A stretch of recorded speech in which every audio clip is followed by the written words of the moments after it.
Also have conducted what is called in-suit light exercise periods, where they've moved their extremities back and forth, their arms and their legs, just to increase their metabolism and increase the ability to rid themselves of any impurities in their bloodstream. 005 for Anil's Menon swap out, looking for a go to start that at 11:05. And that's a good number, and we are ready. You have a go.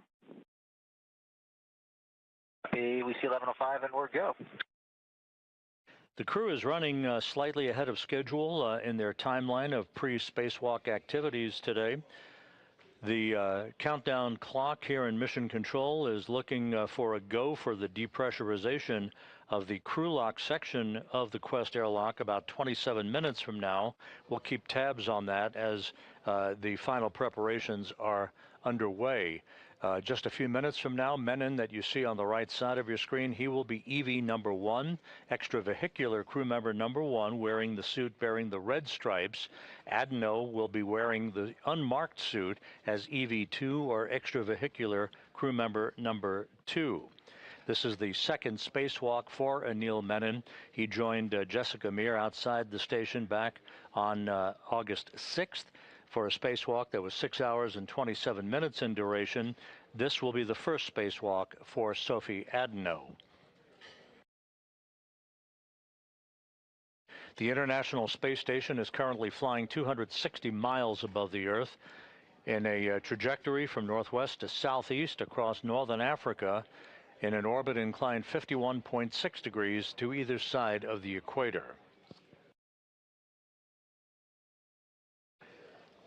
Just to give you a little additional historic perspective on the space-to-ground antennas that we're dealing with today, the very first space-to-ground antenna that was installed on the International Space Station's Z1 truss was carried into orbit on the STS-92 mission in October of 2000 and installed by astronauts Leroy Chiao and Bill MacArthur.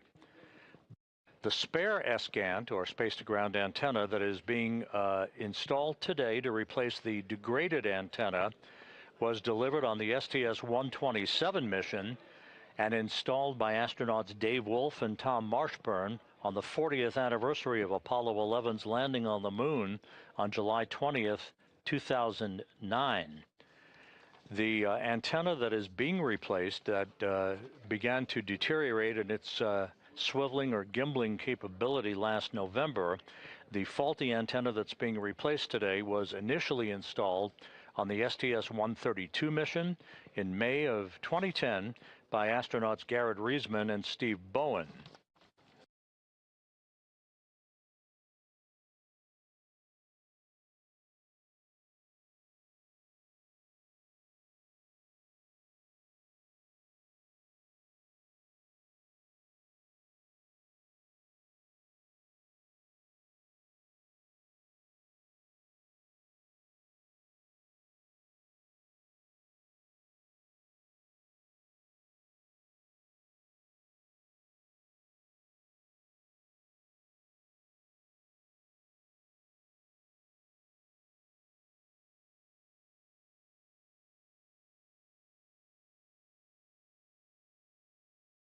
Houston airlock, we've got MEDOC serial number 0006 for EV2. And we copy 0006 for Sophie, and that's a good number.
This is Mission Control Houston. Once again, we are in the final stages of pre-spacewalk preparations by Anil Menon and Sophie Adenot. They will be exiting the Quest airlock to begin the 282nd spacewalk in support of space station assembly, maintenance, and upgrades. We're running some minutes ahead of schedule.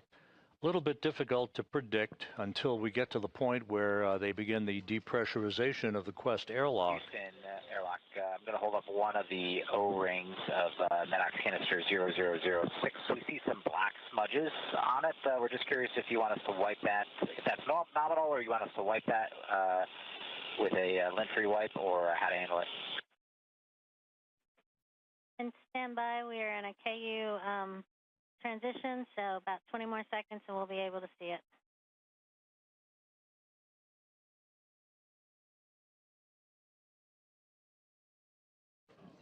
And again, the focus of attention for today's activities will be the replacement of a faulty space-to-ground antenna on the Z1 truss of the International Space Station. It looks like a slight little discoloration. It does not look like any fraud.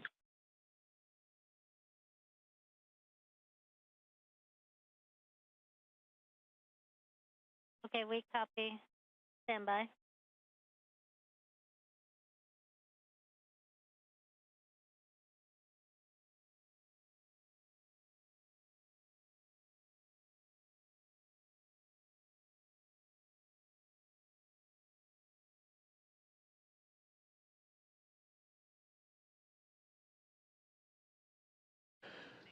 You see in the equipment lock section of the Quest airlock, Jessica Meir at the bottom of your screen. With your description of it mostly being discoloration, then we are happy with pressing as is.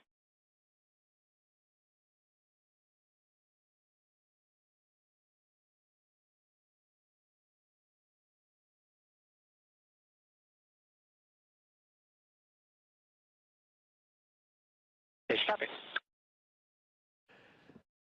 Jessica Meir and Jack Hathaway are assisting Anil Menon and Sophie Adenot in their pre-spacewalk preparations. A short time from now, they will mount devices called SAFERs. Those are simplified aid for EVA rescue backpacks on each of the crew members.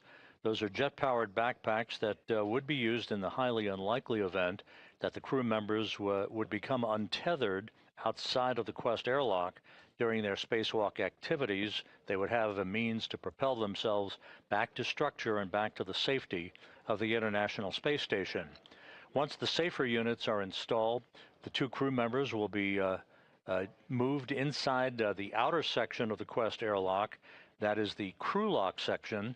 The hatch that you see right there at the hatchway, that hatch will be closed and sealed, and the two spacewalkers, Menon and Adenot, will then conduct final communications checks and final suit systems checks before they switch their suits onto internal battery power to mark the official start of today's spacewalk.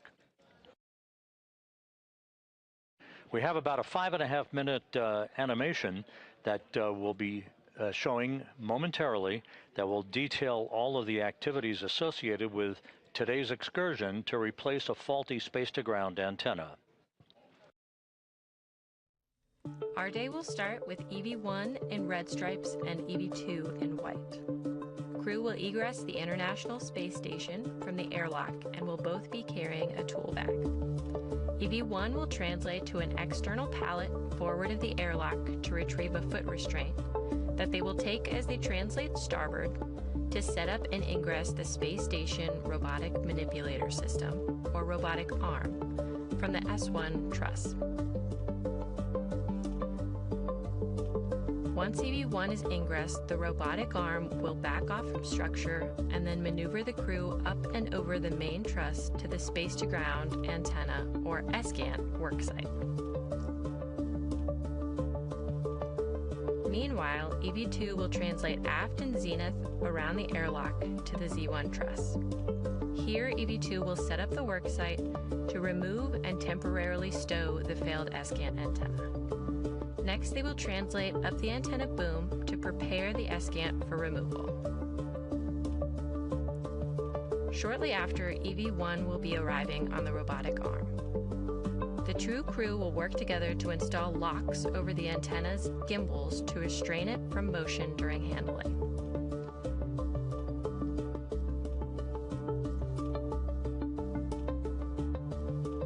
Next, EV1 will demate two electrical connectors. The crew will then work together to release 4 bolts holding the antenna to the boom.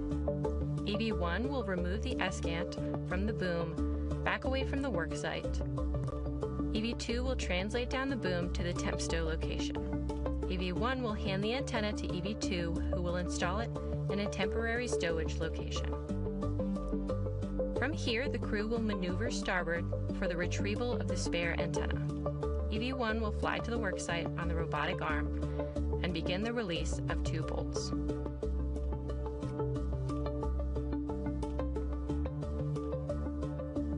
EV2 will translate along the truss to this worksite and assist EV1 with release.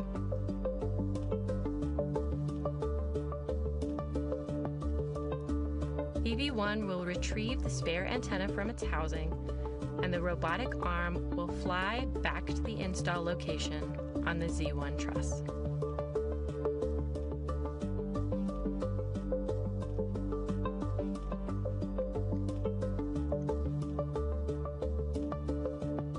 EV2 will translate back along the truss the same way they came, passing by the airlock on the way. Both at the worksite, the crew will work together to get the antenna seated and installed on the boom.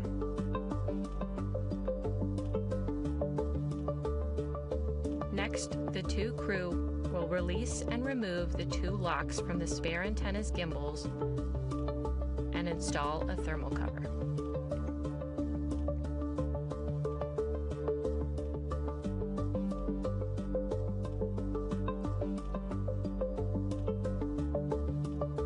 EV2 will retrieve the failed antenna from its temporary stowage location and pass it off to EV1. EV1 will carry the failed antenna outboard to its long-term stowage location.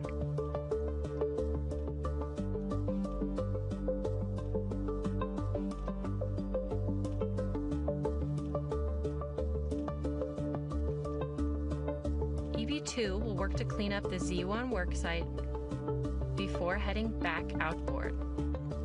EV2 will drop off the tool bag at the airlock before continuing translation to the failed antenna install. Crew will work together to get the failed antenna stowed and 2 bolts installed.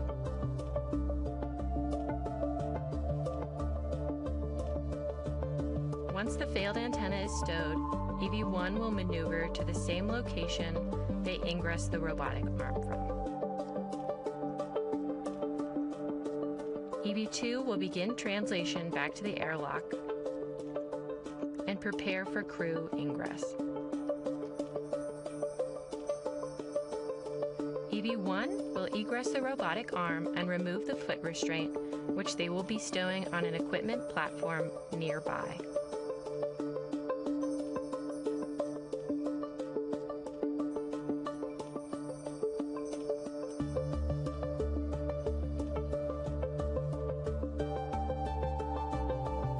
EV1 will then translate back to the airlock, where crew will ingress the International Space Station with their tool bags to finish out their planned 6-hour and 30-minute EVA.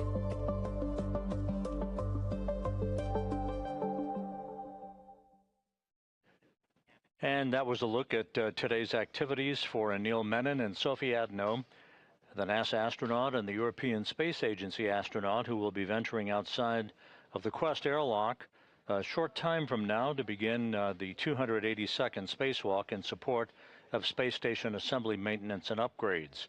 A shift handover has been completed here in the flight control room in Mission Control.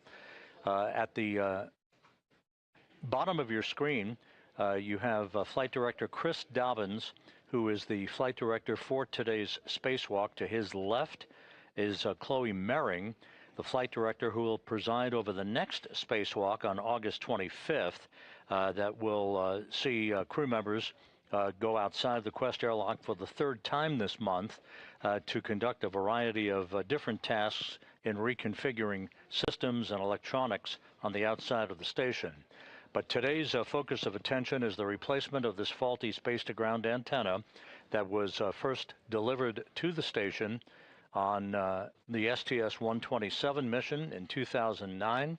It has been parked on ESP-3, the external stowage platform number 3, on the outside of the space station, the only spare space-to-ground antenna that remains available for use on the station. It will replace a faulty antenna that began to degrade in its gimbaling or swiveling capability back last November. One of the features that you'll be seeing throughout the course of the spacewalk today will be Anil Menon, who will be planting his feet in a portable foot restraint at the end of the Canadarm2 robotic arm, sort of like a telephone repairman at the end of a cherry picker. He will be maneuvered to various work sites and will be carrying the faulty antenna once it is removed from its boom on the Z1 truss over to the port 3 truss of the station to be installed in the empty parking place that the spare antenna currently resides. That spare antenna then will be brought by Menon once again at the end of the robot arm back to the work site at the Z1 truss in the middle of the backbone of the station to be installed and then subsequently activated by ground controllers here in Mission Control. The robotic arm will be primarily operated today by NASA astronaut Jack Hathaway, who you see on the right side of your screen, being assisted by Jessica Meir as they mount a simplified aid for EVA rescue backpack onto Menon first, then to Adenot, as they will be then equipped with a return capability on this small nitrogen thruster backpack in the unlikely event they would become untethered from the structure of the International Space Station or as they're moving around from work site to work site.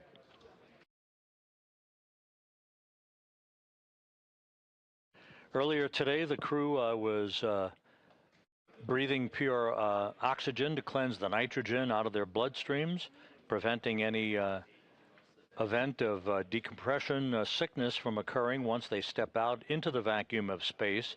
They also conducted a light exercise period where they moved their lower extremities back and forth to increase their metabolism, thus hastening their ability to remove that nitrogen from their bloodstreams. All of that went very well, and the crew is just moments away now from being moved inside the Quest airlock, the outermost section of the two-section Quest airlock, to hook themselves up and prepare for placing their suits on battery power that will mark the official start of today's spacewalk.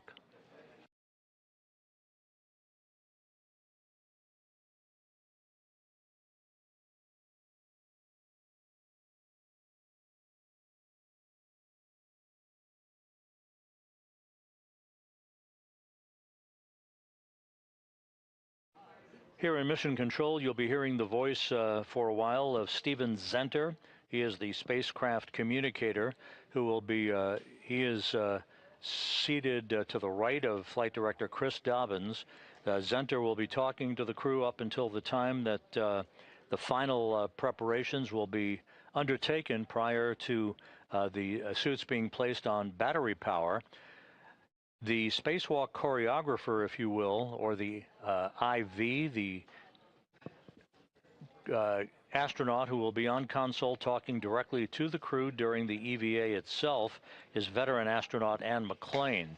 She is not in the field of view at the moment. She'll be on console momentarily. She is in the room, and she'll be the voice you'll be hearing as she runs through the step-by-step procedures with Menon and Adenot while they're conducting their work outside in the void of space.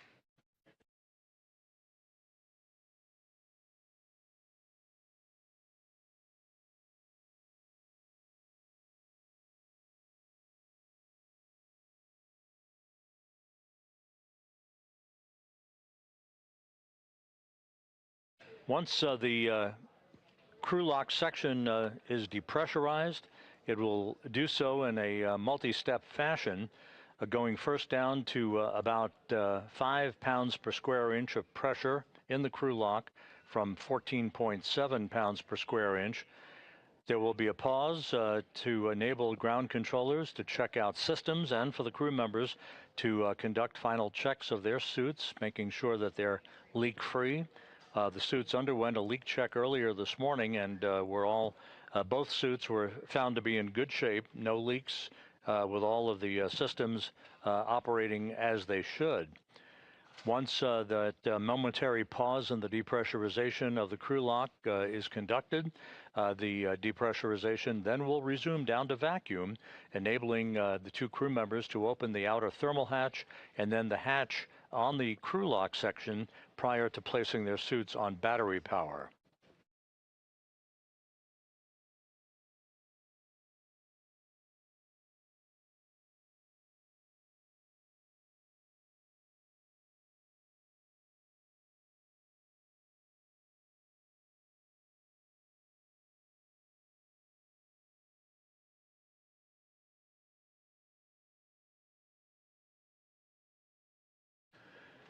Here in Mission Control, the clock on the wall calling for a go for depressurization just under 10 minutes from now. We'll continue to track that time. Once the depressurization begins, which is implied to start at about 6:36 a.m. Central Time, it will be about 30 minutes or so before we actually begin the spacewalk that is marked officially by the suits being placed on battery power. That puts us about 25 or so minutes ahead of the timeline, but we'll continue to track the official start time for you as we get a bit closer.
And just to update you, we now believe that the actual depressurization of the Quest airlock will come a bit later than 6:36 a.m. Central Time.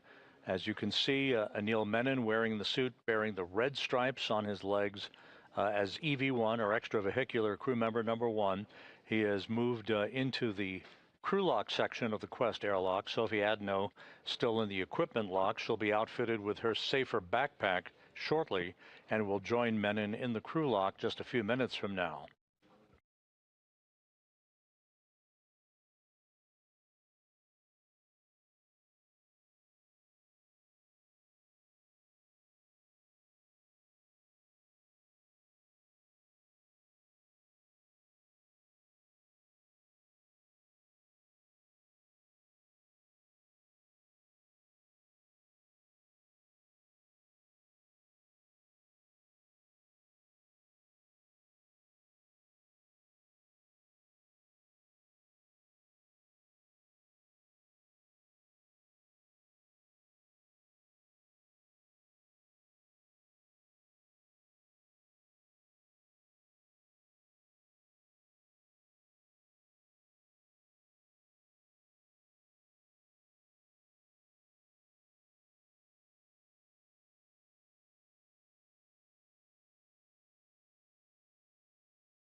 Jessica Meir on the left, and just out of the field of view in the lower right-hand portion of your screen, Jack Hathaway installing the safer backpack onto Sophie Adenot, who soon will become the first French woman to walk in space. Adenot, representing the European Space Agency today, joining Anil Menon for what is planned to be about a 6.5-hour spacewalk, could go longer, as the two crew members for Expedition 75 join together in the replacement of a faulty space-to-ground antenna. There are two such antennas that reside side by side on the Z1 truss in the middle of the truss section of the International Space Station. SGANT number 2, or space-to-ground antenna number 2, is the antenna that developed a gimbling or auto-tracking problem last November. These dishes, if you will, track the NASA Tracking and Data Relay Satellite System, lock on, and provide high data rate telemetry, video, and voice capability to ground controllers throughout the world. Since the problem with SGANT number 2 cropped up last November, the ground control team switched over to the use of SGANT number 1, and that has been functioning just fine. But in order to restore full redundancy to the system, we are replacing SGANT number 2 with a spare that resides on external stowage platform number 3, one of 3 such spare parts platforms on the outside of the space station. ESP3 is located on the P3, or Port 3 truss of the International Outpost. Once the two crew members exit the Quest airlock, they will check their tools and tethers and make their way over to that work site to begin setting up for the removal of, first, at the Z1 truss, they'll set up for the removal of the faulty antenna that will be parked along a handrail, and then we'll move to the P3 truss to get the spare antenna and maneuver it back to the Z1 truss for its installation on the boom and the hookup of cables and connections. You'll be hearing a lot today about bolts. The pistol grip tool, the space age power tool that is used to unbolt and bolt a variety of bolts and connectors on equipment outside of the International Space Station. You'll be hearing a lot about gimbal lock bolts, bolts to release the failed space-to-ground antenna from its boom, bolts to release the spare from ESP number 3, and to work the process in reverse with the installation of the new antenna and the parking of the faulty antenna on ESP3, where ultimately it may be returned to Earth for upgrades and repairs.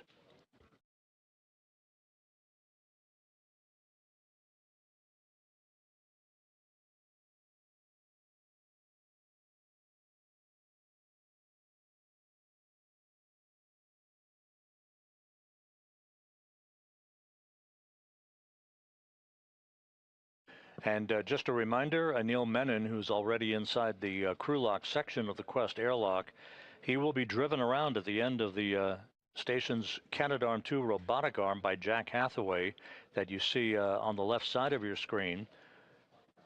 Hathaway will be the prime robotics operator once Menon has gone outside and planted his feet in a portable foot restraint that will be attached at the end of the Canadarm2.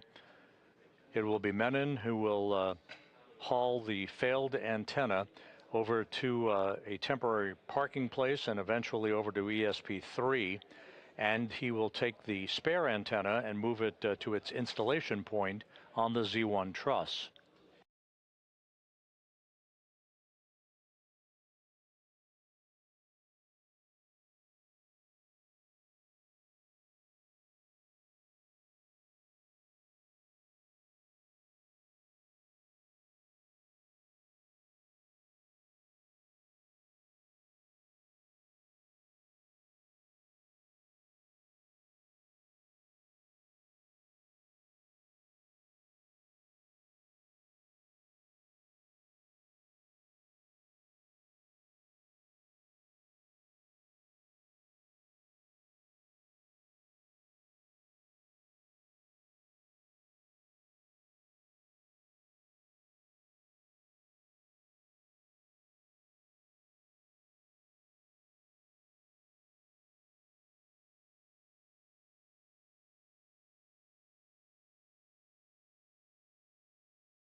Here in Mission Control, Flight Director Chris Dobbins is double-checking with several flight controllers as the two spacewalkers are now inside the crew lock section. You'll see the hatch closed behind them by Jessica Meir here just a few moments from now.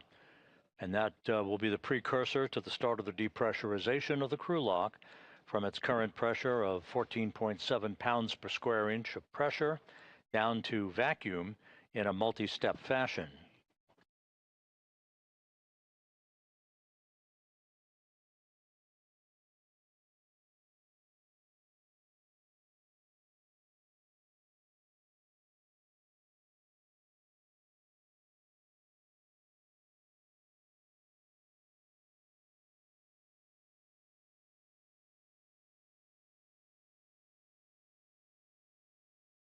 The flight control team are reporting back to Chris Dobbins that everything is in order. No issues being worked whatsoever, either with suits or systems. And so we're just standing by for the final few procedures to make sure that the two spacewalkers are comfortable inside the crew lock section and in the right orientation for when the hatch is closed behind them.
This is Mission Control Houston. If you're just joining us, we are on the cusp of the beginning of the 282nd spacewalk in support of space station assembly, maintenance, and upgrades.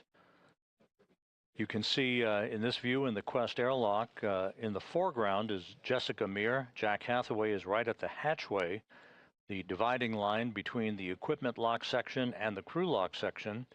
Inside the crew lock are the two spacewalkers for today, Anil Menon, EV1 or extravehicular crew member number 1, wearing the suit bearing the red stripes, about to begin the second spacewalk of his career and the second in the past 12 days.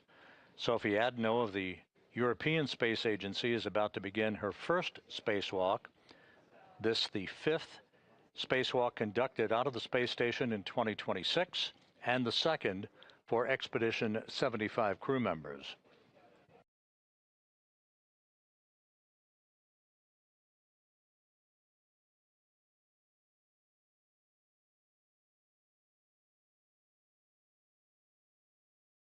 And for those of you who are just joining us, we mentioned this earlier, but it bears repeating.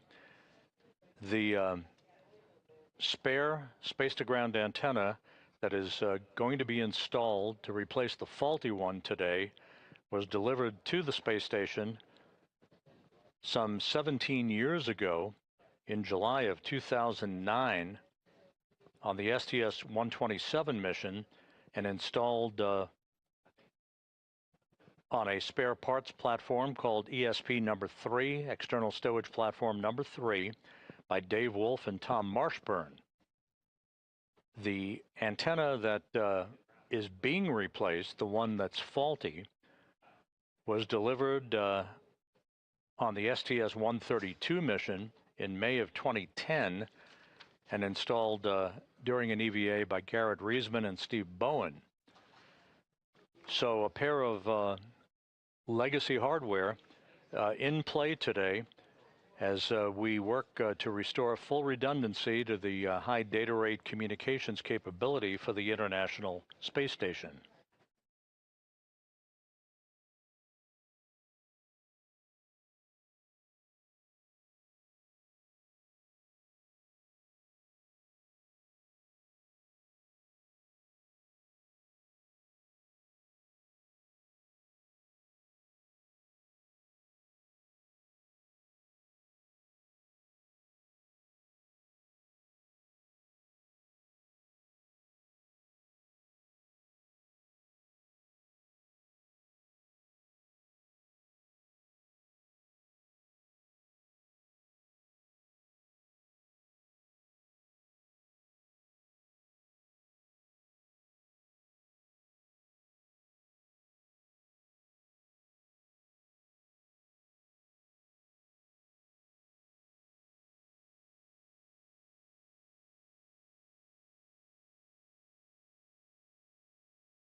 The space-to-ground antenna, SGANT number 2, that is being replaced today is part of the KU band system that enables high-rate data communications. That's payload data, video, crew procedures, and other communications functions for the International Space Station. This antenna developed a failed gimbal assembly, meaning it can no longer point in the direction needed to track the tracking and data relay satellite constellation that orbits the Earth, needed for communications. The only spare space-to-ground antenna is stowed on ESP number 3. That's one of 3 such spare parts platforms on the outside of the station, in this case on the P3 truss of the station. The failed space-to-ground antenna is currently stuck, if you will, in a vertical birdbath position. This position deliberately oriented to facilitate its removal from the boom that it resides on the Z1 truss. Now you see Jessica Meir closing the hatch behind the 2 spacewalkers and isolating Meir and Hathaway from Menon and Adenot.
Houston airlock in step 77. We have completed steps 76 and 77, and you guys are go for step 78. We copy, Jack. Step 78 and 79 are in work.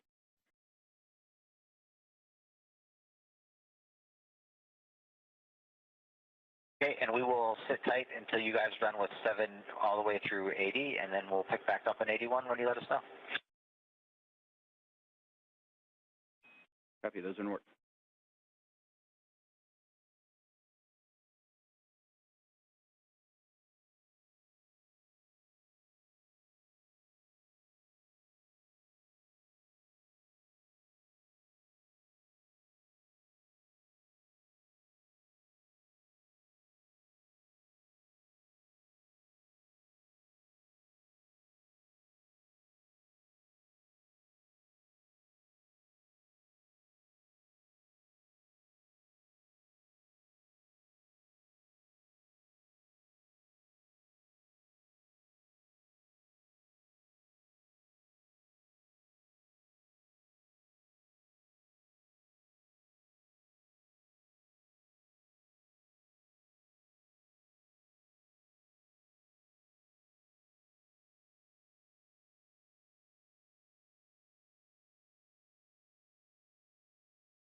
This is Mission Control Houston in the equipment lock section of the Quest airlock. Jack Hathaway on the left, Jessica Meir on the right. They have moved the 2 spacewalkers for today, Anil Menon and Sophie Adenot, into the crew lock section that's behind the hatchway that you see there. As we stand by for the start of the depressurization of the crew lock that will lead to the opening of the hatch and the 2 spacewalkers placing their suits on battery power to mark the official start of today's excursion, the 282nd in support of space station assembly, maintenance, and upgrades. Airlock Houston, Space to Ground 1 for EV crew. You are now hot mic on Space to Ground 1. And Jack, you are go to proceed, picking up with step 81. 1 copy. 2 copies.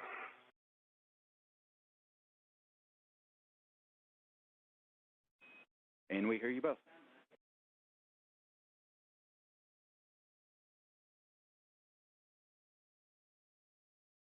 And airlock, we copy that we are proceeding in step 81.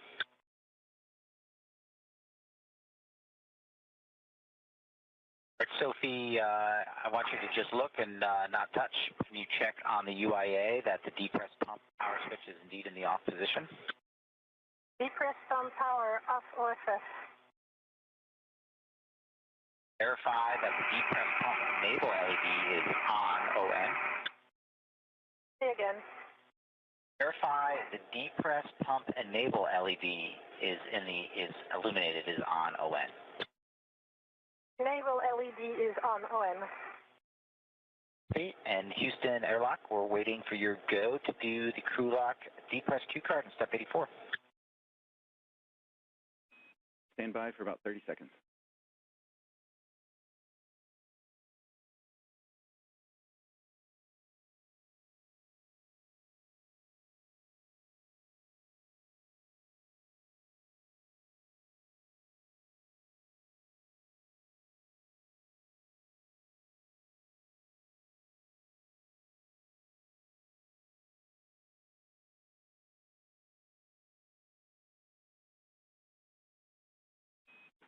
Thanks for your patience, Jack. With that, we are go to step into the crew lock, depress, repress crew card. Copy, we're go in step 84 to start the Q card.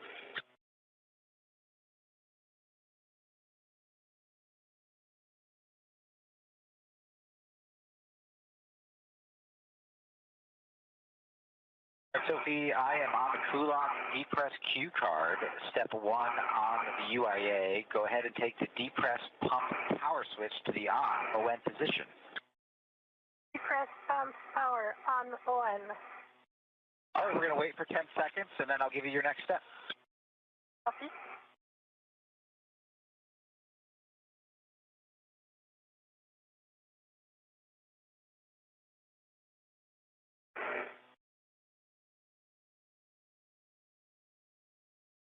It's been 10 seconds. You can take the depress pump manual isolation valve to open, and you can expect an alert tone. Copy.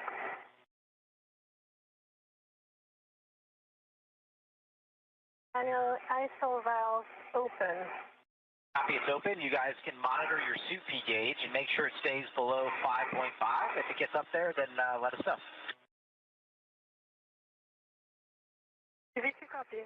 One copy. And with everything going very smoothly, the depressurization of the crew lock now underway. This will be done in a two-step fashion, first down to 5 pounds per square inch of pressure, and then finally down to vacuum.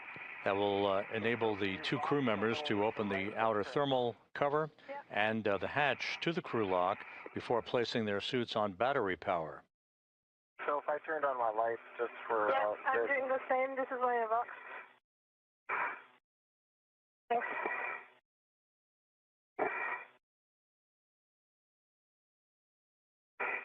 It's on EV2.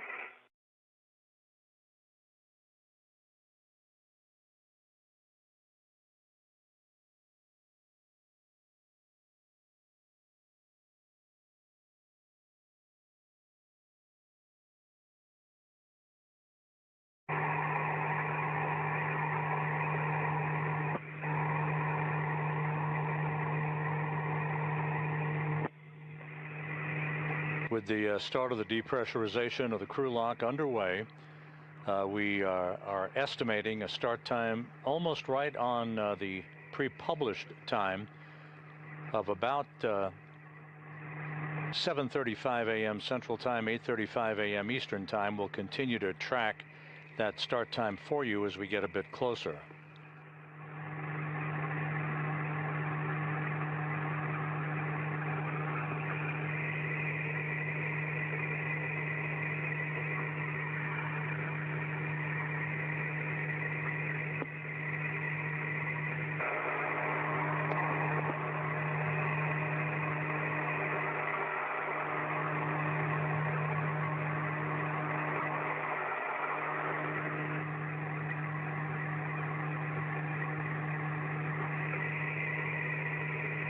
The crew lock now passing 10 pounds per square inch of pressure.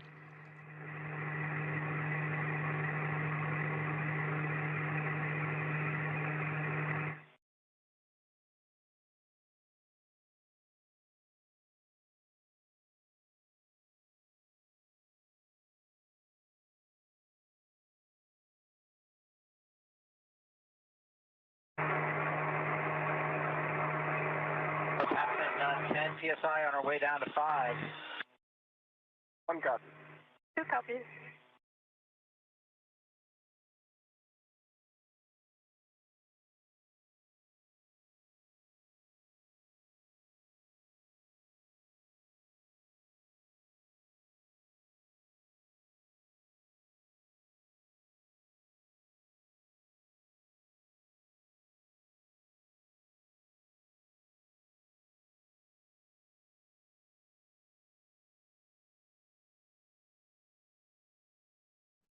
As the depressurization of the crew lock continues, the International Space Station is flying from southwest to northeast across the Pacific Ocean, just about to fly directly over Samoa.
Continuing on down, we're passing 6.5 psi. You guys might get an alert tone at 6 psi. We're working our way down to 5. 1 copy. Copy.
This is Mission Control Houston, once again monitoring the depressurization of the crew lock on the International Space Station's Quest airlock.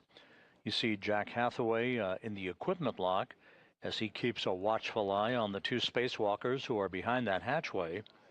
Anil Menon, EV1, or extravehicular crew member number 1, soon to embark on the 2nd spacewalk of his career.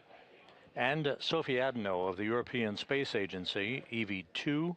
She'll be wearing the suit with its no markings, just a pure white suit, no markings whatsoever on her suit, as EV2 extravehicular crew member number 2.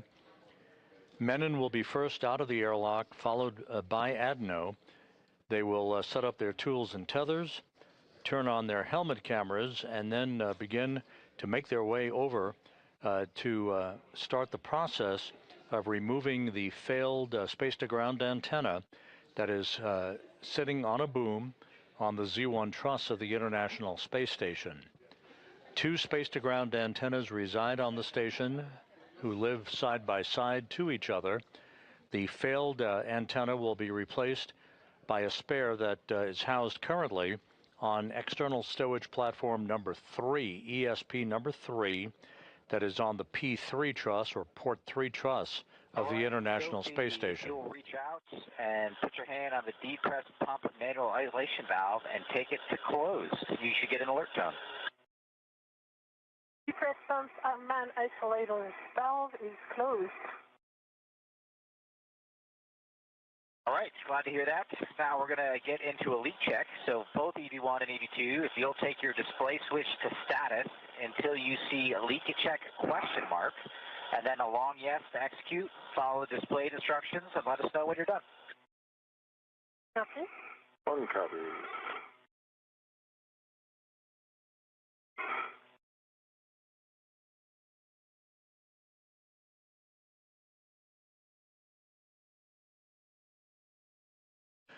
And with the depressurization of the crew lock paused momentarily at 5 pounds per square inch per the procedures, a look at the key players for today's spacewalk.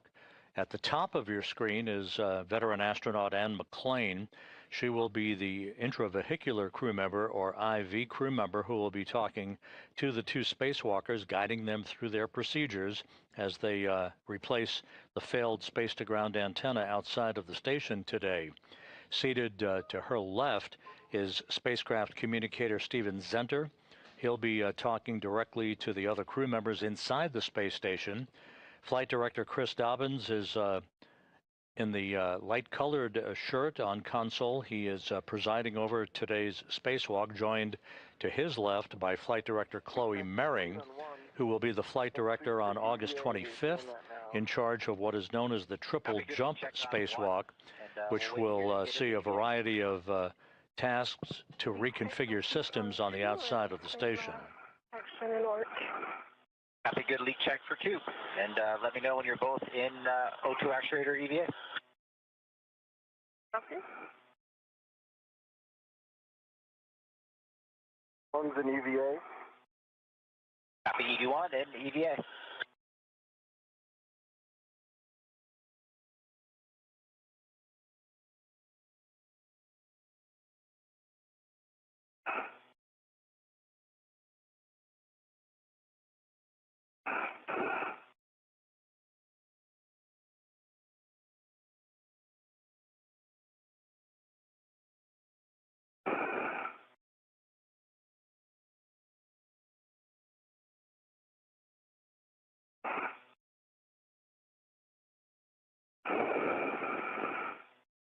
V2 EVA. Copy. EV2 is O2 actuator and EVA. All right, next step, we're going to continue the depress. EV2, take the depress pump manual isolation valve to open. You can expect an alert tone. Depress pump man ISO valve open. Copy, the man isolation valve is open. I'm taking the emergency MPAD out here to the open position as well. And if both EV1 and EV2, monitor your suit P gauge. Make sure it stays below 5.5, and if it gets up there, let us know. 1 copy. 2 copies.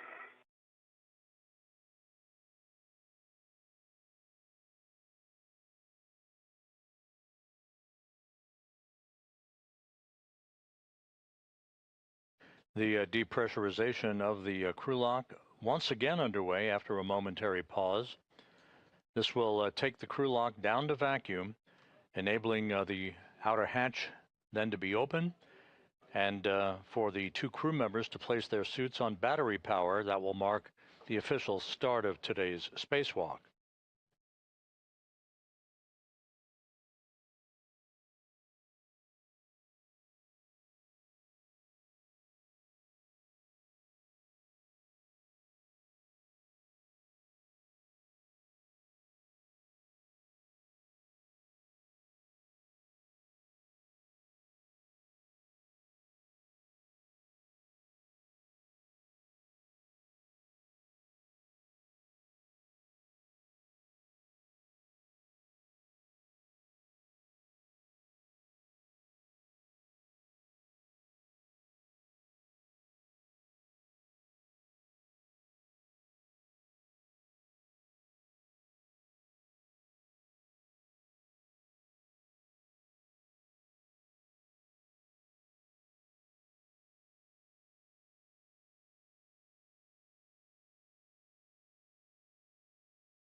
Jack Hathaway and Jessica Meir in the equipment lock section of the Quest airlock, monitoring the systems as the crew lock is just about at 2.5 pounds per square inch of pressure.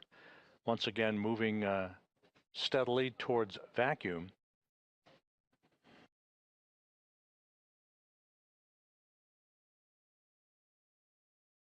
Today's spacewalk expected to last about 6.5 hours in duration.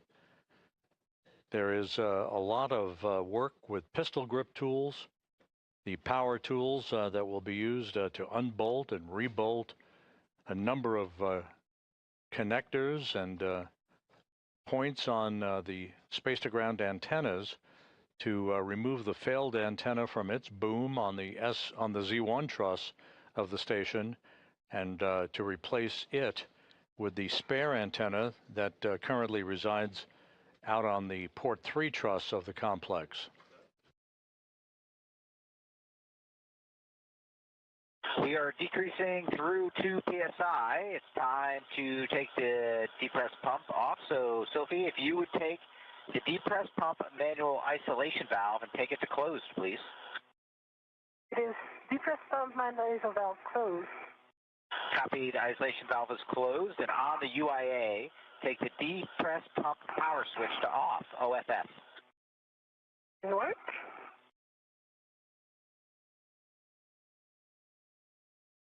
Depress pump power off OFS. Copy, off, OFF. You guys are awesome. You're going to crush it out there, and we will be here waiting for you in a couple hours to bring you back inside. And with that, Houston, and you got them. Jack and Jessica, nice job getting the crew ready. Anil and Sophie, it's game day. We are on step 11, and we're ready for your initial tether config. Good to hear your voice and ready to do some work.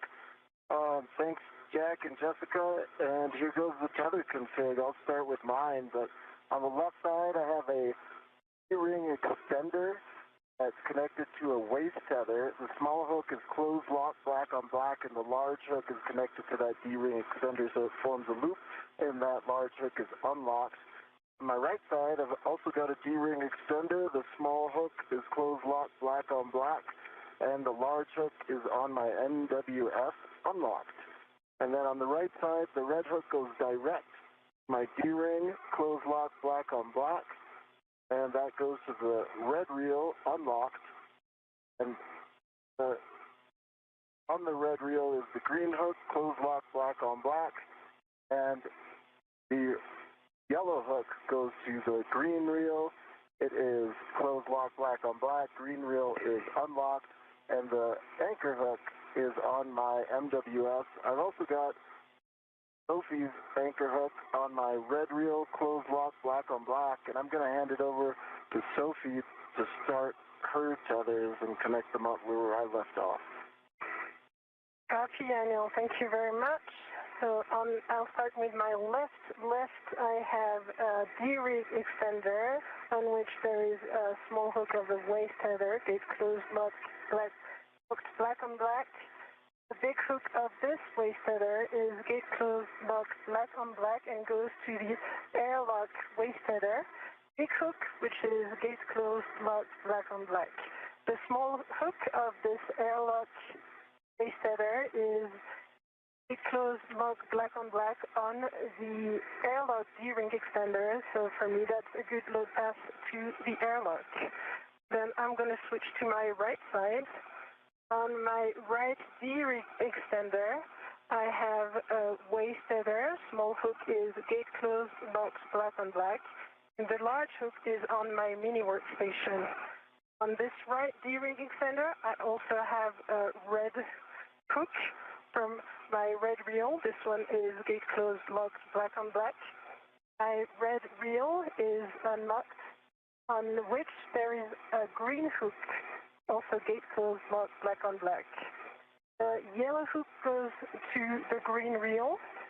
Yellow hook is gate closed, locked, black on black.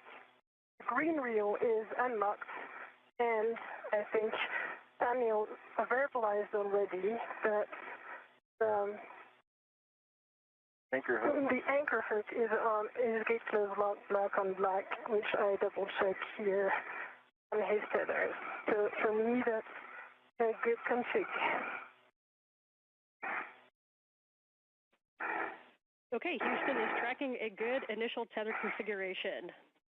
So when the crew lock DPDT is at 0, you will expect an alert tone. Copy. That long list of procedural checks by Anil Menon and Sophie Adenot. And Anil and Sophie, it's going to be about 10 minutes to get down to that number.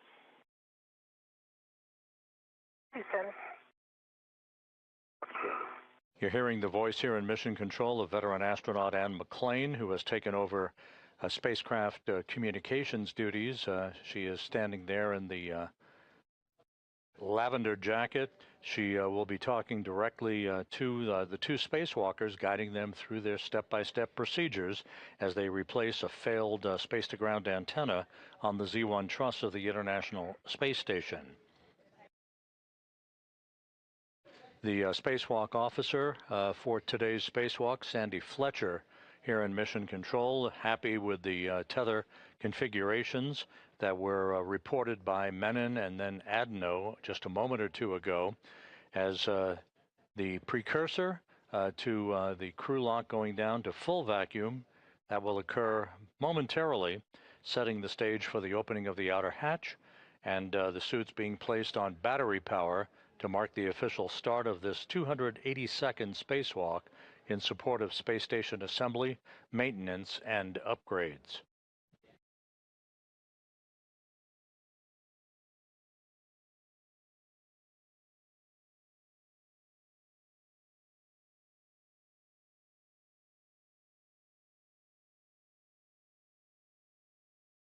The International Space Station is flying 260 miles over Nevada, moving from southwest to northeast in an orbit inclined 51.6 degrees to either side of the equator.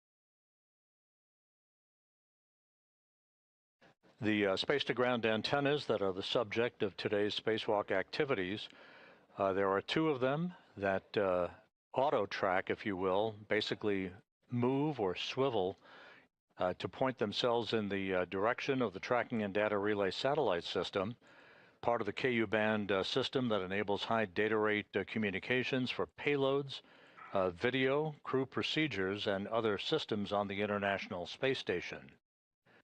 The failed antenna, first identified with degraded performance last November. Sophie, the press is looking good. We're just under 1 PSI, and reports from the EVA group is that was one of the clearest tether configs that they have ever heard. Off to a good start, Ann. Thank you. Thank you. And McLean reporting a good report card for the two spacewalkers on their tether configurations before they venture outside of the crew lock into the void of space. The failed space-to-ground antenna, which first exhibited degradation in its performance back in November, has a failed gimbal assembly, meaning it can no longer point in the direction of the TDRS constellation that's needed for proper communications. So the spare space-to-ground antenna, which is on external stowage platform number 3, out on the port 3 truss of the station, will be brought into play today, first delivered to the station on the STS-127 mission back in 2009.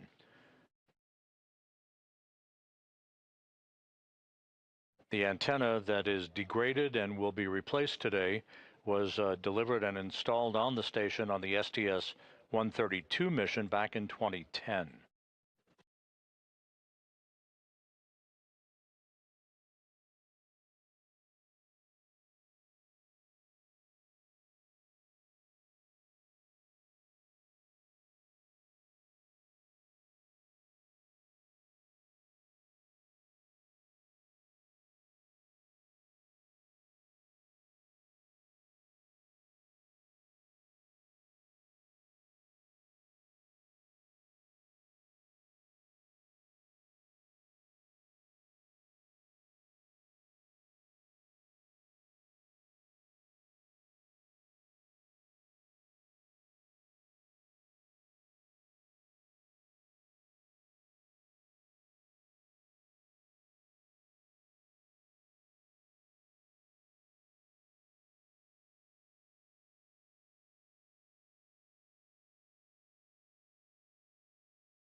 We're now sitting at about 0.7 pounds per square inch of pressure in the crew lock, approaching vacuum.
And Anil and Sophie, we're showing you at about 0.65 or just under. You copy. You copy.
With the crew lock section of the Quest airlock approaching vacuum, we are expecting today's spacewalk to start just about on time at about 7:35 a.m. Central, 8:35 a.m. Eastern Time.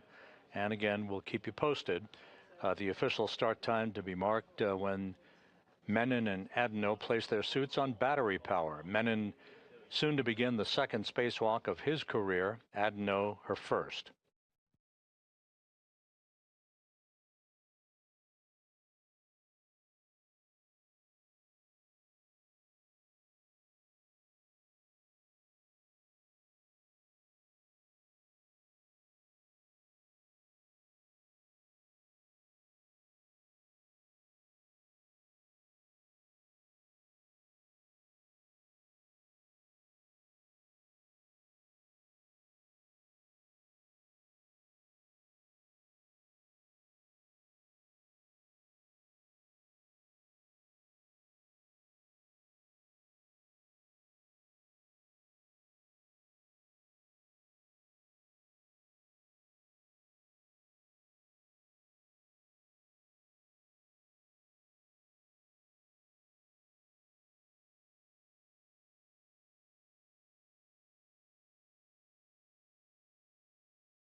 with the crew lock section at 0.5 pounds per square inch and just a bit below that, actually. The spacewalk officer here in Mission Control, Sandy Fletcher, is good to proceed with the next series of steps, final communications and leak checks prior to the time the crew places their suits on battery power to mark the official start of today's excursion.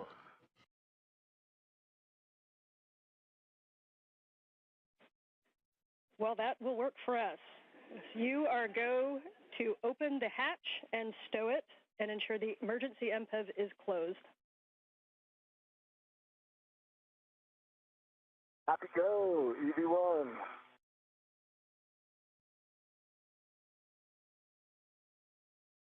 And Anil, you don't have to worry about that. The MPEV, that's for Jack.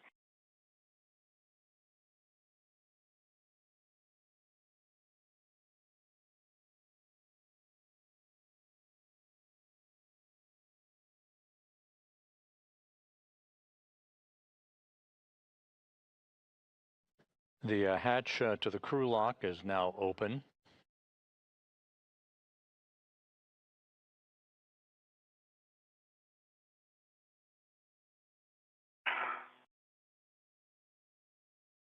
Right, open and stowed. Standing by for the crew to put their suits on battery power. I put down my visor. Copy, visor down, EV2.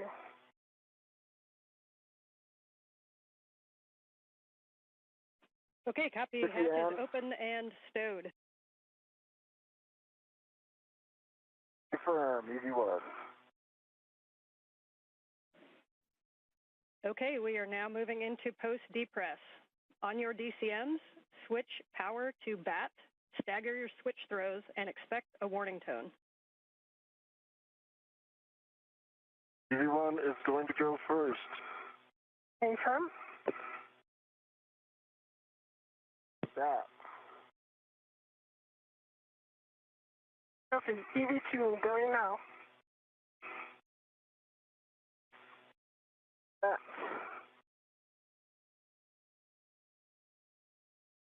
Expected CPI.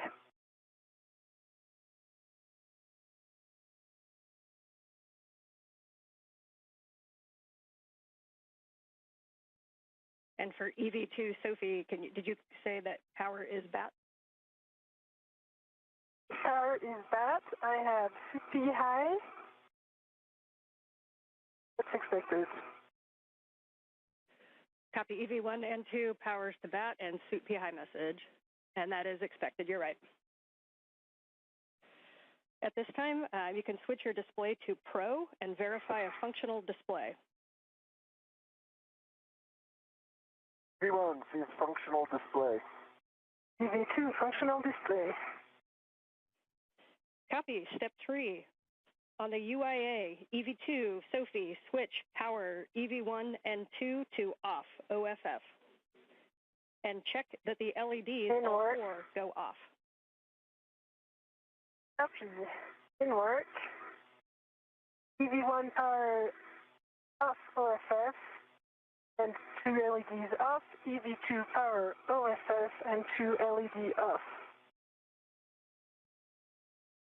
Copy.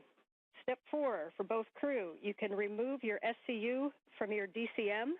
You'll install your DCM cover and stow the SCU in the pouch with your pouch Velcro closed. This is Mission Control Houston, with Menon and Adenot having placed their suits on battery power. The official start time for today's spacewalk, 7:29 a.m. Central Time, 8:29 a.m. Eastern Time. The 282nd spacewalk in support of space station assembly, maintenance, and upgrades now officially underway. Start time, 7:29 a.m. Central, 8:29 a.m. Eastern Time.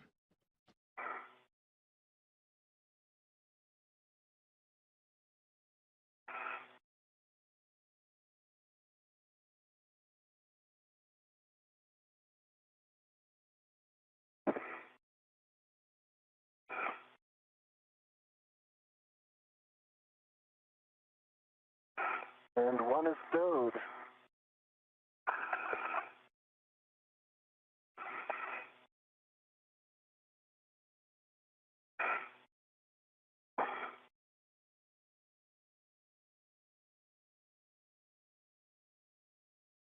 Anil Menon will be first out of the airlock, followed shortly thereafter by Sophie Adenot.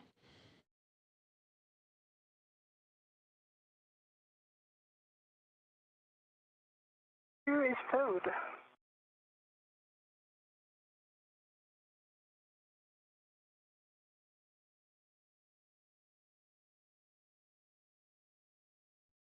For EV2, Sophie, we understand SCU is disconnected and in the pouch. SCU is disconnected and in the pouch.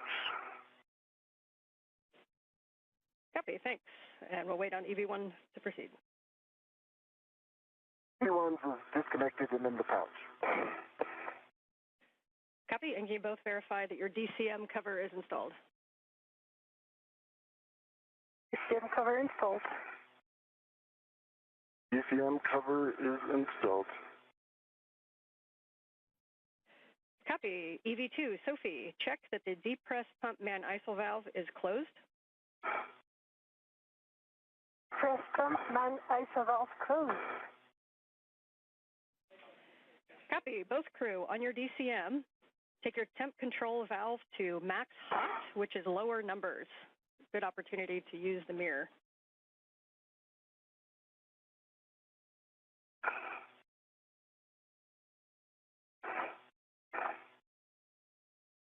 What is max hot? Can work.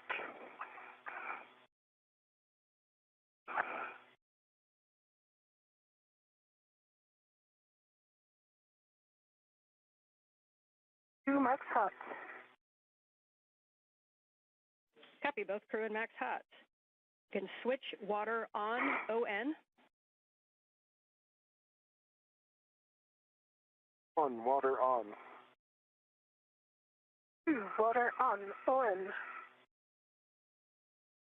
Copy. Both crew, water on. Check your DCM is blank and your byte is off. EV1, DCM blank, byte off. EV2, DCM blank, byte off. Copy. This time you can set your temperature control valve as desired. Please report those settings, and a reminder throughout the EVA to let us know if you make TCV changes, and best practice is not to do large changes over 2. 2 copies. 2 copies, TCV 5. TCV 6 on 1.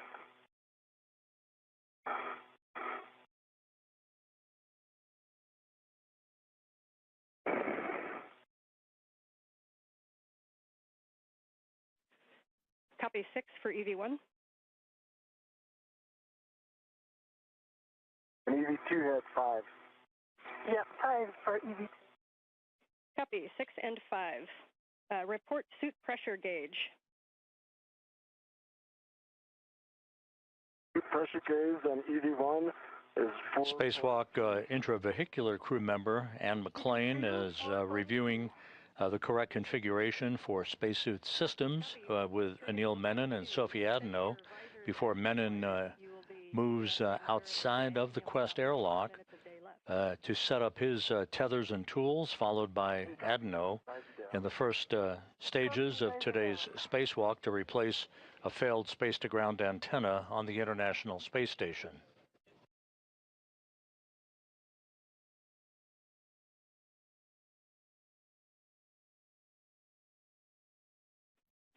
And standby 1 while we check suit data.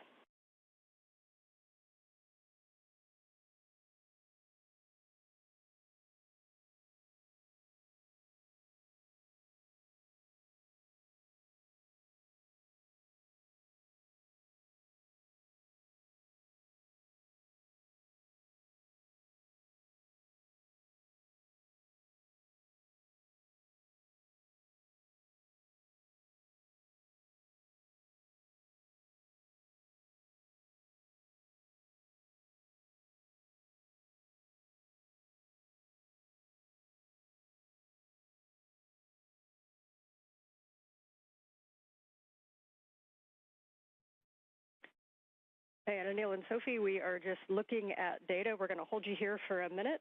We had an LED on the PSA, so we're going to be running a PSA recovery from fault. So we'll just stand by where you're at for a couple minutes. Standing by. Standing by.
Okay, Anil and Soph, thanks for your patience there.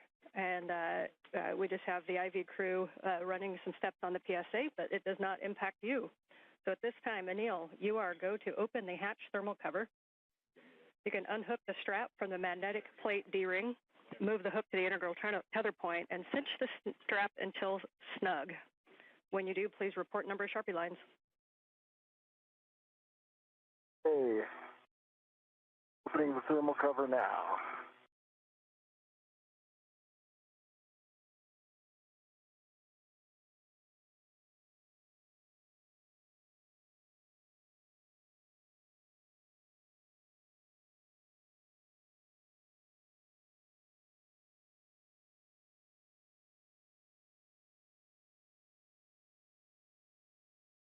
One's got thermal cover open, 6 Sharpie lines. Copy. It is open, and you got 6 Sharpie lines. You are go to egress the airlock, and your first step is to attach your anchor hook, EV1 anchor hook, to the forward airlock D-ring. One is egressing now and looking for forward.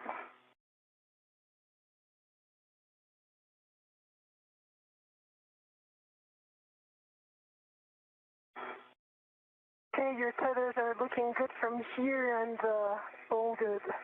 It is.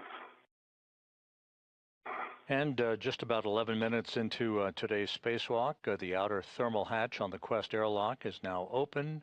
We'll be seeing Anil Menon exit the airlock momentarily, followed by Sophie Adenot, who is now the first French woman in history to conduct a spacewalk on behalf of the European Space Agency. Will do. Crew look back number 1.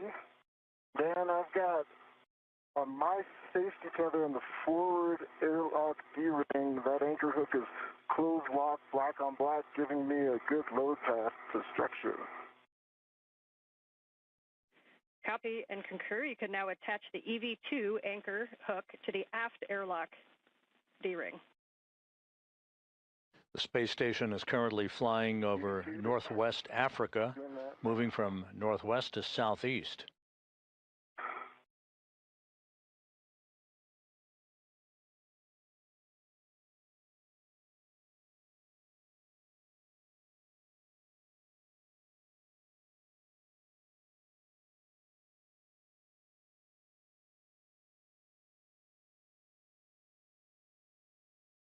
And EV2 is on the aft D-ring, closed lock, black on black, giving Sophie a good load path to structure. Sophie's goes to unlock her waist tether, and I will get in position for that crew lock bag 1.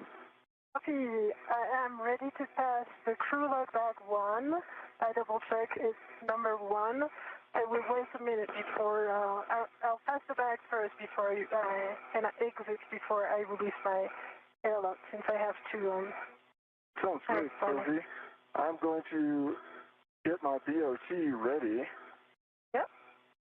I'll tell you when I'm in a good position. Copy all. And we concur with all your words. Great teamwork. And Anil, eventually you'll go on the forward side. And then, Sophie, as you release the crew lock bag to him, please just let us know if you are leaving the large small in the airlock or if you're taking the large small with the crew lock bag. So the plan is to leave the large small in the airlock, and the small red that is currently attached, once Anil will be ready to the bag, then I will put it back on the UIA tether point. Hey, Sophie, I'm reaching for the bag. I see you. I see you have control of the bag. I do. Let me get my ret on it. Mm-hmm. That is Anil Menon, who's just outside of the Quest airlock, receiving the crew lock bag with tools and other equipment needed for today's replacement of the space-to-ground antenna on the Z1 truss of the station. Put this on my BRT, and then I will clear some space, or I'll get ready for that RU bag. Copy. I confirm the small red is on the airlock UIA tether point. Great to hear. And I'm getting ready for the bag, but take your time for the medium RU bag. Be back. Give me a second to get this BRT squared away. Sure. Take your time.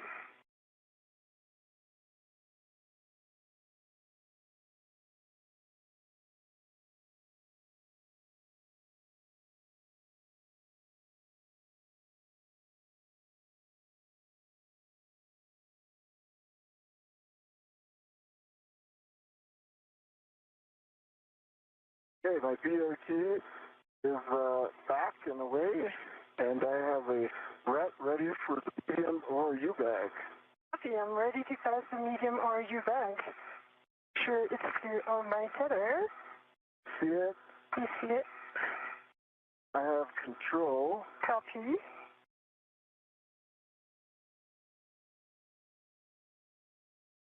I now have a ret on the handle. Copy.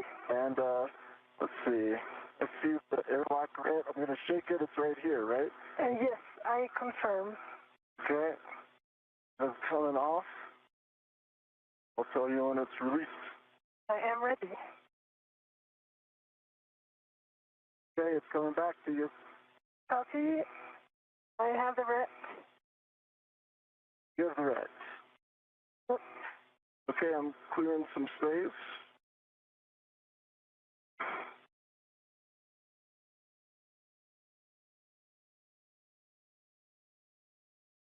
And the red is on the same tether point, UIA tether point aft.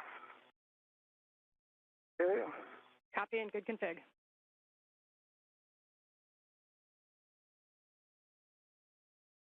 And I am ready to egress whenever you give me the go. You have the go. Copy. Egressing now.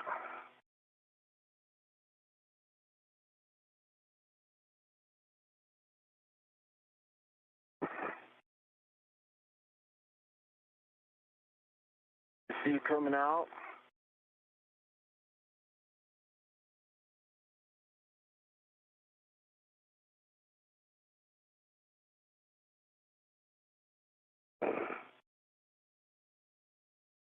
Your hands. Hi, Anil. Hello. Okay. I am going to the aft side. I already have a local, so I keep it. And now I'm putting my end sector.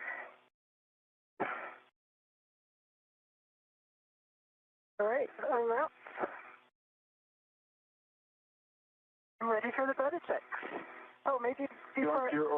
Yeah, I'll take my bag before. Yeah, that's true. As you like. That's a good idea. Okay, I'm just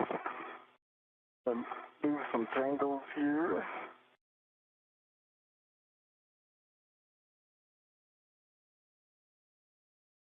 Okay. There's an ORU bag when you're ready. Yep, and work for my VRT. Take time. Nice egress. We can see both of you on the camera. You guys are looking great.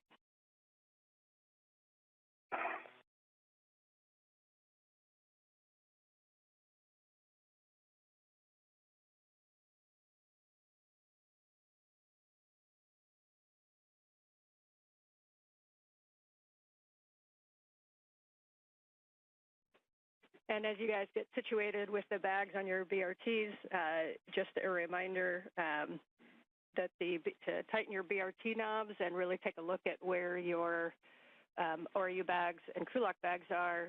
The divers are not as much of a help in space, so you want to keep those nicely tucked to your body, and you may need to use those joints on the BRT. Copy. Ann McLean, the spacecraft communicator here in Mission Control, jokingly indicating the word divers, a reference to those engineers who assist astronauts in their training in the neutral buoyancy laboratory here at the Johnson Space Center in spacewalk practices. Anil Menon outside of the airlock, as is Sophie Adenot, Menon wearing the suit bearing the red stripes, Adenot with the unmarked suit, as they make sure that they have all of the orbital replacement unit bags with their tools and tethers and all of the other equipment that they'll be using during today's spacewalk to replace a failed space-to-ground antenna on the truss of the International Space Station. I see your red on it. Okay, let me double check. My red is on it. Yeah. I'm just going to put the large hook where I expect it to be. Like here. Here it goes. I'll let you release my ret. Yeah, I'm ready to release your ret.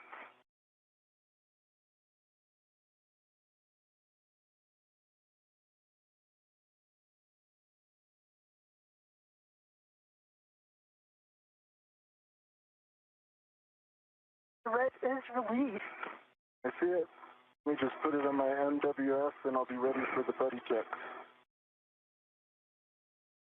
Copy. And I think I'll readjust my ERT a little bit too.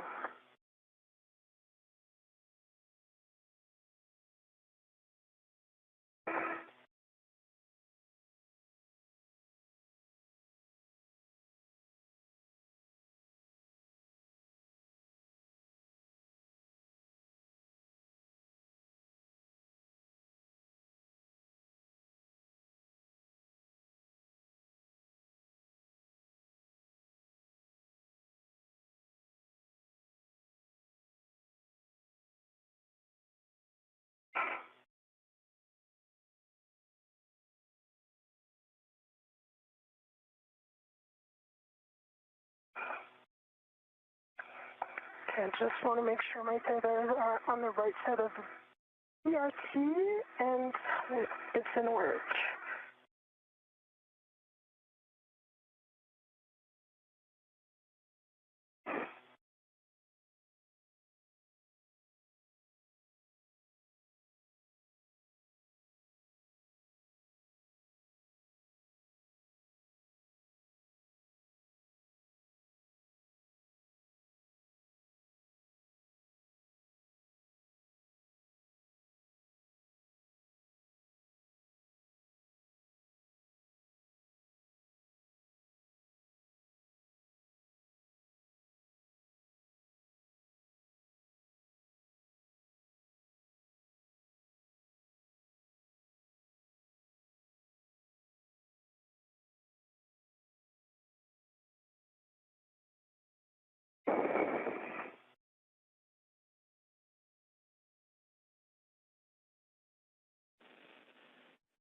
And as you complete the medium ORU bag stowage, Anil, your step after this is going to be to close the thermal cover.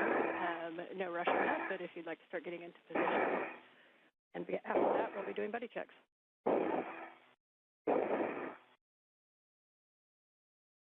Yeah, in order for him to close the thermal cover, I will need to change my status position. Standby 1. I've got it. I'll just hold the thermal cover here. Yep.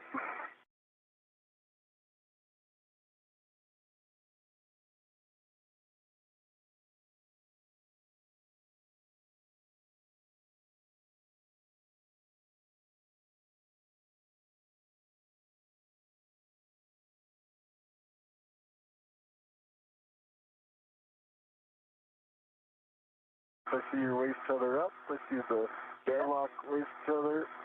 Yep, you are go for that. My BRT is rigidized in position.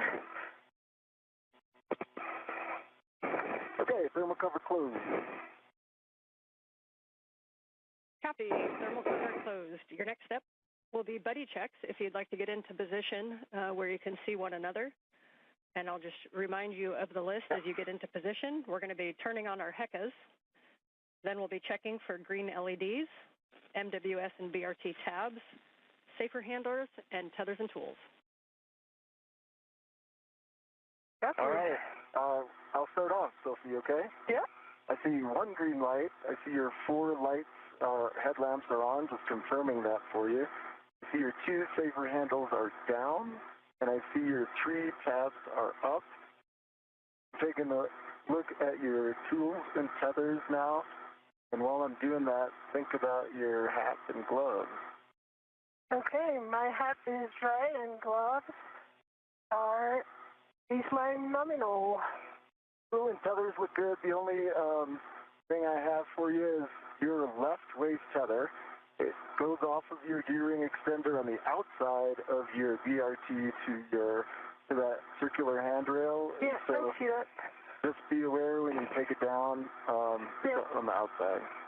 Yep, I see that, and for now I will leave it like this. It's decoupled from the tethers. Let me check for you. I see one good green HECA light.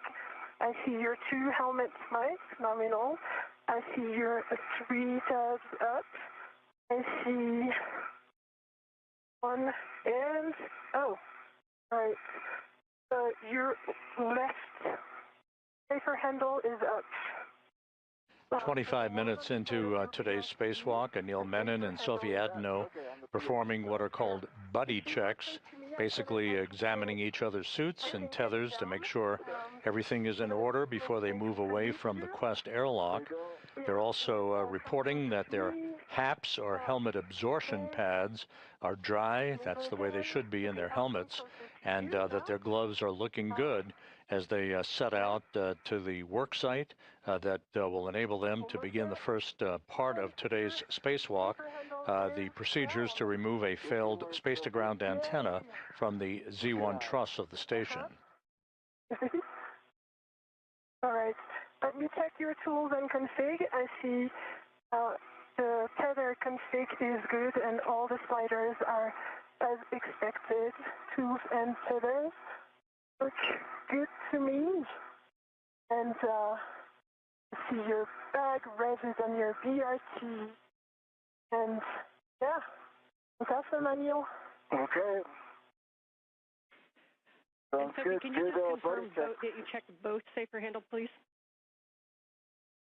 Yeah, both safer handles are down. The one that was up was ISO valve on the left side. Now it is down. The 2 are down, I can confirm. I've got a dry hat, Dan. Copy, thanks, and copy HAP. So at this time, Anil, you can begin your translation to ESP2 forward. Reminder as you go around that the whiff 6 is where you're headed, and that is the portmost whiff on the front of ESP2. Sophie, at this time, you can perform some translation adaptation to get used to your new environment. Welcome to space. Thank you. Copy all. Adaptation. I will do minimal adaptation and feel very good now and ready to go. I'll just wait for Anil's tethers to be clear before I leave. Okay, good plan. And just a reminder for both of you as you translate to take a look at those handrails and don't slide the gloves on the back of the handrails. If you see any strikes or anything, let us know.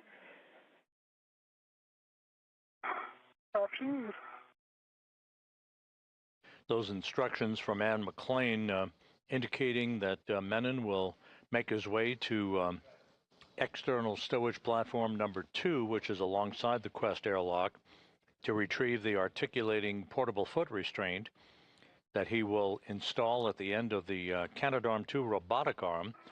He'll be maneuvered by Jack Hathaway, who will be operating from a robotics workstation inside the International Space Station. And Anil is clear, and you're happy with the tethers. While Menon plants his booted feet in that foot restraint, moving around at the end of the arm to maneuver to the various work sites with the failed space-to-ground antenna and then the replacement antenna. So I'll give it a go now, going slow in order to be sure that I'm clear of Anil's tether. Copy, good plan. And if you need to put any fair leads in, just let us know. Anil, as you come around to the front side of ESP2, reminder not to come in contact with the AGB grapple fixture. That is on the nadir side of the front of ESP2. It's the center ORU facing forward. I've got eyes on that grapple fixture. All right, eyes only.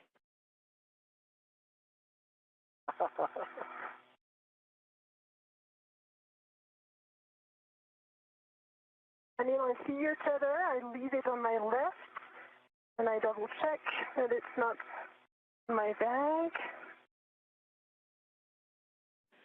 Yep, and you'll find as you come around the corners is when that bag's going to want to swing. So you're going to be coming around to the forward side of the airlock.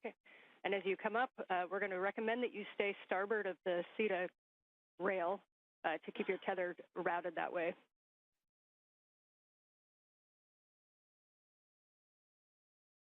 Say again? Yep, as you come up to the top of the airlock, we're going to keep you on the starboard side of the CETA rail just as you're going right now, just to keep your tether routed on that side. Yes. So you're going to come up the airlock toolbox, and if you see a handrail 0551, you are in the right place. You're going to turn right, hit the wagon wheel, and go zenith. Copy. Up of the toolbox.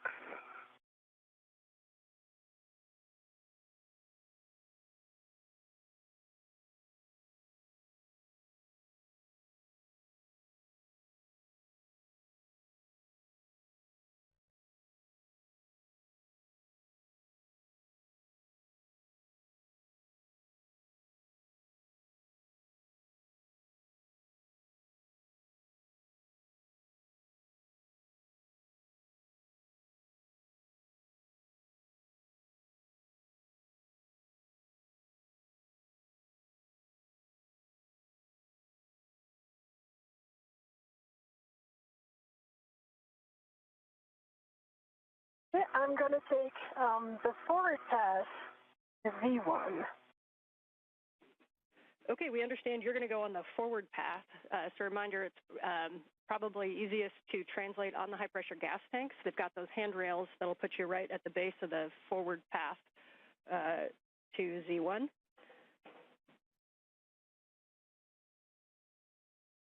Copy. In work.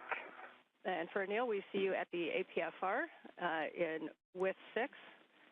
You're going to be bundling the crew lock bag, and as we talked about, you're just going to remove your crew lock bag from the VRT and attach the other crew lock bag RET to the APFR, and then retrieve the APFR. Crew lock bag is on the APFR, so I'm going to move the APFR now.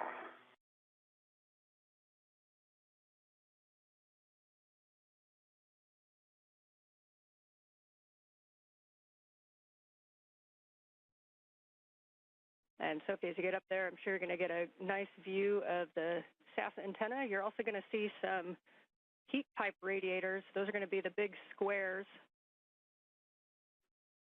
that are shiny, and those are a no-touch. Yep. Copy.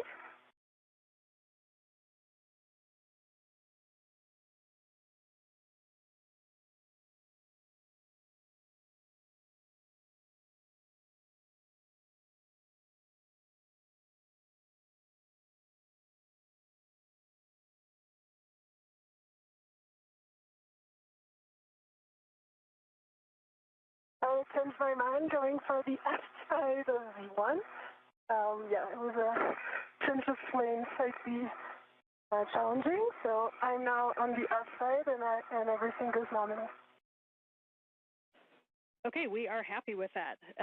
So we see you coming to the starboard side, or port side rather, of those high pressure gas tanks, and you'll be reaching across to Z1. You should see handrails pointing zenith that look like 6001, 6002, 6003 to take you right up to Z1.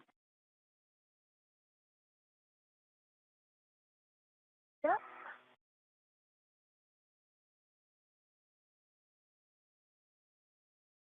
I'm mindful of the APSR and the SOSA antenna.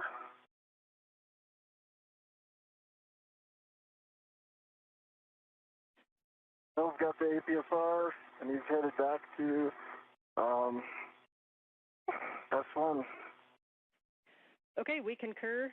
Reminders, you come back around toward those airlock toolboxes just to keep an eye on tethers. Sophie's going to be tracking up from the airlock to the starboard side of the cedar rail. Sophie, we see you arriving up at the Z1 work site. Welcome. Your first step is going to be to temp stow the ORU bag on the S-cant boom handrail. Reminder to be slow translating on that Z1 boom and avoid sudden stops or cyclic loading.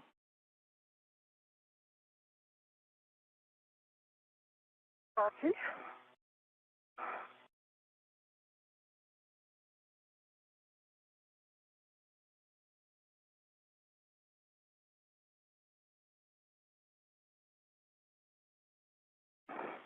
Sophie Adenot is making her way to the Z1 truss. This is the center section of the backbone of the station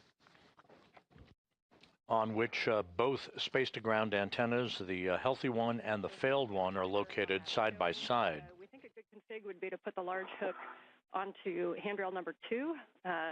Reminded that they're numbered from the base of the Z1 up, so 2, it would be the second one facing aft. And if that large small can move up and down handrail 2, we think the bag access will be the best. Copy. Thanks, Anne. Just working now for one fair lead of my 50 tether so that the next step is going to be easier when I come back, when I go to ESP3 translation. We copy, good plan. And this one fair lead is going to be a four-man fair lead around 605. Yep, and I think I heard 6052, is that correct? Yes, affirm. Okay, yeah, we like that plan, and a reminder that's going to be where you put an AET later when you stow the S-cant there, so good recon. Like a good helicopter pilot, you like your recons. Yep. All right.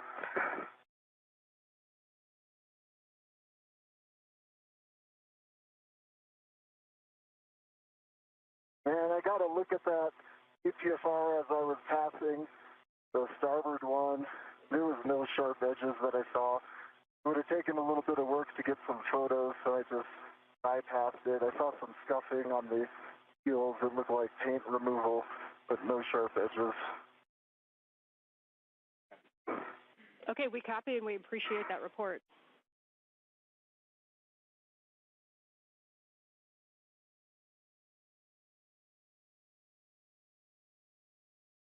Okay, Sophie is in position for the bag stowage with local on 6051 and end effector on number 2. Copy, we like that plan. Once you do have that down, then you can pause there for a glove and HAP check after your translation.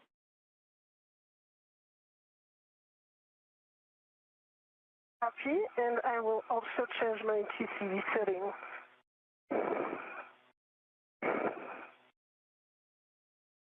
We copy change of TCV settings. 38 minutes into today's spacewalk, Sophie Adenot is at the Z1 truss of the International Space Station. She'll be removing a heat shield from part of the mechanism on the boom of The apparatus upon which the failed ESCANT is mounted, it's called an AGIT, which is an acronym for the Antenna Group Interface Tube. This is essentially the mechanism on the boom upon which all the electronics are interwoven. She'll be removing a heat shield from that boom as one of the first steps in the removal of the failed antenna. Meanwhile, Anil Menon, you're looking at the helmet camera view from Menon.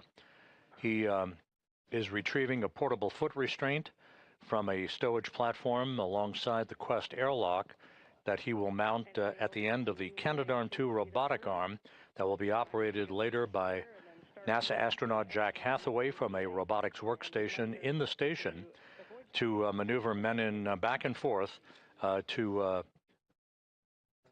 position the failed space-to-ground antenna. Once it is removed from its boom on the Z1 truss, and then ultimately to maneuver the spare antenna to that location on the Z1 truss for its installation. Good view of the thermal radiator flap and the MMOD strikes.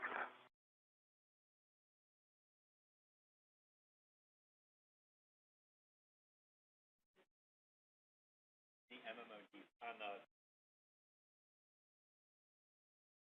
the one on the Okay, we copy the report. Thanks.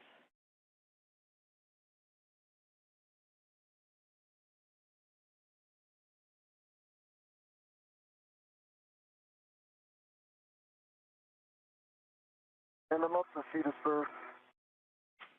Copy. You're going to head left, starboard. You're to the F1 NTA, which is mile marker 6900, 6900.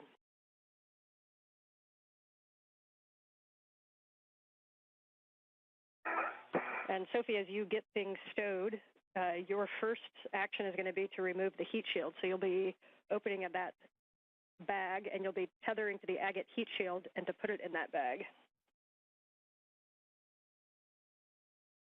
Copy. Right now, I can confirm I have 2 AET, 1 on the handrail 2 and 1 on the handrail 1, and I'm currently removing my VRT. The bag is a good config. I'm going to sit it down so that it doesn't fly away. Hey, and Sophie, I am in place now, so if you have some comms, Sophie, now's the time. Otherwise, I would start chatting with Jessica. Yeah, got plenty of them. I know my next step is the heat shield, and that's coming right after the VRT stowage. Yep, and for Sophie, just a couple cautions to avoid contact with the ESCANT dish and the gimbals. And the max loads on the ESCANT is 45 pounds, which is 20 kilograms. Your steps that you can go ahead and take is to go up and retrieve the heat shield. You're going to tether to it and release the quarter-turn fasteners. And then reminder that over on the starboard side underneath, there is an elastic strip that you need to remove. And then you can stow that agate heat shield into the ORU bag. For Anil, I can give you a go to speak with M1. Love that. Hello, Jessica. I am in place. I see the arm and I see good clearance. Your go for APSR install. Okay, we copy that your go for the GCA to the published position. This is going to bring the arm toward you, station aft. Copy.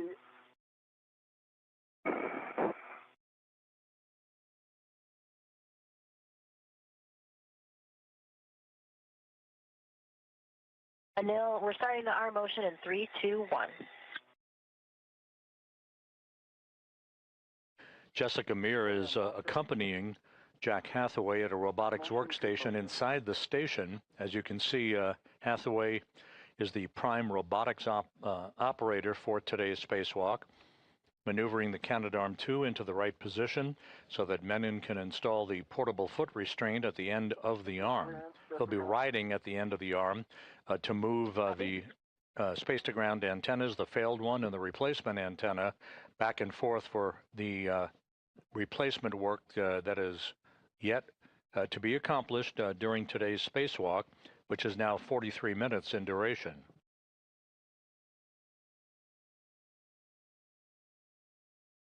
Meanwhile, Sophie Adenot, in the first hour of her first spacewalk in her career, is about to remove a heat shield from the antenna group interface tube.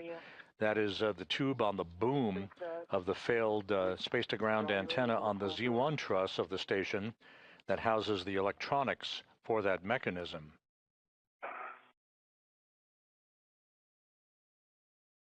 Let's call GCA complete here. Okay, copy GCA complete. Stand by while we get breaks.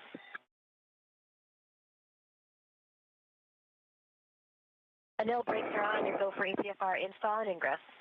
Copy, go for APFR install and ingress. All right, Anil, your APFR settings are 12 Papa Papa Fox 6, and up to you if you'd like to reset the APFR and then put it in. It might be a little easier to access. You'll be looking for 12 for the clocking. 12 Papa Papa Fox 6.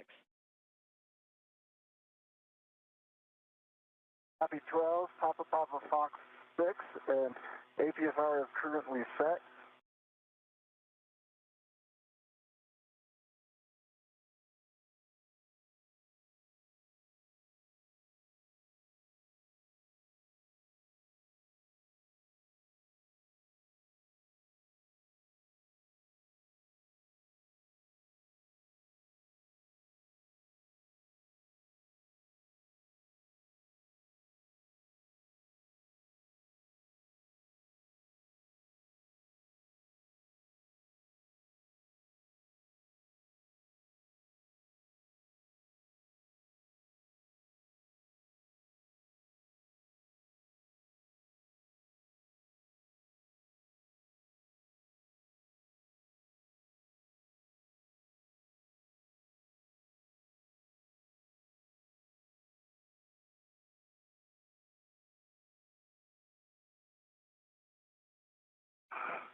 And Sophie, when you have a moment to pause, if we could get a good glove and hap check, please.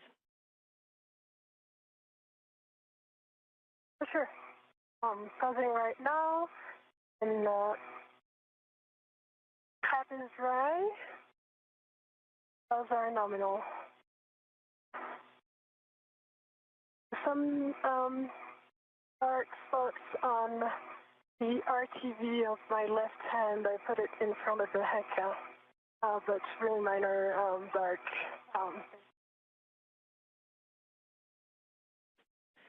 Okay, we copy the markings. If you have any other information like color or size, that's great. Right now, we'll take that as a nominal glove and hap check. Nominal color is black, and size is just less than a fingernail. Yep, thanks. And Neil's got APFR. Neil's got the APFR installed, 12 Papa Papa Foxtrot 6. And I got a locking collar, black on black, good pull, twist test. Pitch knob is depressible. Anil Menon installing the portable foot restraint at the end of Canadarm2. Sophie Adenot reporting that her gloves look good and no issues with the helmet absorption pad in her helmet. It's nice and dry, just the way it should be, as we pass the 47-minute mark in today's spacewalk. The two spacewalkers, Menon and Adenot, setting up shop for the removal of the failed space-to-ground antenna. This will involve installing 12 gimbal lock bolts to prevent any inadvertent motion of the dish on the space-to-ground antenna during its transport over to its temporary parking place on the truss of the station, and ultimately for its installation on ESP3, which currently houses the spare space-to-ground antenna that will replace the failed antenna later in today's spacewalk.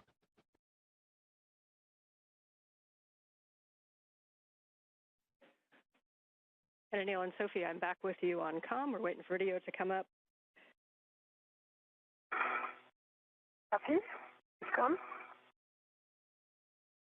And Anil, when you're in a good position and ready to walk through tether swap steps, let me know.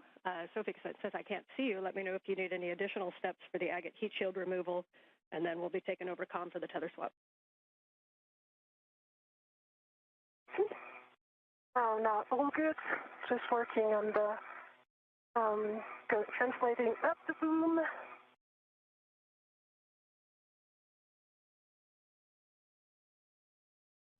Okay, copy. And since we are in our first night pass, as you can tell, reminder that your helmet lights have 3 settings: off, spot, and flood. And each time you push the button, you get a different setting if you need it.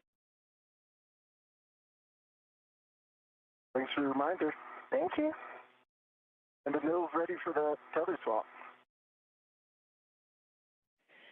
Okay, Anil, for the tether swap, the first thing that we're going to do, you have a waist tether down, I assume? Waist tether's down, end effector is down.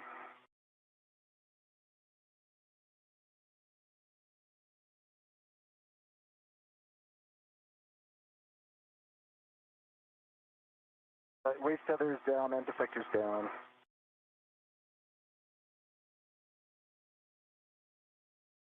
Hey, Sophie, how copy?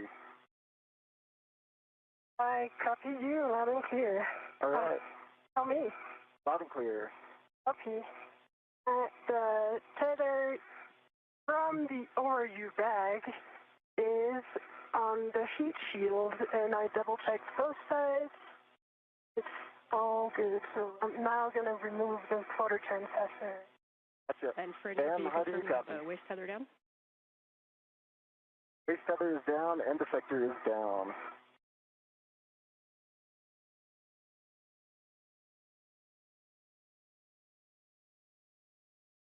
How copy, Ann? We hear you, Neil. Ann is troubleshooting a headset issue. I hear you loud and clear. I can relay some information if needed. Anil, I hear both Ann and you. Okay, Yeah, I Anil, hear Sophie, Ann comm and check. you. Loud and clear, Ann. Loud and clear. Great, let's keep going. So Anil, you've got your waist tether down. Your first step is going to be to lock your green hook on your red reel. Green hook is locked on red reel. You can now retrieve your yellow hook from the green reel, and you're going to stow that on the SSRMS Lee tether point. Yellow hook to the SSRMS Lee tether point, and that will be locked. Okay. Yellow hook is on the SSRMS, right?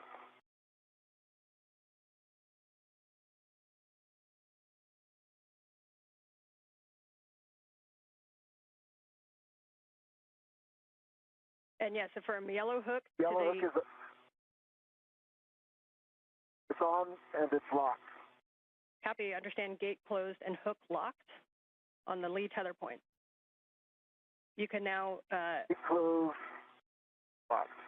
all right, and then check that your red reel is unlocked. Red reel's unlocked. Copy, you can now lock your green reel, and then you're going to retrieve your green hook, and you're going to stow it on the S1 NTA handrail. So lock the green reel. Okay, I'm going to transfer to truck, then I'll do that and report back. Copy, and if you need it, the S1 NTA handrail is directly above mile marker 6870. And McLean working with Anil Menon to make sure that all of his tethers are in the right configuration. He is at the end of the Canadarm2 robotic arm. Alongside him, Sophie Adenot, as they set up shop for the beginning of the process to remove the failed space-to-ground antenna, on the Z1 truss of the International Space Station that began to exhibit degraded performance last November. It is far down. And all the other sides are 100% covered with aluminum shield. There's no risk of fraud because everything is attached, and I'm in the process of removing it. Okay, we copy the report. We do not see it in the camera view. The camera view, just so you know, ends right where the agate handrails start, so just below the heat shield, and we're talking about the report. Okay, let me go up so that I can show it to you before finishing the removal. Do you see it now? That's a good view, thank you. All right. Okay, I'm going to finish the removal.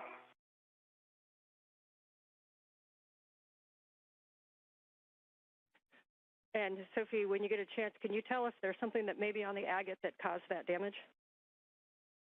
I think my suspicion is that sunlight is intense on this side, on the forward side, and the sun, like the thread that is the cross that has like the pattern of the thread here is damaged. I would say it's too much sun rays on it.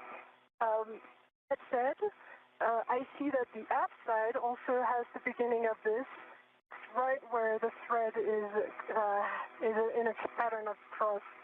And I can point it with my finger. It's right here. There's no risk of fraud, but it's of course that's sufficient, I guess. Okay, copy. We have a decent view of it. If you wouldn't mind pulling it down and right, and just then we'll get a little bit better view of that. We really appreciate the report. Okay, down and right like this? That is beautiful, and then just slowly move it to the right, and we'll be able to see the whole thing. Okay. Every side of it has a little bit of aluminum torn stuff. Again, the heat shield that Sophie Adenot is displaying is basically the wrapping around the antenna gimbal interface tube, the agate, as it is called. It's essentially where the electronics are located on the boom where the SGANT antenna, the failed antenna, is housed on the Z1 truss. And for Anil, back with you for your green hook on the S1 NTA handrail. Yeah, I am just unwinding tethers here. I think with the crew lock bag, got them looped, but I have a solution, so I'll be unwound soon. Okay, copy. Just let us know when you're ready to proceed.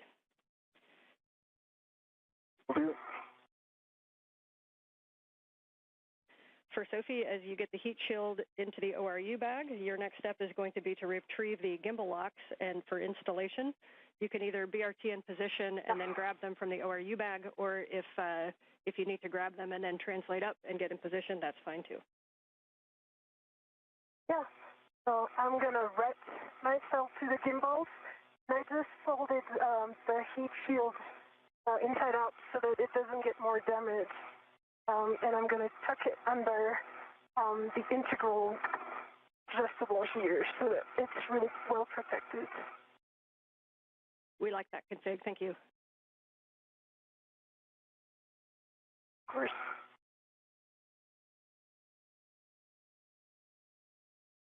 Okay, the tethers are unwound. I'm headed to the anchor point. Copy. Good work. So you'll be putting a green hook on the NTA handrail above mile marker 6870. It's just to the inboard side of the stanchion that says 07.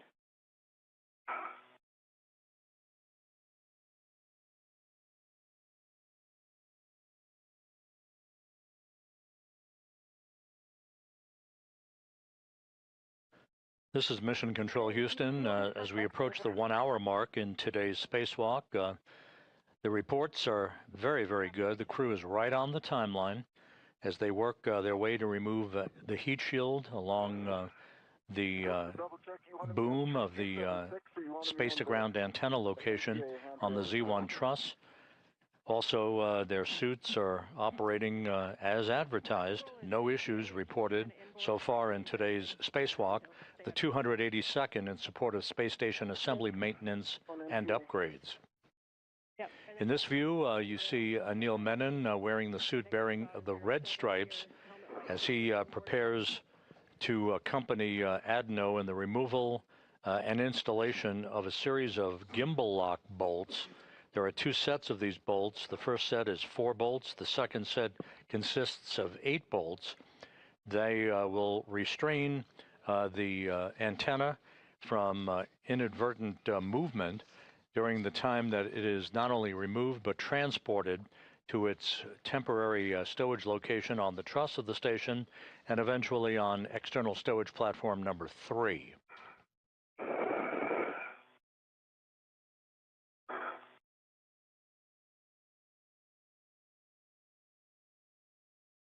Okay, the green reel is locked.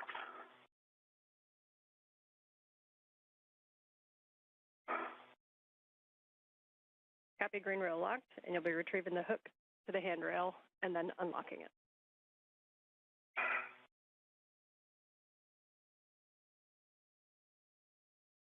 Green hook is off.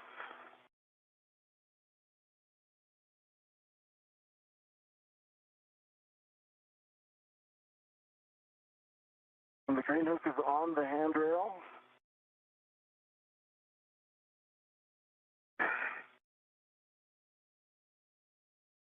The green reel is unlocked. Copy. Your next step is to ingress the APFR. We recommend you'll be head zenith, and you can use the pump module handrail as to stabilize yourself for ingress.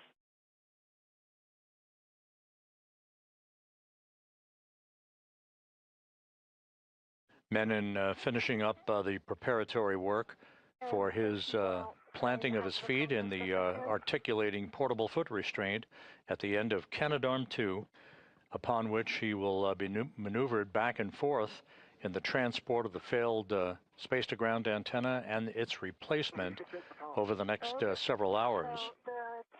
The robotic arm being operated primarily by Jack Hathaway from a robotics workstation inside the International Space Station, accompanied by Jessica Meir. I would like to reinstall it.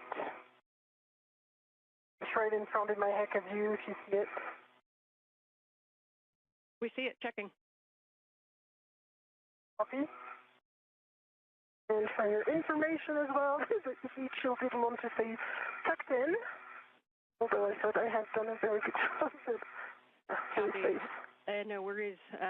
You are go to reinstall that TA clamp, and just a reminder that about potential sharp edges on those, so just take a look closely, and you're go to reinstall.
This is Mission Control Houston. Just to recap, today's spacewalk by Anil Menon and Sophie Adenot began when they placed their suits on battery power at 7:29 a.m. Central Time, 8:29 a.m. Eastern Time.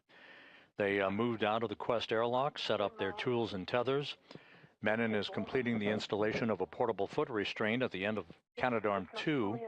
He'll be transported around the vicinity of the work sites at the end of the robotic arm to maneuver the failed space-to-ground antenna to a stowage location, and then maneuvering the replacement antenna that is currently housed on ESP3, the external stowage platform number 3, on the P3 truss or port 3 truss of the station. It will be installed in a boom on the Z1 truss. That's the middle portion right in the center of the uprights of the truss of the International Space Station. There are 2 such space-to-ground antennas. The one being replaced today was installed on the STS-132 mission. Back in 2010, the replacement antenna was delivered to the station in 2009 on the STS-127 mission. And Anil, as you get into the APFR, we see about there, reminder, give yourself a good tug test. Make sure you're really comfortable with your heels. Once we get moving, we won't have too much opportunity to redo those. So once you're happy, just let us know. I feel pretty happy. They feel solid. Copy. We've got a camera looking big brother right over your shoulder, and you look good there. So at this time, we'll take a glove and a half check, please.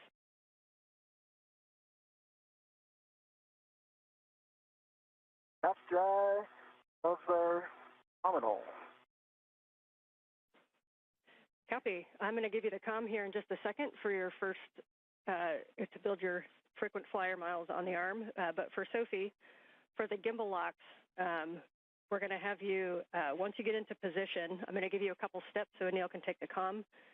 You'll take gimbal lock number 1, which is the one with 4 bolts, and that's going to install on the aft side, so 4 bolts on the aft side, and you're going to manually put in approximately 2 turns in any order on those bolts. You're going to continue to do those. Turn count is important, so please notice and report those turn counts as able with comm. Copy. Ann McLean reporting to Sophie Adenot about the beginning of the work to install gimbal locks on the failed space-to-ground antenna. These gimbal locks are physical locking pins used to secure the antenna's movable joints during launch, installation, and today's transfer operations for the spacewalk. The published backoff position. And Jessica, how copy? Got you loud and clear now.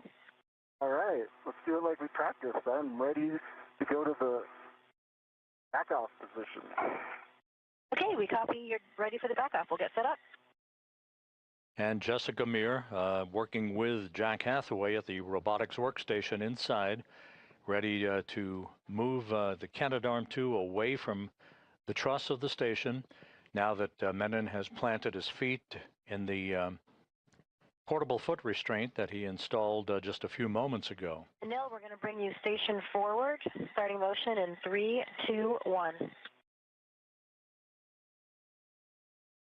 I see motion, good motion. I've got good clearances, as I know you do.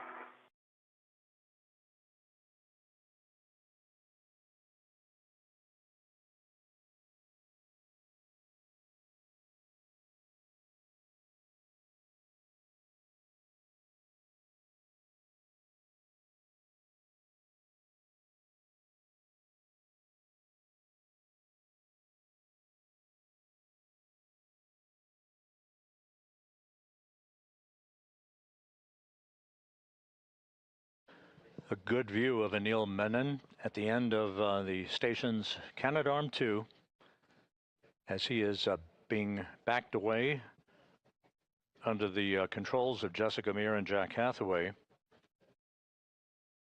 He'll be maneuvered to the Z1 truss to join Sophie Adenot for the procedures to install gimbal locks, these locking pins on the failed space-to-ground antenna before it is basically disassembled from the boom upon which it has resided for the past 16 years.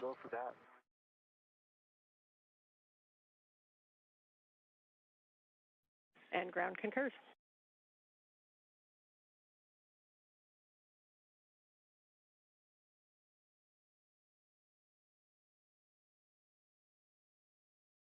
And Sophie, as you get set up, if you need to redo RETs, you can. And BRT to 003 is our recommendation. It looks like you're just about to get that in place. Nice work. I'm already BRT to 003 and working on the install of the number 1 gimbal lock. Copy.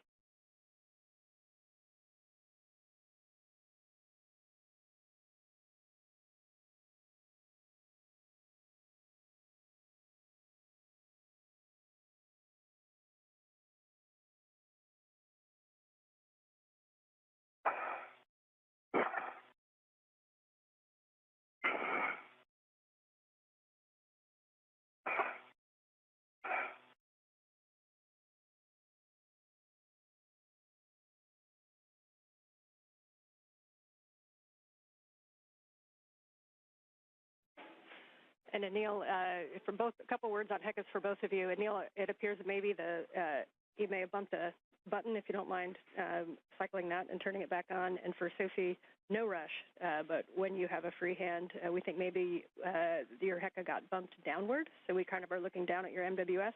Still a great view, don't stop what you're doing, but when you have a chance, move that back up. And then my green light was on, but I'm power cycling it. Copy, thank you, good info. Copies. And Anil, this is Jessica. Are you ready for the maneuvers to intermediate through Z1 backoff? Anil is ready. Okay, that'll be about 3.5 minutes. Starting motion in 3, 2, 1. I see motion, good motion.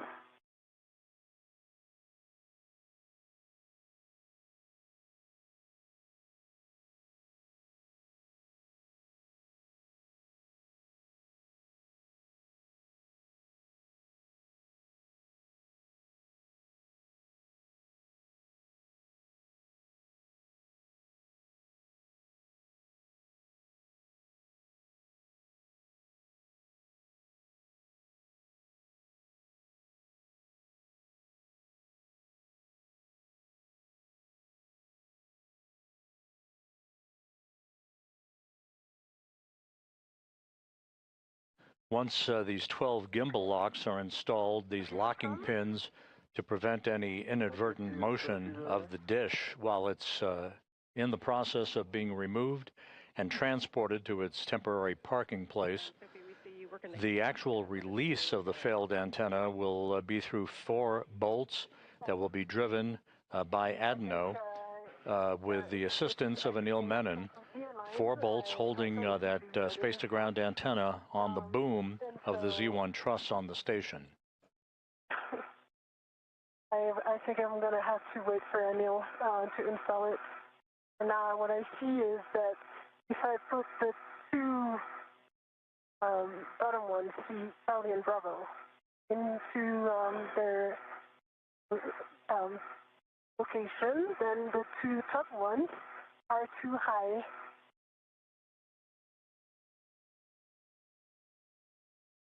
Okay, we are tracking. And if we wait for Anil, that's okay. If you'd like to continue to troubleshooting it, just make sure that there's no side loads pulling on it. Maybe one of the AETs, or if gimbal lock number 2, it looks like it might be kind of stuck behind one of those NZGL cables. And if you free that, it might give you a little bit more of a push. I think, yeah. From what I observed, I'll try this, but from what I observed, it's distance between the top and the bottom bolts, which is not good right now.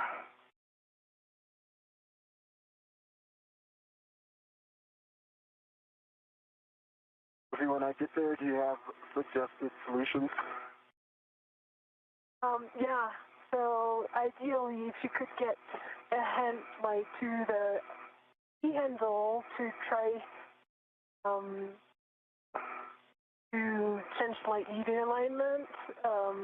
But from what I observed from here, it seems aligned. It's just the distance which just doesn't seem right. Like there's 1 centimeter difference, which is kind of interesting. Okay, I just locked the other rat. I'm gonna give it another go. Now there's no side load at all. Okay, we are tracking and we're talking about it. Okay. And can you, for my purposes, can you remind me what bolt you're looking at? Charlie Bravo and Delta Alpha.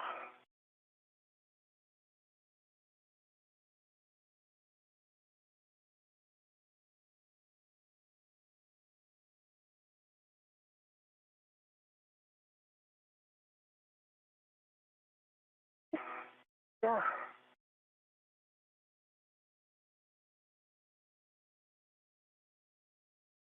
What would be easier then is I would take care of Charlie and Delta to check the alignment, and you would take care of your side, the starboard ones, which are Bravo and Alpha. For now, either I align the 2 top ones or the 2 bottom ones, but I cannot do like the 4 there. Copy. And we copy, Sophie. We're talking about it also. Copy. And so to clarify, you believe that if you hand start, say, Bravo Charlie, that Delta and Alpha will not reach, or if you do Delta Alpha, that Bravo Charlie will not reach? Is that a good read? That's a good read. But I'm slightly too beta oriented, so I would be able to confirm only if I move, which is kind of tricky right now because I have the 2 gimbals and all the equipment, so it's better to wait for Anil in that position. I tried to, yeah.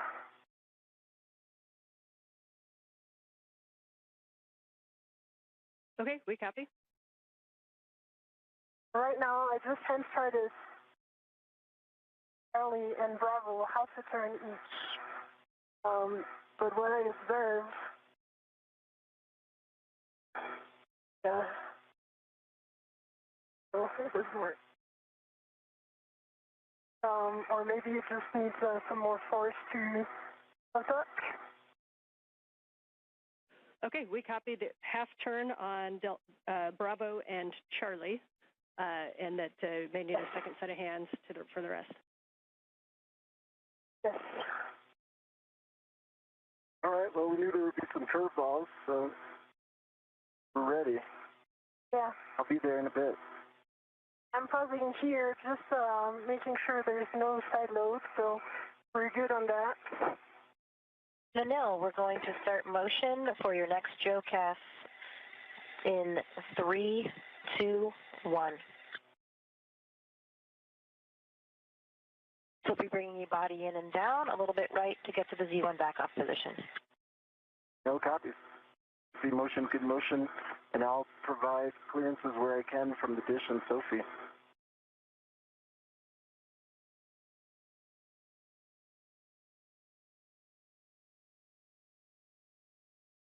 I see the day is coming, so I'm going to turn my visor.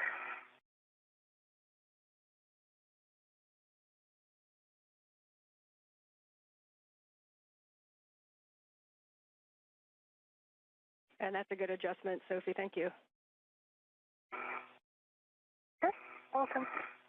I can even point it better so that you can see.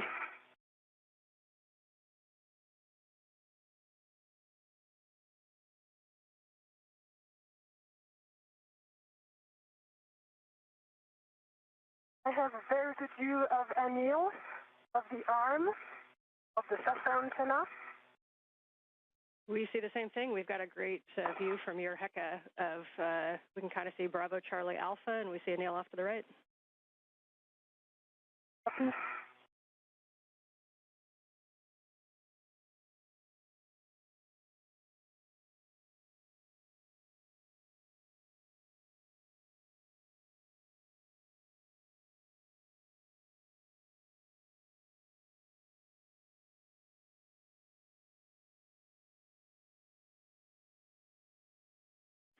And Sophie, if you're able, we understand half turn on Bravo and Charlie. If you're able to go to the full 2 turns, we think it'll be a slightly better config for those 2 bolts. Copy.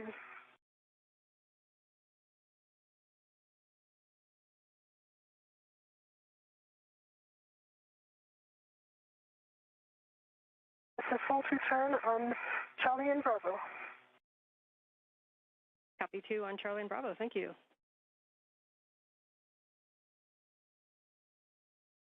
It was awesome in your menu.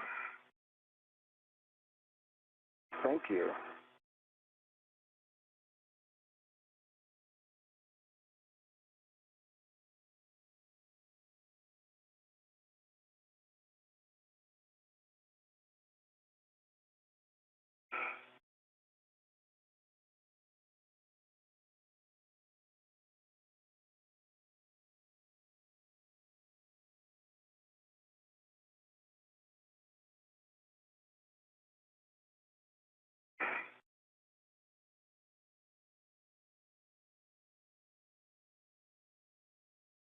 All right, I got good clearances here still. Yeah. Excuse.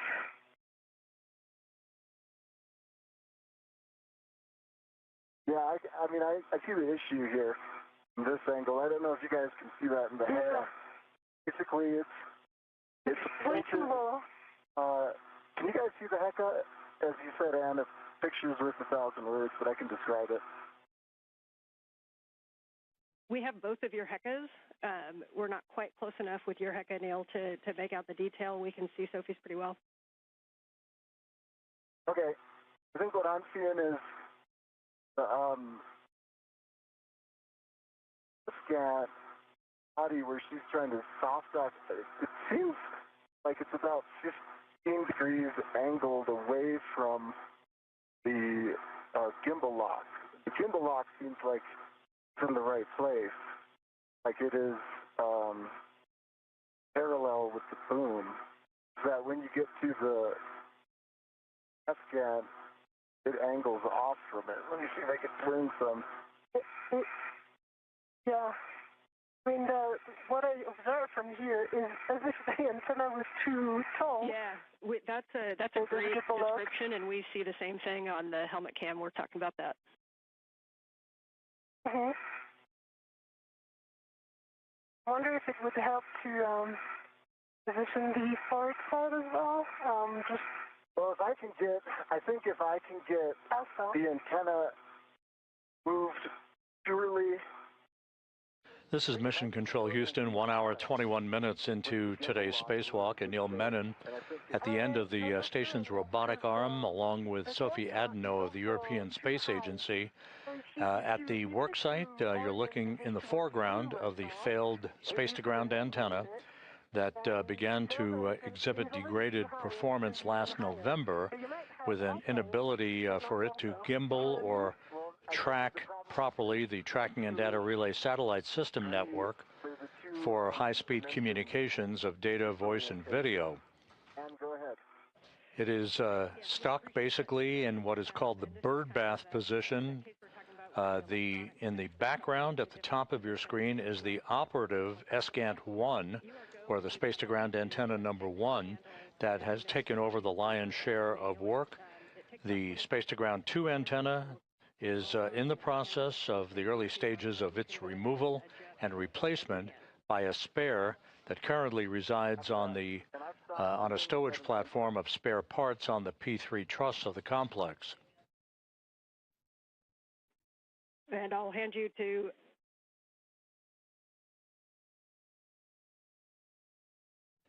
the two spacewalkers are in the process of attempting to install two sets of gimbal locks.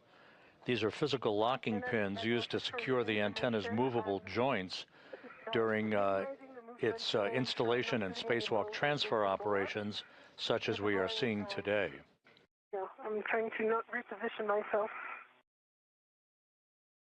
That's it. And Sophie, that was a good call to just wait. I don't think this would have been something you could have resolved. Yeah, there's a big delta. It's not a small alignment issue.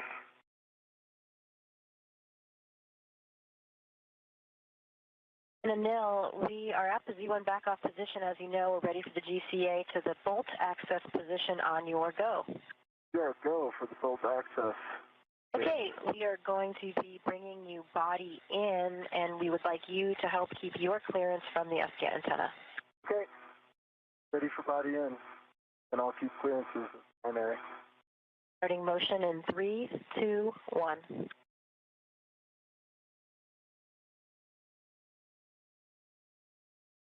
I see motion and good motion, and I've got good clearances. I've got a meter from the T-handle, the hand extended.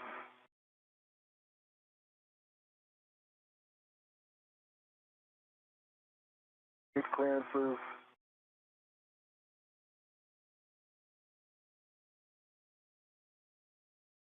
I'm good. I've got a meter distance. I'm personally moving my body in ADER, so I've got good clearance.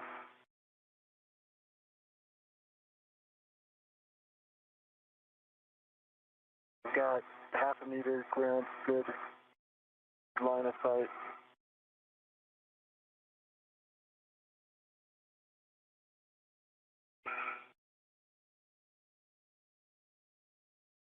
We got good clearance. And I cannot see anymore the SASA antenna, so I cannot check anymore. We have clearance on the SASA. Copy. And I've got good clearance from the SCAT. Got it. Good foot. And I can move my body even more. I've got good clearance from the boom.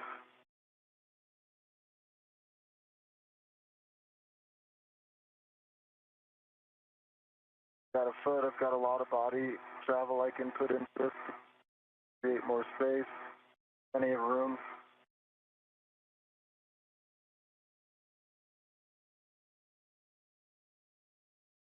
Got plenty of room. Yeah. All right, we're coming up on another handover, but you guys can continue to work this, and we'll take a report on the other side, but you are go to manually manipulate those gimbals to see what you can get. Watch for pinch points. Oh, great. I think we can get this, Ann. I've got high confidence. We see it. Okay, I'm working on Delta. And there is much joy in MCC. Okay, 2 turns on Delta. 2 turns on Delta. Copy, 2 turns on Delta. Okay, Anil, we have reached the published position. And in mid-sentence, we've hit a gap, a short gap, in our tracking and data relay satellite system communications, not related to the space-to-ground antenna work that's ongoing. Okay, copy, go. Menon and Adenot working on the installation of these locking pins before the failed space-to-ground antenna can be removed from its boom. Bravo, Delta, Alpha, in this order. She might be on handover, so... I'm here. Yeah. I think maybe... Okay. Okay, so, hey, guys. Anil? Hey, nice job. We copied 2 turns on all bolts. You're going to now retrieve the PGT.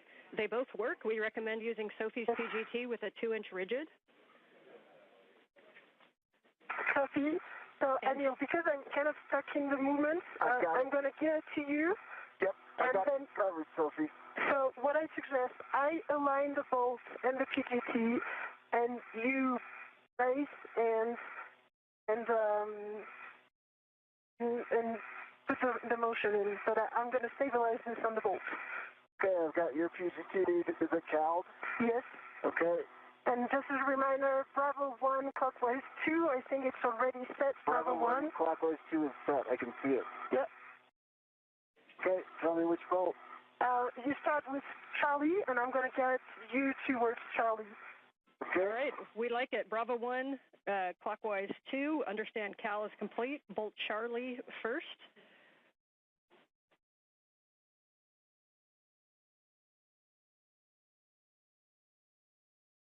Charlie first. Okay.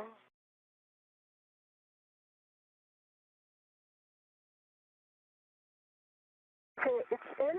Okay. And then I'm going to... Turn to motor. Wait, can you hold the PGT? There. The PGT held.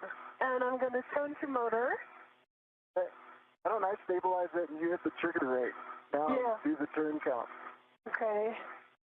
But you didn't do the CAL, right? I had heard it was CALD. We did not CAL it. No. We need to CAL. No, okay. So when you turn it on, right make sure now. the collar goes to CAL first, Yes. and the ratchet is in clockwise or counterclockwise, and press the trigger for the CAL. Yeah, it works. Copy.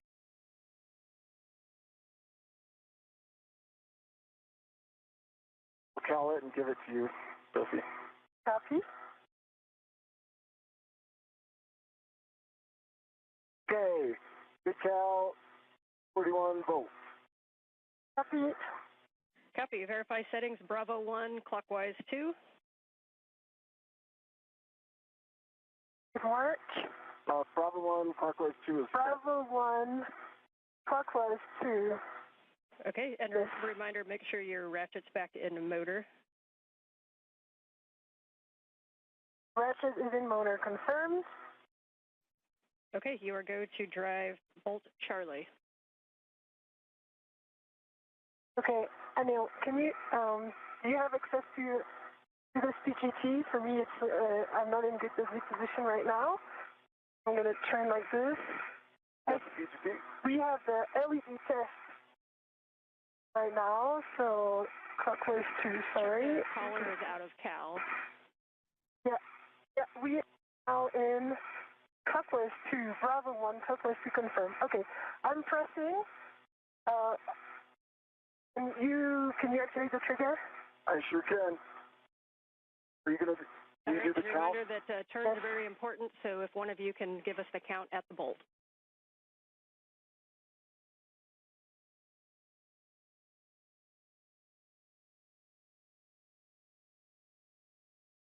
Okay, that's it, Sophie.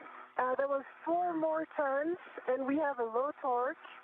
Actual torque is 1, and there's fault and torque red LEDs that are on right now. Copy, checking. And you can go ahead and try with the same setting. Make sure that there's no side loads. The 2 inch is not as forgivable as the 6 inch, so make sure there's no side loading at the bolt. You can also kind of wiggle the gimbal lock, and then you can hit it again with a Bravo 1, clockwise 2. Okay. Hold it right there. I've got a good grip. Okay, what's it say? Number 1, repositioning. The torque again, fault.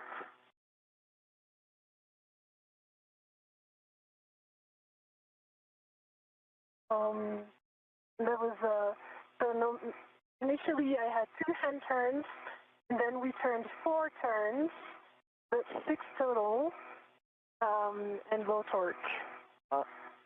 We copy low torque, and we copy that you did get no additional turns on that second one.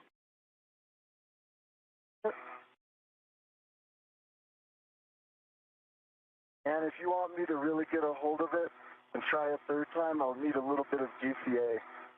I can do it. Yeah, we do think you guys can decide if it's GCA or if Sophie needs to reposition. We do think that that the PGT needs to be braced a little bit harder, so maybe clocking it down so that the PGT handle is directed nadir more towards Sophie or in a place where you can have 2 hands on it with your BRT, If you don't think that's going to work, then we'll look at GCA. Okay, Sophie, you can help stabilize it, but it's just barely out of my reach to give it like really strong hold. Okay. So then I need to reposition. And it's going to take a while. Would it be easier for me to just GCA in? What do you think? Yeah, it's up to you. Do you think moving the handle to point down towards Sophie would do anything? Okay, just evaluate this. Okay, let me try. Right there. Get you set up. No, it's where your hand is, Sophie, again. should help. It should kick to the handle should kick to the right. So the side that you have your hand on, if you could get a strong hand there and manage that kick, that might help. I can help stabilize it. Yeah, it's also low torque. So no more turns. I tried it 3 times. Could it be a cal problem? But do you want us to recal just in case something went wrong? We do not think it's a cal problem. Standby 1. Okay.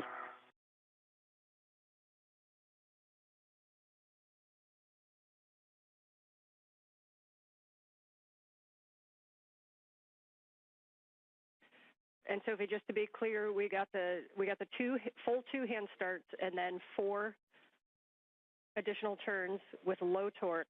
Have you gotten any additional turns or any good torque indicator? Yeah, okay, so right now we have green torque light, and actual torque is 12, and I pressed 4 times the trigger, and now that was a total of 1 more turn, so that would add up to 5 with the PGT plus 2 hand turns, 7 total,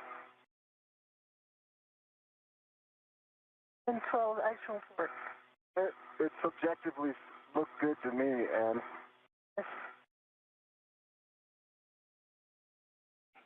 we're double checking that. We think that's a good bolt, but standby 1. Your next one after this is going to be Bravo if you want to start thinking through that. And with that, we have a good Bravo, bolt on Charlie. I can do. We're calling Charlie good bolt. You're going to Bravo, which is starboard aft. I can do this one. Okay, Sophie. I'll let you work on that one. Okay, you count, okay? Yeah. Ready, starting it in 3, 2, 1.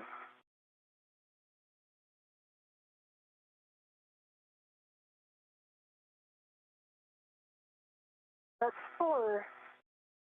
Does it say? And I can see it's a good green light, 12 tons, 3 actual torque. And that was 4 turns. Copy 4 turns, green light.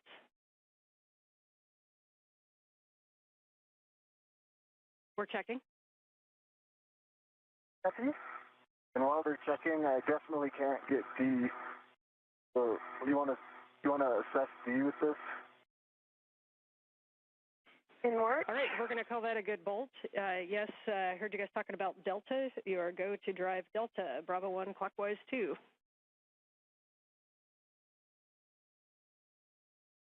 Hey, you got it? Put it more down.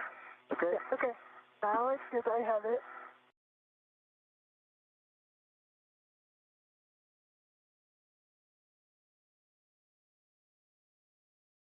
Okay. I can help you stabilize it right there. Okay, ready? I'm starting in 3, 2, 1, go.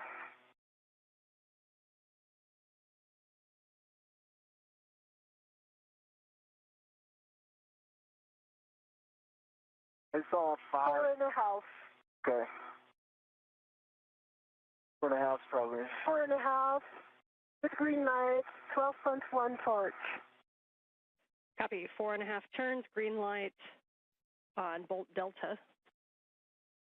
Yeah, and from what we observed, it's fully seated inside the location. That's what I can do if you want me to do Okay, it. please do it, and I'm going to hold it. Okay. All right, you count. Tell me when you're ready. I am ready. Okay, 3, 2, 1, driving.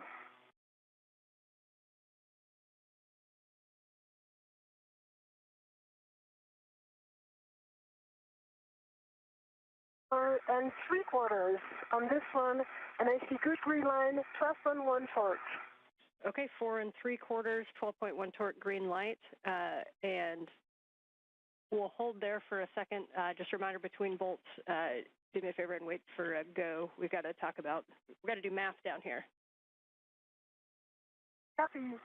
So let's, Anil, for us, while they are doing their math, let's do the PGT and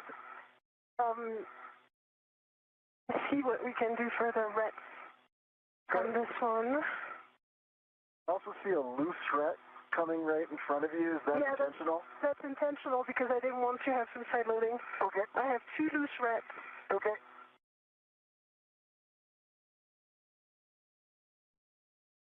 Okay, and for the crew, you can go ahead and move to gimbal lock number 2. Reminder to pull that around to the port side for the AET routing. Yes. And you can get that one, you can manually start all 8 bolts in any order, manually start 2 turns on gimbal lock 2 while we work to confirm the config of gimbal lock 1. So, Anil, copy, Anne, good copy. Anil, can I, before doing that, please, can you release this AET and unlock it? It's going to go back to the bag. That's right, sorry, the ret. The ret number 22 that you see right here. This one that is shaking. Okay. Yeah, this one, because this one is one from the bag, and I am actively reretted to the other side of the AT, so we are good. Okay, this red's off. It's coming towards you, okay? Copy. You want to guide it so it doesn't get snagged? I'm going to release my VRT, reposition to the forward side. Okay.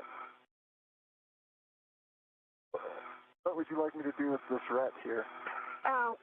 Let me get in position, and then I would like you to turn it back to the bag. It should be going directly to the bag. It belongs to the bag. Okay.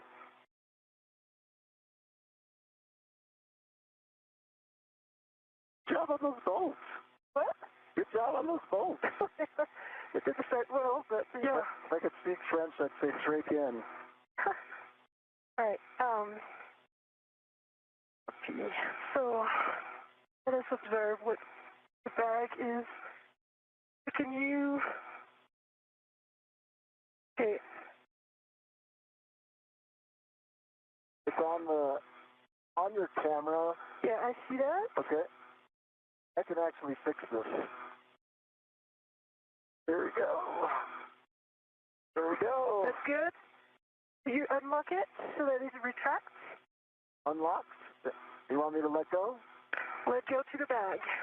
All right, it's in the bag. It's in the bag. Hold on. All right, now I'm going to go around. And there is a gimbal lock right above your head. You wait 1 second. Yeah, I am waiting 1 second. I will move over. Slowly, I've got control. You got control. My hands are on the agate handles.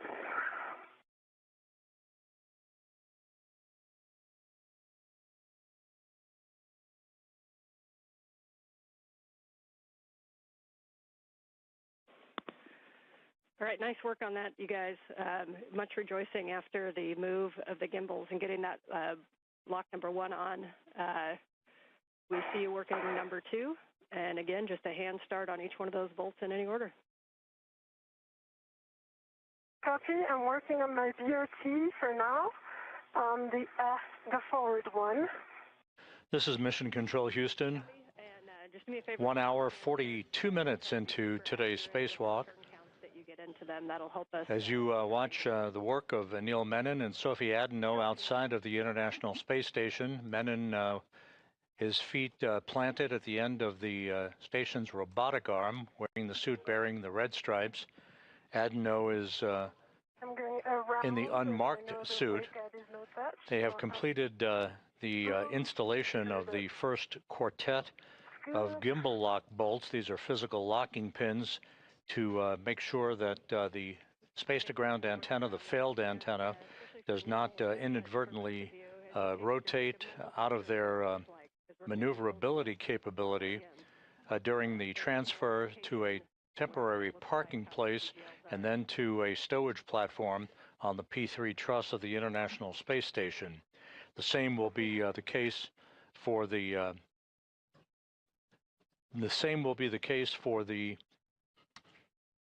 replacement space-to-ground antenna that is currently housed on ESP3, the stowage platform on the P3 truss, that is replacing this failed antenna at the center of the station's truss structure.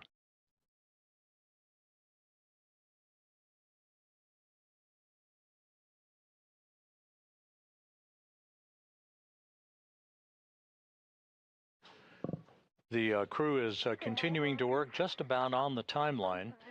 The first order of business, of course, the removal of a heat shield at the base of the boom upon which the failed space-to-ground antenna resides. Now the installation of these locking pins to restrain any movement by the space-to-ground antenna dish during its transfer to its stowage location. This will be followed by the removal of the antenna itself and Anil Menon carrying the antenna at the end of the robotic arm to to the external stowage platform number 3 on the port side of the International Space Station. The station and its crew members are currently traveling 260 miles above the Earth, moving from northwest to southeast, about to move directly over the Cabo Verde Islands. So that's 2.5 turns on Gulf. 2.5 turns on Bolt Gulf. 2 turns on this one, Sophie. Which one's this? Foxtrot. Let's go, Anil Menon to Echo and Hotel. Let's go to the top one, yes, affirm. It works. She's directing me. We haven't put the turns in yet. Yep, and Anil, I see you on Echo, and Sophie, I see you on Hotel. Yeah, 3 turns on the Hotel. 3 turns on this one. Yeah. Okay, understand. 3 turns on each. Please stop at 2 turns on the hand start bolts. But we got 3 turns on Echo, 3 turns on Hotel. And now you work on Kilo, Anil, and I work on the Mike. Yes. Yep, and we can see Mike and we can see Kilo. Okay, that's 2 turns and a half on Mike. 2 turns on Mike. No, 2.5. Turns on this one. Hello. 2 turns on Kilo, 2.5 on Mike. Yes, now working on Juliet and Lima. 2 turns and a half on Lima. 2.5 turns on Lima, and a reminder, we want about 2 turns. And go ahead, Anil. Yes. 2 turns on this last. Juliet. Thank you. Glad you got them memorized. I can't see them. I can see them. And Fox, did we get Foxtrot? That's the one that's closer to Anil. And that one with tracking 2 turns. We can go for the PGT. Yes. Let's go with yours, Anil. Hey, get my PGT now. It's already cowed. Okay, It has 41 volts. We think Sophie's PGT with a 2-inch rigid might be easier. You're welcome to use either. The first bolt is bolt Foxtrot. Okay. That is the one that is, yep, Sophie can see it right there. It's closest to you, Anil. It's one of the bolts that goes to the SCAT, so it's the lower one on your right. Okay, I'm going to guide Anil on the bolts. I have good view, and I'm aligning these. It might be right about yours being easier just because. The 2 spacewalkers are working in tandem to complete the installation of these gimbal lock bolts. These are physical locking pins used to secure the antenna's movable joints during its transport. In this case, it's transferred to a stowage location once it is removed from the boom. This is the failed space-to-ground antenna that the 2 spacewalkers are working on at the moment. We are 1 hour, 47 minutes into the spacewalk. Everything is proceeding on schedule. And we got Bravo 1 clockwise 2. Yeah, Bravo 1 clockwise 2. We are happy with that. Bolt Foxtrot. Okay, I'm on Foxtrot, right, Sophie? Yes, you're on Foxtrot. Let's go. 1, 2, 3, you count turns, okay? Yes.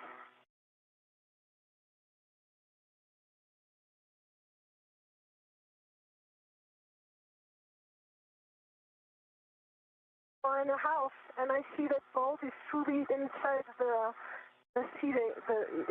fully seated inside. And I got low torque, 10.8.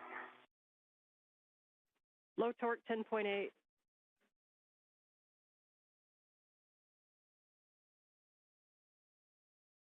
Okay, let's hit that bolt one more time. Just a reminder, try to be in a real good bracing position, no side loads. If you need to wiggle the gimbal lock at all, this first bolt might have a tendency to side load more. And bolt Foxtrot. All right, I hit it again, and I got good torque, green light. Only turned maybe an eighth of I don't know, it could have been 0, but it's at 11.9. A really small turn, basically, almost nothing. Okay, we will move to Bolt Golf. Bolt Golf, that's the one closer to Sophie on the other side, while we let MER determine what 4.5 plus an eighth is. All right, I could do this one too, Sophie, if you want. Okay. Okay, you ready to count? The space-to-ground antenna that the crew is currently working to install these locking pins on, this is the one that exhibited restricted motion beginning last November and a degraded performance in its inability to auto-track or gimbal, if you will, swivel to point itself toward the That's 5. tracking and data relay satellite system satellites that orbit the Earth in geosynchronous orbit in a constellation as the hub of NASA's communications system. 5 turns. Your next bolt will be Bolt Echo. Echo. This particular antenna was launched and installed during the STS-132 mission back in 2010. So after 16 years of yeoman's work, it is being removed and is being replaced by a spare that has been housed out on a stowage platform on the port side of the truss of the International Space Station since 2009. Right, green light, 12.1. Copy, and say again, turn count for Bolt Echo. 5.5. And it's fully seated from what we observed. Copy, 5.5. And you are going to move on to Bolt Hotel. The symmetrical part closer to me. Okay, is it this one? A-firm. It's A-firm, and I'm ready to start counting. All right, ready? 3, 2, 1, starting.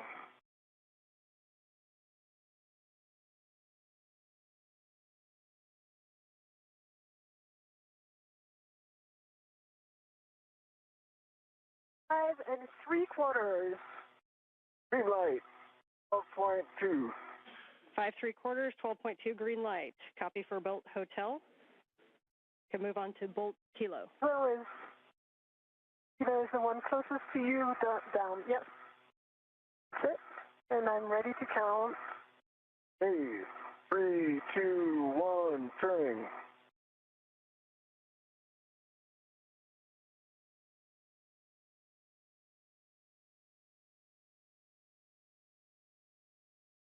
Four and 3/4. Green light, 11.8. Copy, 4 3/4, 11.8 green light for Kilo. Next will be Mike, but stand by one while we check that. Mike. Okay. I can't see that, but if you can put this and on. We'll keep going Yeah, with I'll. Bolt Mike over by Is Sophie. this? Nope. Is it this one, No, sir? it's this one. Okay, and let me just extending my body position. Oh, yeah. Yep, you're in. Let's go. Okay, ready? I'm going to try not to side load this. 1, 2, 3, Yep. starting.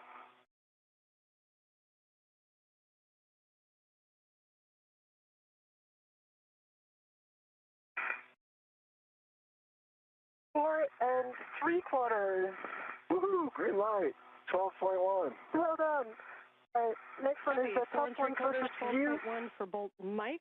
You can move on to Bolt Juliet, which is over by Anil. Yeah, no, not this one. Yeah, the one closest to you, that's one. Okay. Ready, Sophie? Ready. 3, 2, 1.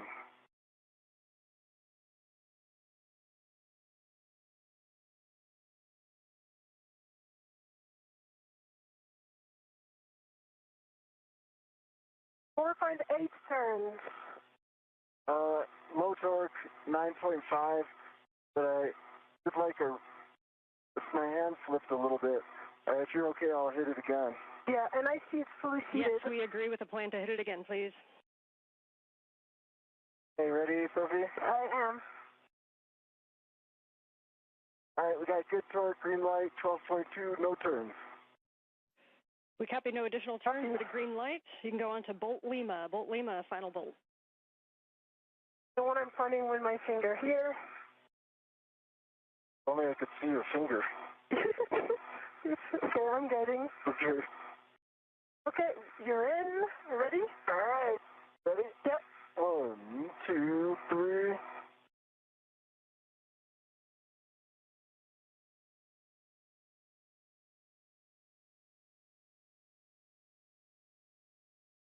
It's 5 turns. Light, 11.4. Copy, 5 turns and 11.4 green light. Nicely done. Folks are going to discuss that down here for a little bit, but at this time.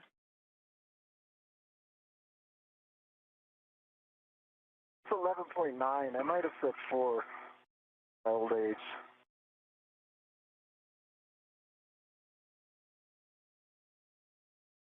What we observe from here is that all bolts are fully fitting into the golden part. Okay. They look all the same. So Sophie, at this time, first you guys can stow the PGT, and then we're going to, I have a task for each of you. Anil, we'd like you to do a wiggle test and take a look at the gimbals, and you kind of got to move it before. Let us know if it moves at all.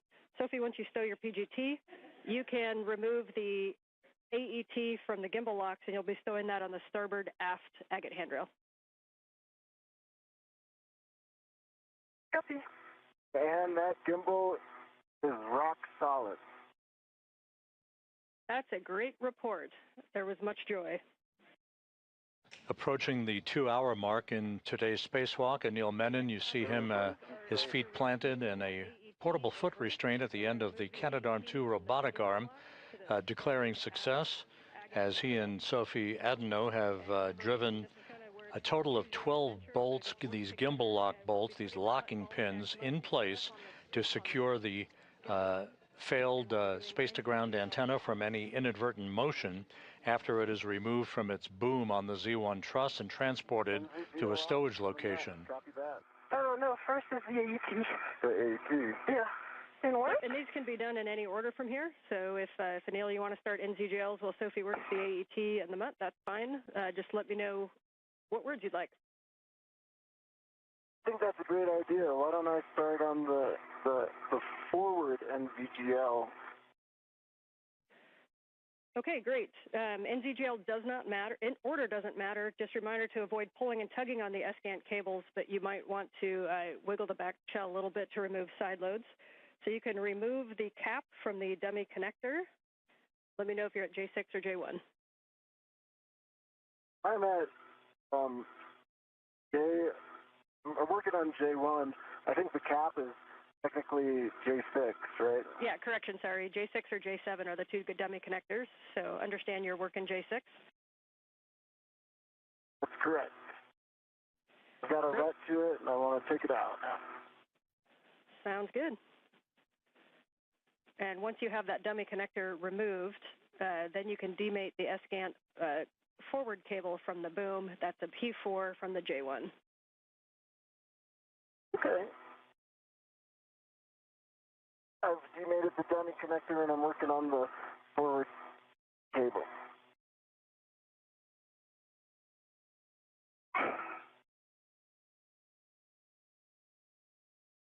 just over center now, and it's off.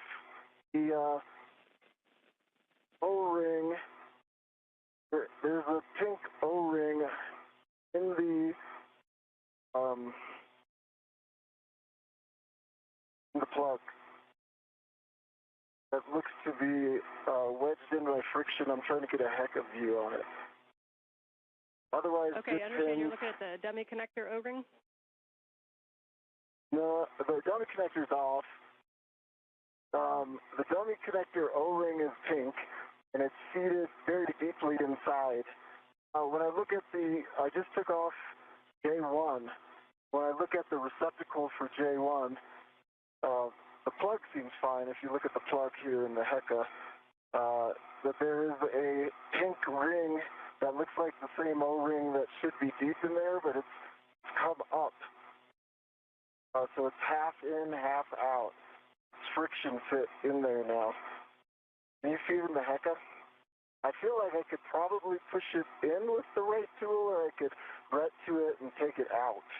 Okay, we are discussing. We don't have a great view on it. Can you see it? Okay, I can get you a good view. Let me see. Okay.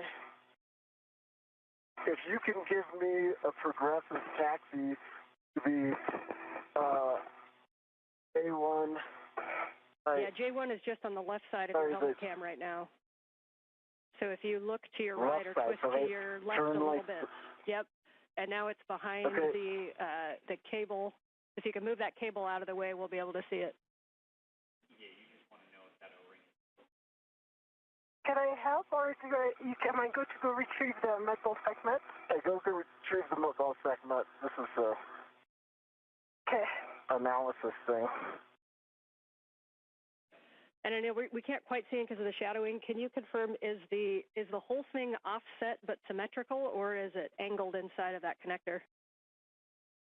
It's angled inside. Gosh, I wish I could get you a good view. It's like my helmet's right there. All right, I will just describe it. Oh, I'll be quiet. Let me know if you need more words. We like that. Thank you. We like your voice too, but we appreciate the time to think.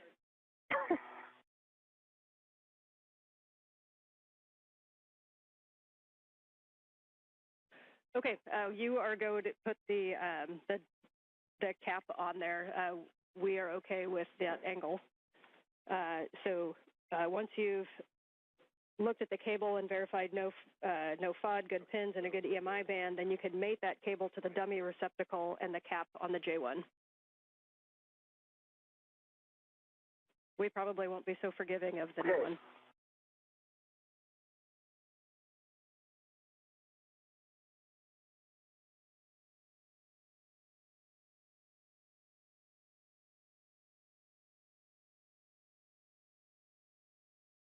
And I think there may have been a miscommunication. The J1 receptacle side, doesn't it stay on the boom? So, okay, and say that one more time. Like when we bring in the new one's going to attach its NGL to this back. Okay, you're talking so the J1, so the O-ring is in the J1 connector that's on the boom, is that correct? That is correct. Okay, appreciate that clarification, and yes, we'll be using that one again later. So copy that you've got the NZGL cable to the dummy receptacle, and now you can put the cap on the J1 boom connector. Okay, I'm going to put the cap on, but the pink does stick out 50%. Like that O-ring sticks out 50% from there, so I can try to flatten it in by putting on the dummy connector, if that makes sense. Yeah, we're checking. Yeah, if you want to try that, we're good with that.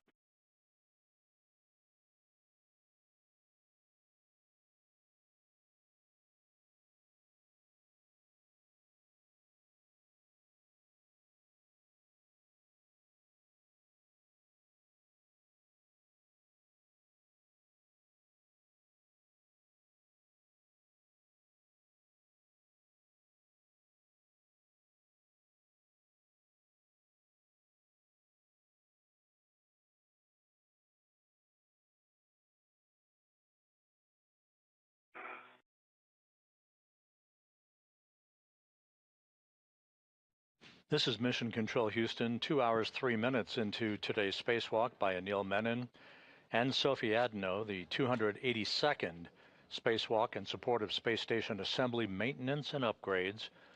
The crew well into the work to remove a failed space-to-ground antenna from its location at the middle of the backbone or the truss of the International Space Station on the Z1 truss.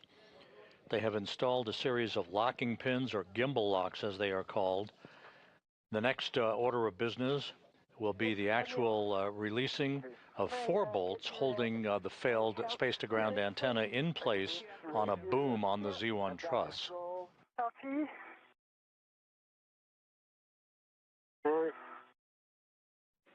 And we came back from a handover, so Neil, if you had any other words that we may have missed them on the J1. I said if, I don't know if you caught it, but if we put in the plug, it's gonna be hard to get the, sorry, I went to go get something, and, sorry, if we put in the plug, it's gonna be hard to get that pink rubber O-ring out again. But if the decision is to take it out now, it's partially out, and I think I could get it out. So I'm just verifying that you want the plug in and attempting to flatten it in there. Okay, we understand. We're talking it.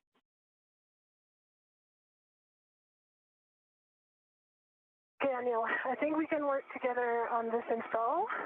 Okay, I think I need to hand this to you so I can secure my APFR position. Yep. Reach got me out of place a little bit. Anil Menon is referring to the demating of the acronym is NZGLs. These are NASA zero-G lever locks. The lever-actuated electrical and data connectors that have provided the electrical and telemetry capability for the failed space-to-ground antenna. Side loading of this thread from the bag. Okay, you want me to put the scoop on? Yep. Okay. And I'm releasing the side loading with my hands on the red. Almost there. Yes. Okay. You're in. Do you want me to lock it? Yes, please. Space station currently flying 260 miles just south of South Africa. And I see it locked. Is it locked? Is it itself? It is locked. Okay. Yep. And so, just yep, we recommend keeping the ball stack loose. So I can. Yes. So the ball stack is loose. The first jaws on the scoop are locked. The ECOM 1 and 2 are locked, black and black, and the second nut is jaws open and unlocked. So for me, it's good config. I can release the red from the bag. Do you concur? Yep, we concur that that's a good config, and you can release that red. If you want to put the O-ring on that red, Anil, you can. Otherwise, we'll remove it and put it in a trash bag. Oh, yeah. Put it on that rat, Sophie, so give me that rat. Yeah. I can try to get it if got it. Okay. Just a sec. My orientation. Yeah. Second hand.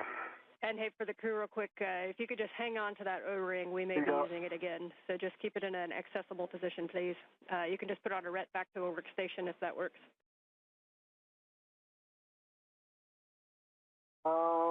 I should keep it on my person then.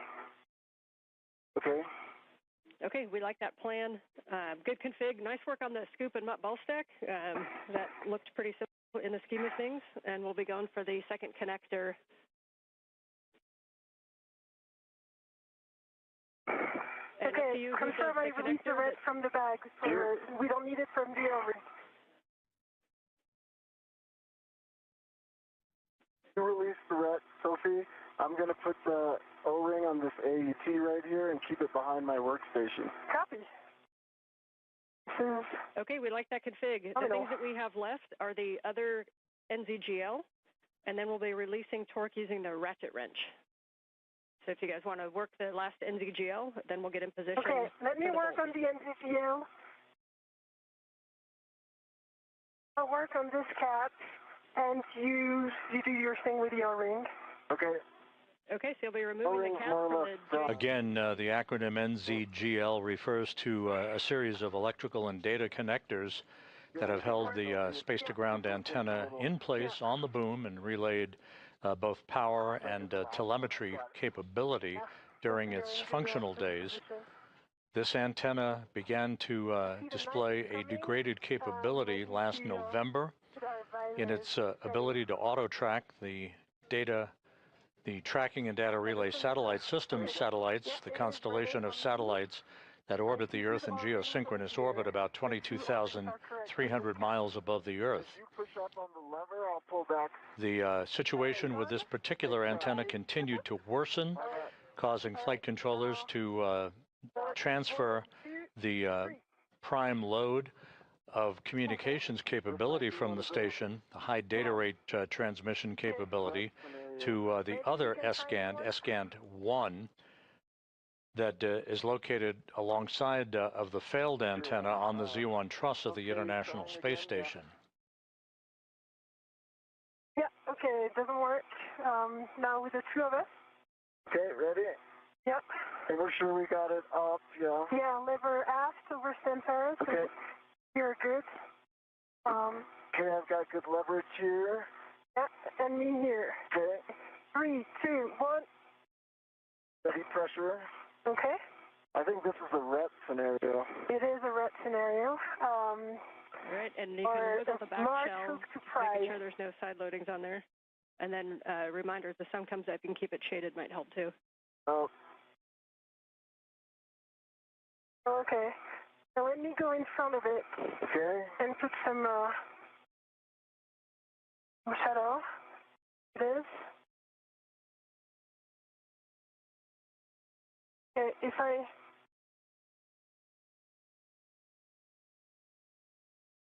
try like this? And I'll wiggle the back shell. Just give you some. Yep, okay. We're seeing you working it, and you see that the like we're making a little half. And this is a situation where you could use an AET as well if you need a little more pulse.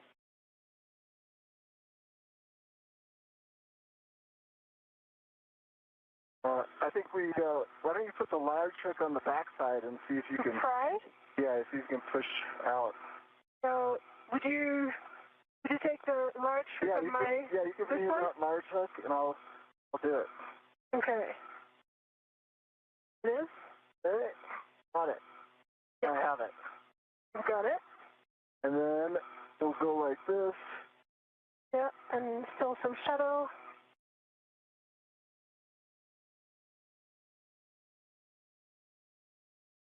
Okay.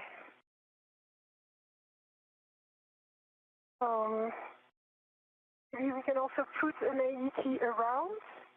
Pull? And pull. Yeah. Okay.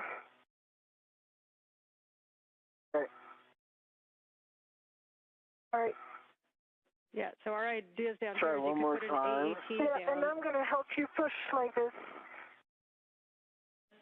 Oh, 1, 2, 3. Stand by 1. Okay. Stop doing that. Yep. Just want to be sure I'm not doing something stupid with my gloves. We're good. Gloves nominal. I see it moved from 1 millimeter on this side. Okay. Did you see it move as well on your side? Not significantly, no. Oh, okay. So? Like, the blue line doesn't match perfectly, so I think that's normal. The blue line never matches when it's mated. Okay. As you guys are working this, our thoughts down here is there's some keying in there that it could be caught on. So a couple options are to tap it with the hook, just kind of dislodge that. You can also use an AET to wrap around and pull it.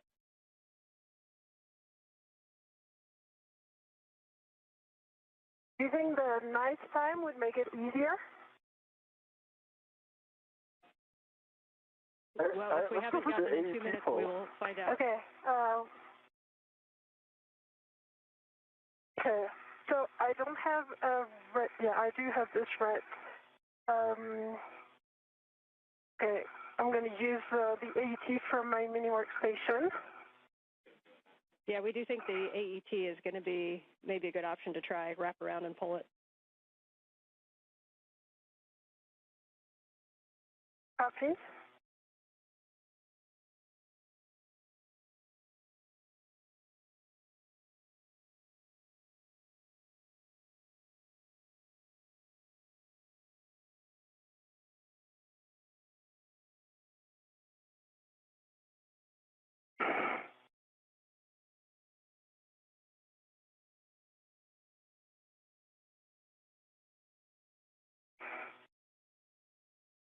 No, I think it's going to be faster to use the AET from here. And one note, Sophie, when you're pushing, there's kind of two parts in that shell, and if you're right against the kind of the bottom of where the connector, that's the jack that kind of stays there. So make sure you go up a little bit to push on the actual connector. Okay. So I do have one red to AET that was on the agate handle. Okay, yeah, we can use that one and wrap it around. Just make sure you're not right at the base. You want to go up from the base so that you're on the actual connector.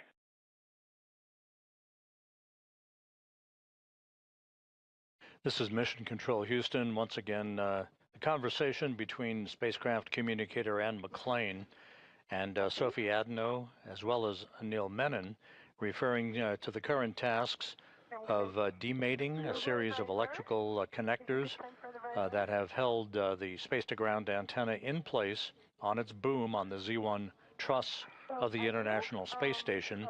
This in preparation for the unbolting of a series of 4 bolts holding the antenna on the boom. That will be the final task in removing the failed space-to-ground antenna.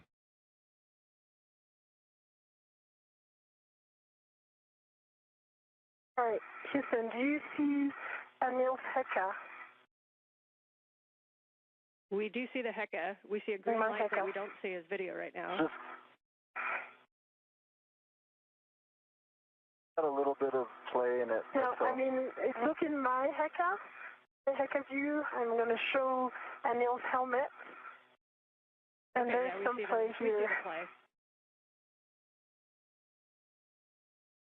Okay.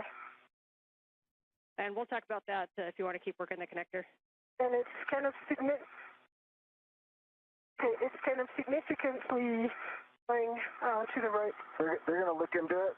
Let's tackle this, and then Ann, please give me a reminder to put the plug back into the J1 place. I have not done that yet. It's on my person.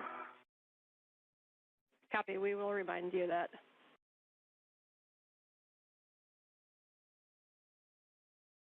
All right, let's see if we can tackle this one. Yeah, I'm just removing the AET from the agate handle, but I don't know why it's a bit stuck right now. All right, while you do that, I'll put this plug in. All right, the plug's in.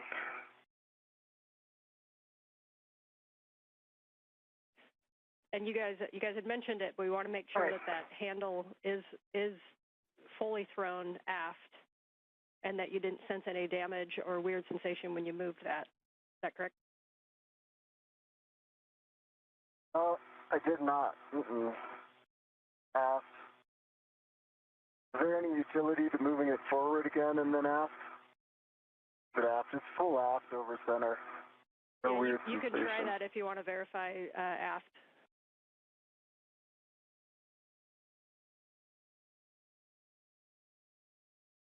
Okay, you have one AT, and this, it is still attached to the other part, so maybe we can use it like this. Okay, I'm going to put this waste feather here. Okay, so let me do it then. Okay, and for Sophie, for that AET, what we want you to do is wrap it around, not closest to where it connects, but a little bit up. Sort of just below where you check over center, and then you want to try to pull that. Copy. And at the same time, Anil, if you want to check side loading, I know it's a smaller cable, but we'll just want to you know, if we can wiggle it while she pulls, we might be able to dislodge this. Okay.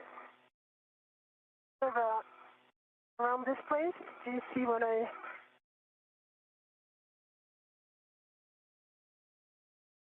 Okay. I'm in good position. 3, 2, 1. 3, 2, 1.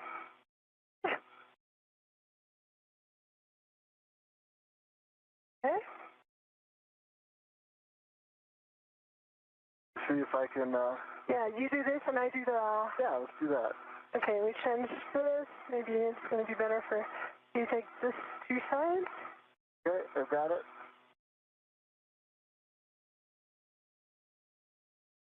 Take this. You wanted me to get both sides, I see. Happy medium, but yeah, you take if you want to go sides back down and just a little bit. Look at this. What? Okay, I see. Yeah. I think we need to unlock it from the agate handle there. Yeah, if it makes it easier for you. Yeah. It is read it to me, so we are good. All right, and Sophie, for the positioning of the AET, if you put it kind of right over the linkage, then that's going to be a good position. Right over the linkage. Yeah. You agree this is right over the linkage? So close to the blue line? That makes sense. Yep, we think that's a good position where you're at. Okay, you ready? Yeah, I was just like at the limit of my APFR. Okay. 1, 2, 3. Yep. I would need a GCA to get like my legs into this. You're still able to pull some force, and me too. I could put about like, I don't know, I feel like that was maybe like 20 foot-pounds. Yeah. Okay, let me go in another body position, like this, as I call the AET. Okay. And then we'll try this. All right, Anil, if you need a GCA to get it better into position, you can work with M1 to get yourself into a better leverage position if needed. One by one, we're trying one more thing. Okay, I'm going to push against this and pull like this. 1, 2, 3.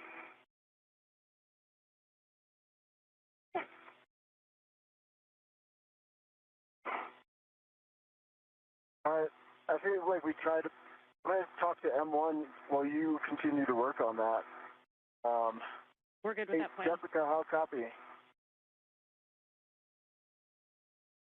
We are with you on 1 now. Okay, basically what I'm trying to go is head up about 30 centimeters. That should give me a better leverage position where I can use my legs to put some force into this. I've got very good clearance, body right, and from the agate handle I can lean back a little bit as you do that. Okay, maybe I can look a little bit as well. I tried again once and it didn't work. I'm going to pose right here.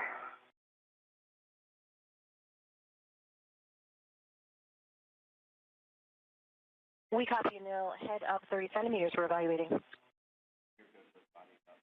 And Sophie, if you want to cycle the handle, and again, give us any feedback on if you think there's any motion that you wouldn't expect, grinding, or if you just think it's moving smoothly.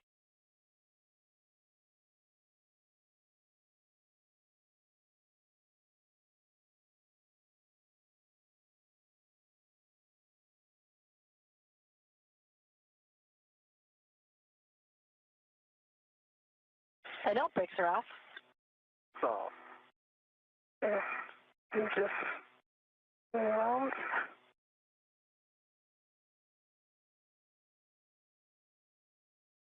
This is Mission Control Houston, 2 hours, 23 minutes into today's spacewalk.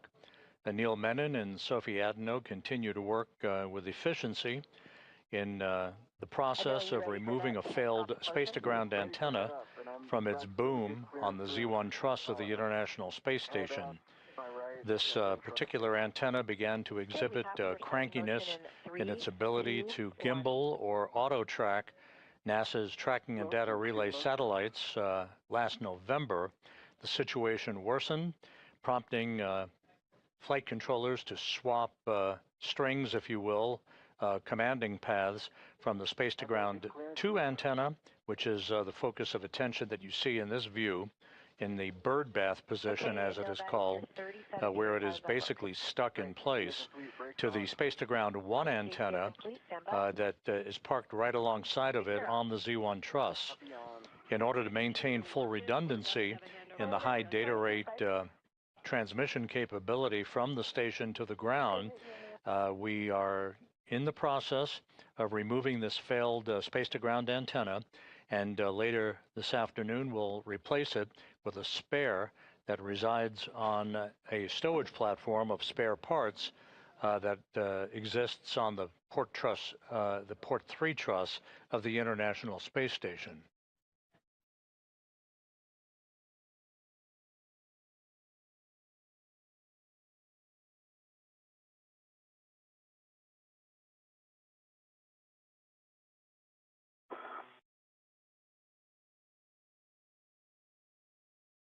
Okay, I'm going to do the pry technique as well as you pull. Okay.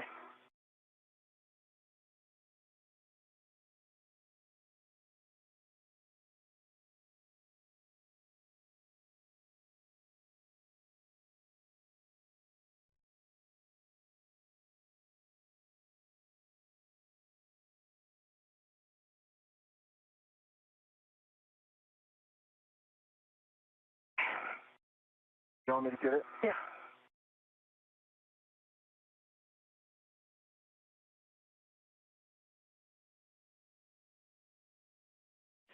One thought for the AET, if you hook it back to itself on the D-ring so that instead of two free ends, you form a loop, and then you can put your hand inside of that loop and you may be able to get more leverage on it. Great idea. I think I put, by the way, I think I put maybe like 40, 50 foot-pounds into it with no joy, and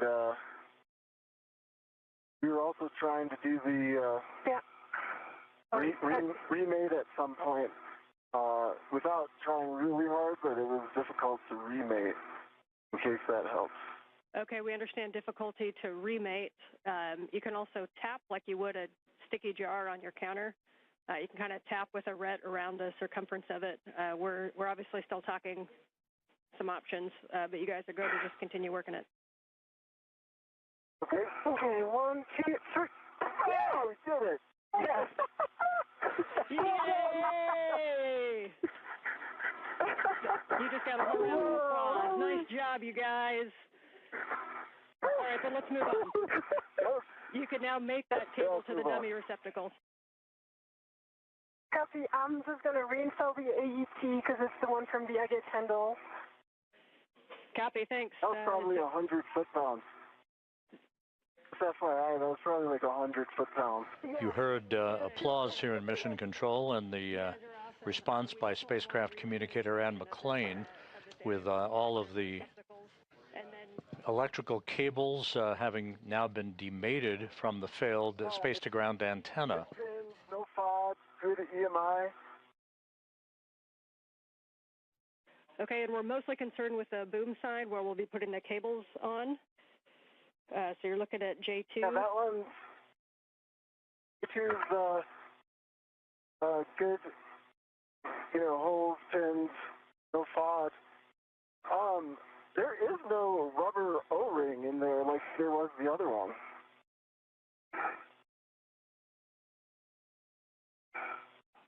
Okay, that's expected.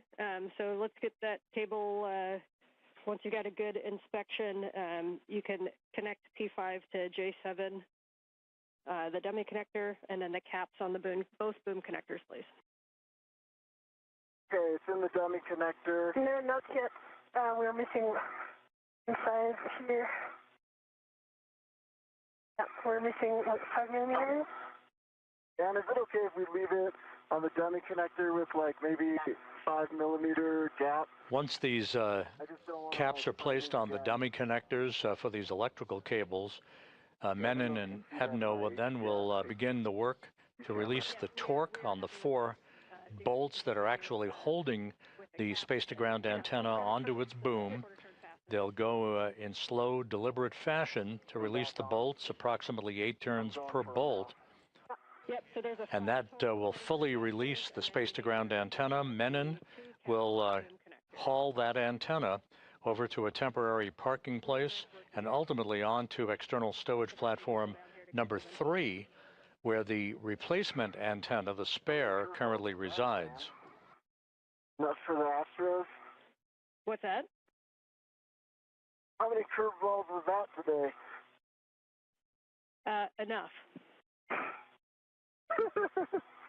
Okay, the cap is installed, and I release my ret. And so, here's another one. I've got a free piece of sod right here. It is the, it's the,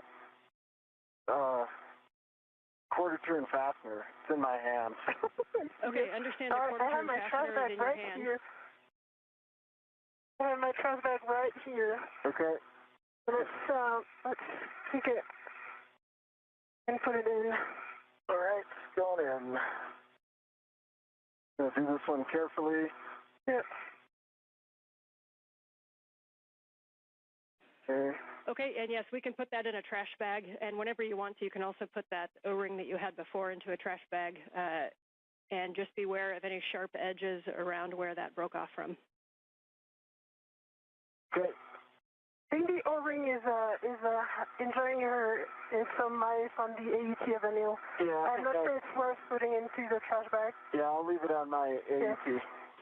Okay, 4 quarter turn fasteners. 4 quarter turn fasteners are on. Okay, 4 quarter turn fasteners, and then we just need verification that the cap is on the J1 boom connector. Cap is on J1 boom. Yes. Okay, I understand that's a good config for the cables. The next thing we're going to do is to release the torque on the S-gant bolt using the ratchet wrench. Okay, I'll get in position with my DRT on handrail 4. Ratchet wrench is in my hand. Excellent. Reminder on the ratchet wrench and these bolts, you can go in any order to release the torque. We'll go in order to fully release, but you can release the torque less than 1 turn in any order, and this is where we want a slow ramp up of the torque. We don't want any impulses into it, so we need you to be like a nice human PGT and just slowly ramp up your torque to what you need to release the the bolt. We're going 1 turn? Less than 1 turn, so as soon as the bolt moves, you'll be good. Okay. And just call out, you can either give me forward, aft, port, starboard, or 1, 2, 3, 4 as you do each one. Any order. I'm starting on the aft. Sophie, watch your hand. Yep, on my 1.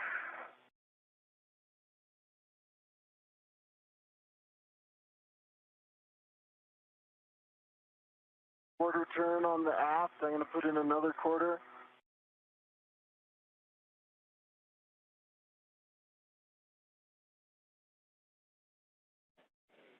Copy.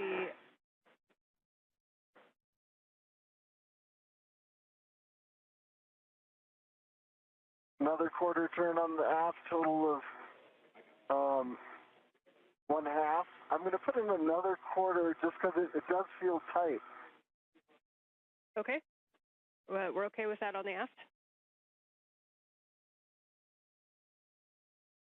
There's another quarter turn, so 3/4 turns.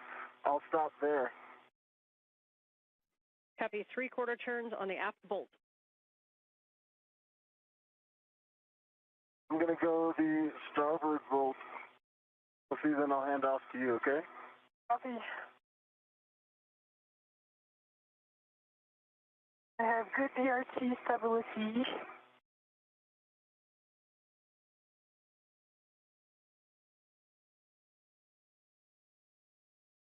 Sophie, I'm going to take the palm wheel off interfering. Okay. Need help? I think I can do that. I've read it to it. Coming off.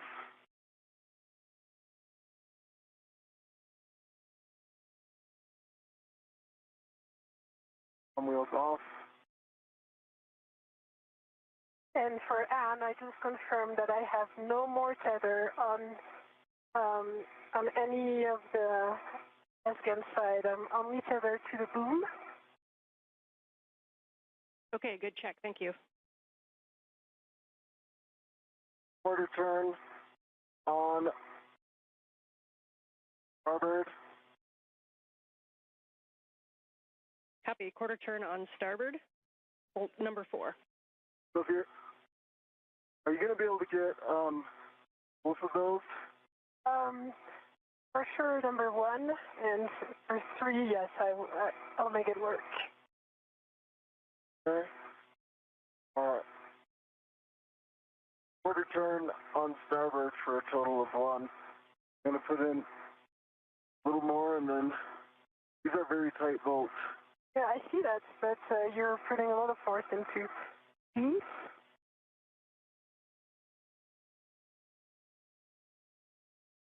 Okay, I'm going to hand this off to you. Got it? Question for you. If I'm going to get that bolt 2, yeah, I'm going to need to take out the GCA. Do you want to do both of those bolts, or do you want me to start talking to Jessica now? Bolt 3, sorry. Yeah, both 3. I think I'm going to be in good position to try. Okay, I'll stay here. Yeah.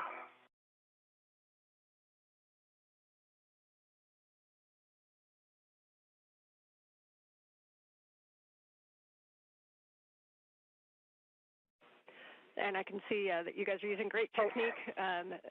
Just wanted to really make sure on all these bolts that the socket is fully engaged on the bolt head. You guys are doing it right, but just want you guys, asking you guys to do an extra check, because these are the only bolts we have. I love the extra advice, Anne. Keep it coming. It's unexpectedly easy to do. It could have switched its rotation on the head, perhaps. Like it might be in ratchet lock. You might want to just double check that you're ratcheting. Yeah.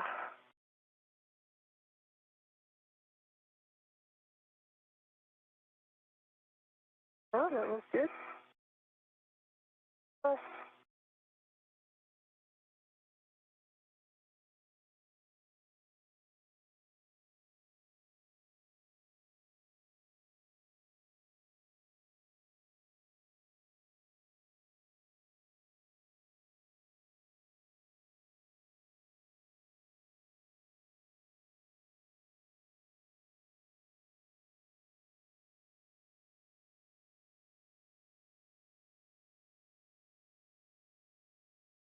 And just pull it towards me for lefty-loosey. Yep. Yeah. Actually, I can probably reach it. Okay. Need extra. Yep. All right. I've got it. Because my DRT is not enough. Yeah, I for that. understand. I got it. Yeah. So that's quarter turn. Okay. Move into my hand. Good night. Another quarter turn. Good strength, Sophie.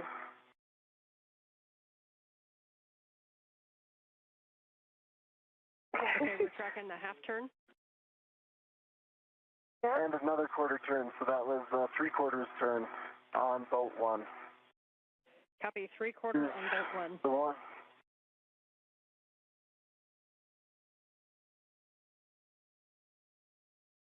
And if there's anything I can do to stabilize you, let me know. I can kind of reach around here. Okay.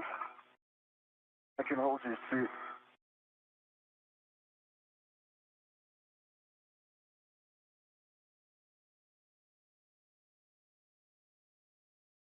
All right.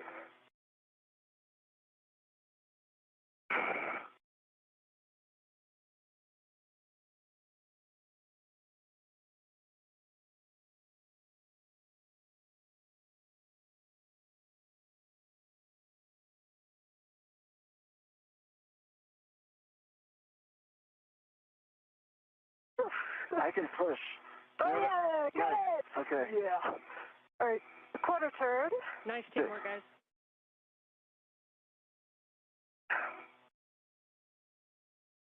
Second quarter turn. Third, and one more. That's just a little one turn. Okay, nice job. I've got. Boy, that was a huge torque. That controls the ratchet wrench. I'm putting it back. Copy. Okay, you guys can stow that ratchet wrench in the crew lock bag. And I'm going to have you set up to do the bolts, but we're discussing some things down here. So just going to get set up to do these bolts. And reminder, we're going to release 3 bolts, and then we're going to get set up to fly this. So bolt 1 is going to be the last bolt. That's the port bolt. But for right now, you can retrieve EV1's PGT. And Anil, you can ret to the S-Gant tether point. And once Sophie has Anil's PGT and you're retted, we're just going to hold here for a sec while we're talking. Copy.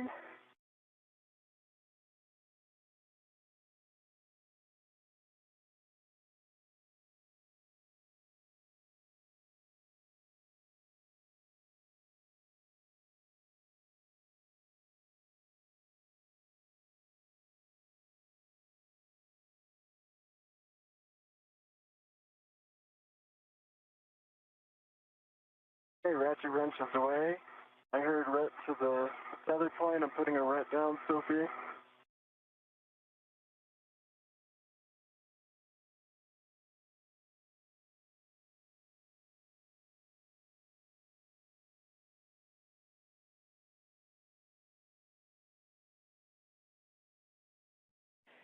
As we continue to talk that, the recommended bolt order is going to be 3-4-2, so the forward bolt first, forward bolt. So that would be Sophie driving the forward bolt with Anil's PGT, and Anil will be retted to the tether point on the S-Gant handle. Don't drive yet. Okay, I'm currently retted. I'm currently retted. Can you give us the PGT settings? I think it's Bravo 4. Bravo 4, counter 2. Bravo 4, counter 2.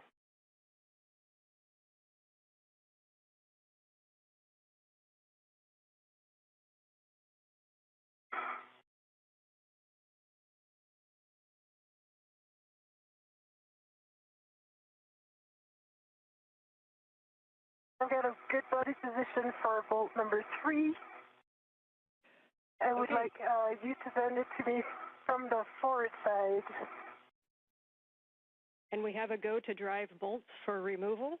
So when you get into position on bolt number 3 with Bravo 4 counter 2, then we'll be releasing that bolt.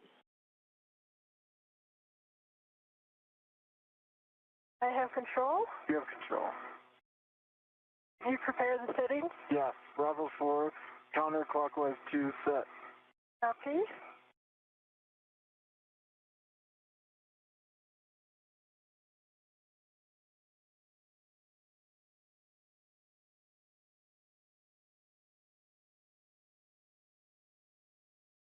Okay. This is Mission Control Houston, 2 hours 42 minutes into today's spacewalk. Anil Menon and Sophie Adenot are in the process of breaking torque on the 4 bolts holding the failed space-to-ground antenna onto its boom on the Z1 truss of the International Space Station.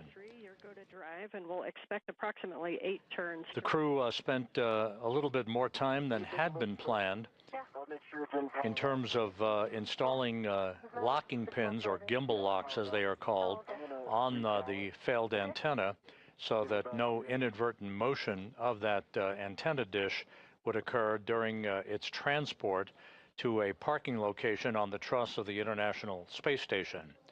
So we continue on with today's spacewalk, 2 hours, 43 minutes into the 282nd spacewalk in support of space station assembly, maintenance, and upgrades.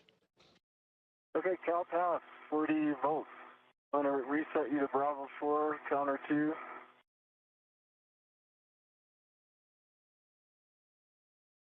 You're on Bravo 4, counterclockwise 2, and I'm passing it back to you. Yep.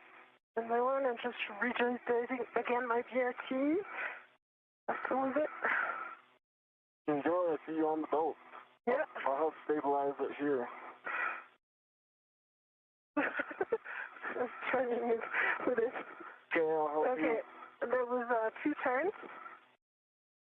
Oh, and it's overcharged. Oh, okay. This is... Wait, that's my one. Okay, my left foot was on the map. You see that? Okay.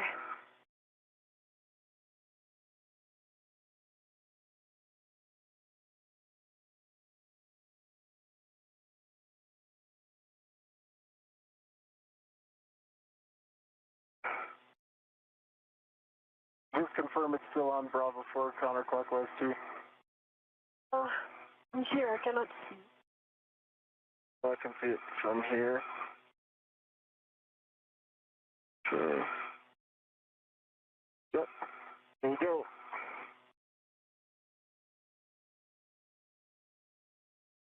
Okay. I'll help you stabilize. Yep.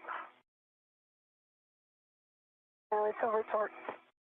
It's like... We're releasing it, so maybe Yeah. it's been released. Oh, I see the bolt is still in. And did you get turns on Okay, that? Bravo 4... Got 2 turns. 2 turns initially. Hey, Sophie, I think I might be able to get it from here. Okay, I'm going to align this. Okay. 2 turns. Let me work on the alignment. So you should have about 5 or 6 more. Yeah. Okay.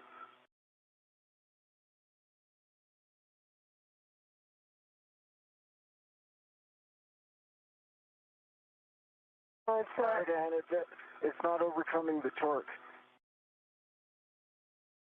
Copy that the PGT is not overcoming the torque. Yeah. And we are definitely on counterclockwise 2. Okay, we are going to need to grab the ratchet wrench again and try to release that torque. Copy. Copy.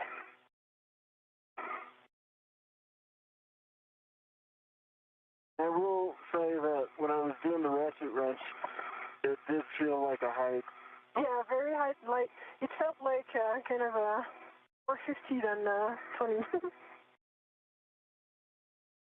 Even at the 3/4 turn. Yeah.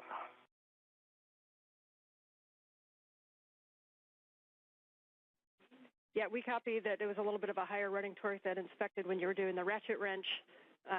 Sounds like a little bit of a sticky bolt. We can hit it with the ratchet wrench again. And it may not work with the other bolts still connected, but you might need to do a little bit of a wiggle on the S-scan as we release the bolts if there's any side loading. Okay. I'm getting in position for the ratchet wrench. The other option is to go to a different bolt to release and then come back to this one. All right, we are on this one, so let's do this one, let's see how it goes, and then let's move on. Okay, we like that plan. Yeah, that's a lot of torque. I felt that. I'm going to pull towards me, and then I'll push it towards you, and you finish that. And you're going to use the ratchet wrench until you feel the bolt kind of loosen up, and then we can go back to the PGT.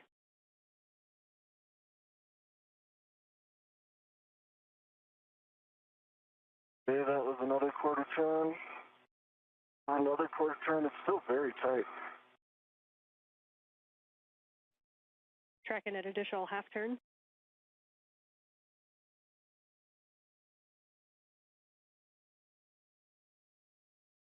Another 1/4 turn, still same level of running torque.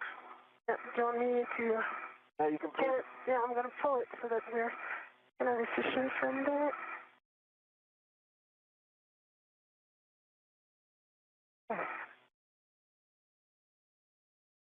Are you still feeling the same running torque, Sophie? Okay, I did, still the same. I did a half turn. Okay, I'm going to give it to you. You start the 1/4, and I finish the half. Okay.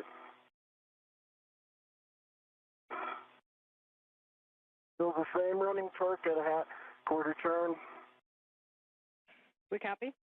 You want us to move on to another bolt? And or do you want us to keep working this one out? We're checking. You can continue to work while we're checking. Okay. Okay. Why don't you just do quarter turns if you have good leverage there, Sophie? And we can also go on to a different bolt if this isn't going anywhere. Oh, it's easier now. Ratchet wrench is not the easiest to use. If you want to move to a different bolt and try the PGT, you can. That may free this one up a little. Sophie says it's easier now. It's easier now. We probably put another turn into it. Okay, I did one more turn, and now it's very easy to do. All right, let's go to PGT. Okay. Sophie. Okay, I hold the ratchet. I think you can take this and then just let go of the ratchet, and I'll Okay. I let go of the ratchet, and I align your PGT in the bolt. We're good. Okay. Ready? Yeah. I'm going. You're counting. Yeah.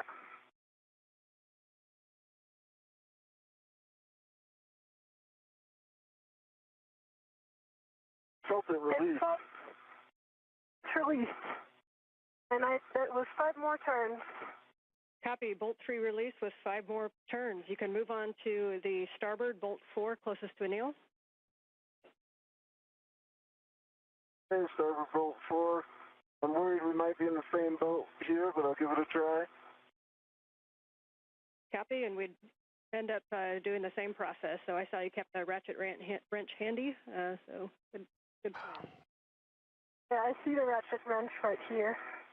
Question, Ann, can these bolts be done simultaneously? Because I think the best strategy here is me to go ratchet wrench on bolt 4, and then Sophie to start working on 2.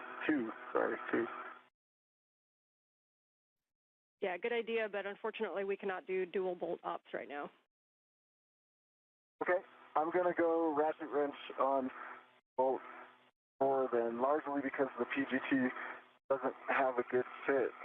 Okay, I have my visor down. And it has a high torque.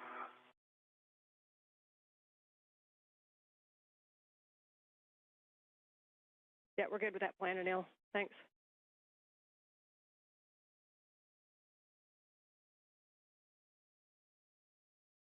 For Sophie, while he works that, we're going to be doing bolt 4 and 2, so that's the one closest to him, and then the aft bolt. And then you'll be getting into position using your own PGT to release the bolt number 1. So if you want to think ahead and be ready for those ops. Yeah, but I was thinking that might be difficult with the PGT. But I'll get the setting ready for the PGT. Might need a ratchet for some start.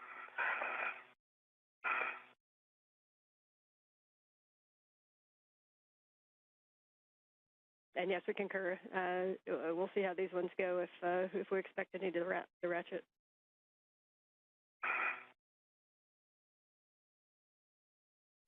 You guys are doing great. You got lots of family and friends back here watching too, so you're making it look good.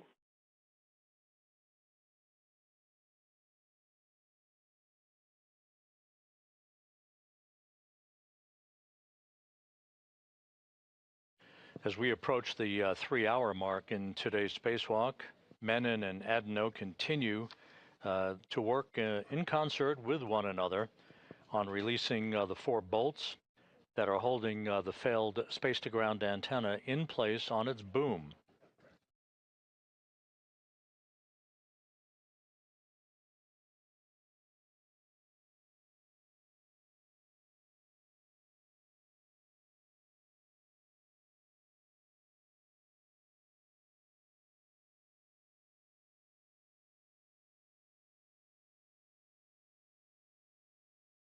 Anil Menon, his feet planted in a portable foot restraint at the end of Canadarm2.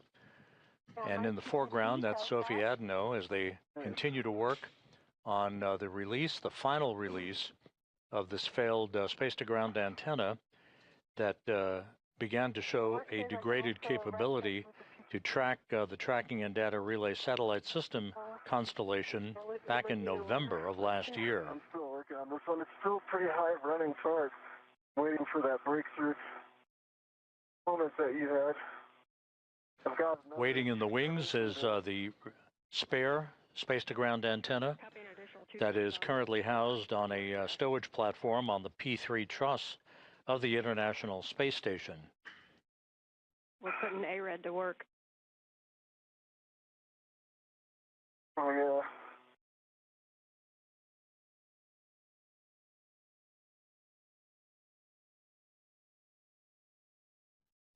Sophie, It's getting a little easier. Copy. Good news on 4. Sophie, one thing you could look at is on bolt number 2 on the aft. We're not super positive on all the clearances with the PGT to that bolt. If you want to kind of take a look and see what you think, and when we get there, this is why we have things like the ERAD. Hopefully we don't need it, but if you want to just kind of do an evaluation on that bolt. Yeah, it worked.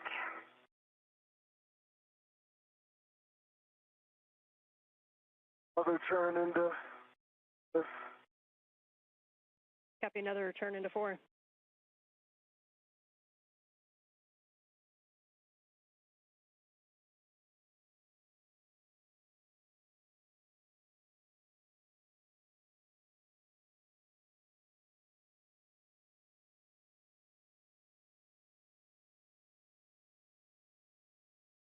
Another turn into 4. Copy, another turn into 4. Here we'll work with a wobble socket on the number 3.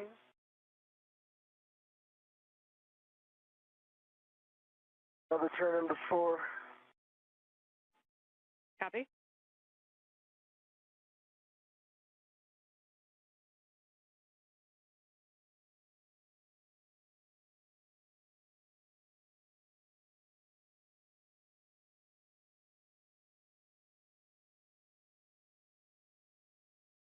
It's easier now, Anil. That's easier. Do you want to give me the ratchet? Not yet. Another turn into 4. I'm not going to get a good piece. I'm not going to get a good PGT hold, Sophie. Okay. And I'm just protecting here from your visor. Just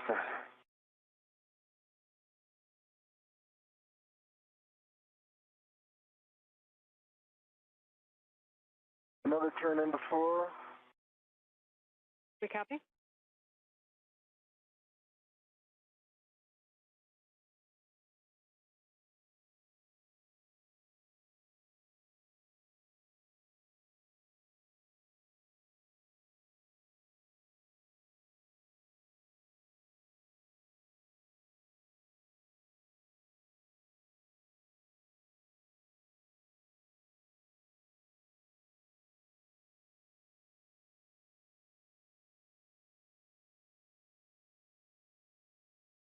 And 4 is released. Done. You want the ratchet? Yes. This is the ratchet. Copy, bolt 4 released. And so, Sophie, you can work the aft bolt number 2, and this is a good opportunity for Anil to take a look at the view. We just want to, we're just looking at your met rates. Okay.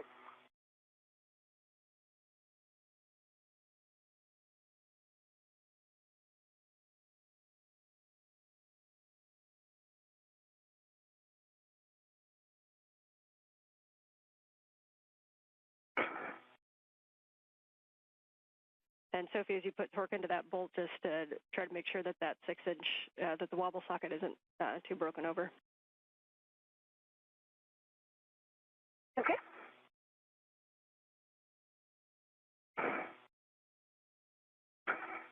Okay, so we're coming the DRT force. You know, I could do this if I can get my met rates back under control. Yeah, I mean, I did like a tenth of a turn. Let me just change the orientation. I'll try another one. Yeah, it might also work sometimes if you put your hand right at the fulcrum at the 90-degree angle where the socket attaches to the ratchet wrench and counter against yourself.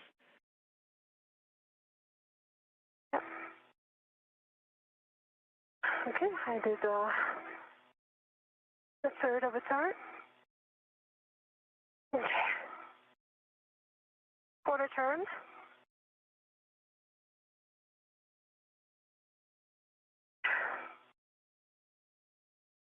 Another quarter turn.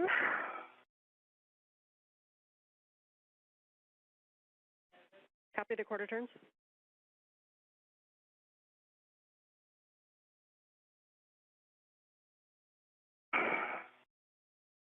Okay.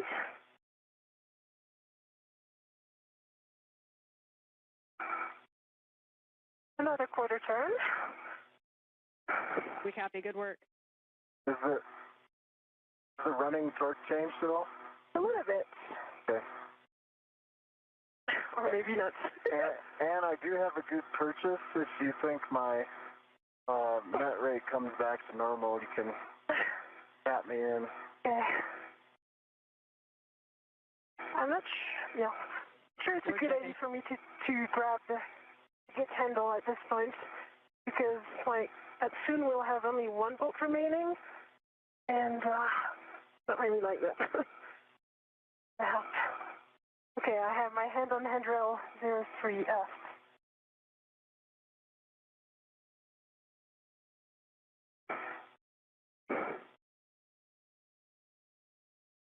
Another quarter turn. Nice. And Anil, we just need a few more minutes there in timeout. This is Mission Control Houston. We have now hit the 3-hour mark in today's spacewalk. Working it. Anil Menon, EV1, wearing the suit with the red stripes, and Sophie Adenot of the European Space Agency, wearing the unmarked suit, the first French woman ever to conduct a spacewalk. They are in the process of completing the fourth of 4 bolt releases that will free up the failed space-to-ground antenna from its boom on the Z1 truss in the middle of the station's truss structure. I hope you're counting, because I just announced the quarter turn. They're counting. They're counting. Keep doing it. All that A-red I see you doing. Crushing it.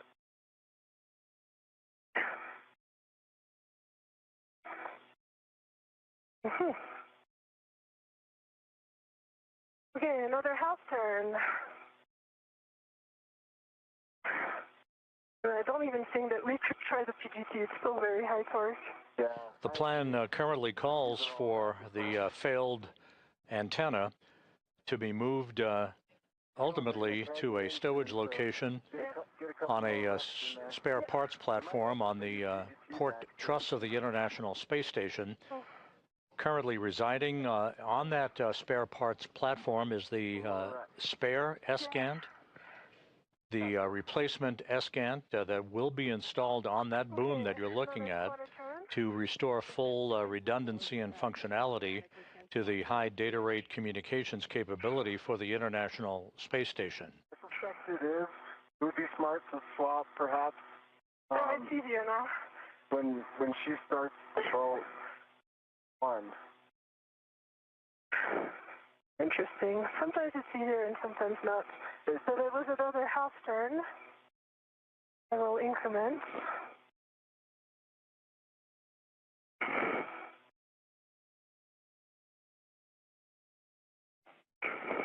And just for you guys, when we do get to the PGT, we've been given a go to Bravo 7, so you will have some higher torque available. Okay. Do you want me to try to stick this bolt with Bravo 7 and see if it works? Yeah, let's do it. And is it okay if I try that? It's kind of low net rate.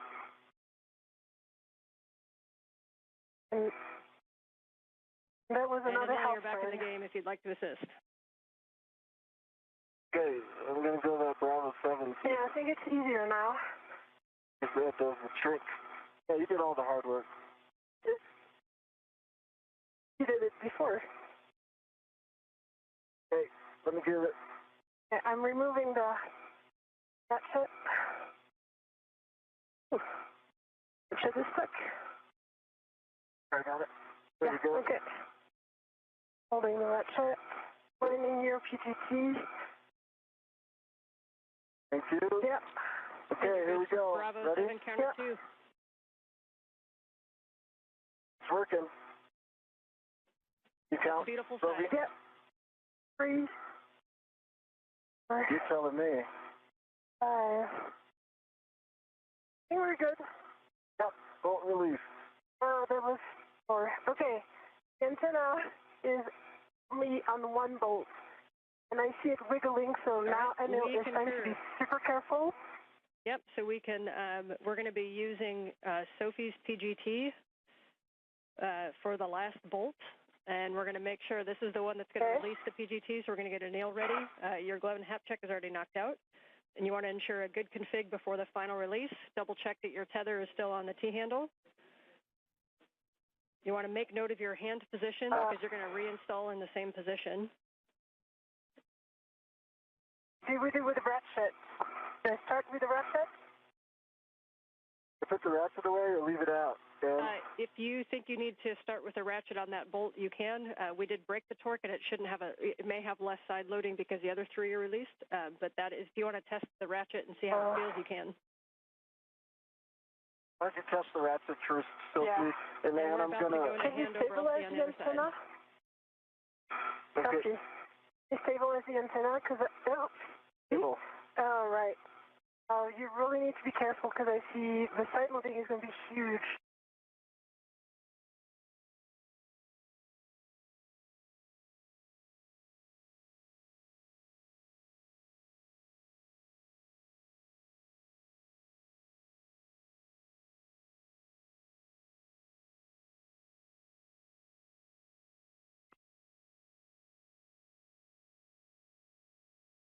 Easier? No. Are you pulling it towards me, Lucy? Distance, don't know why.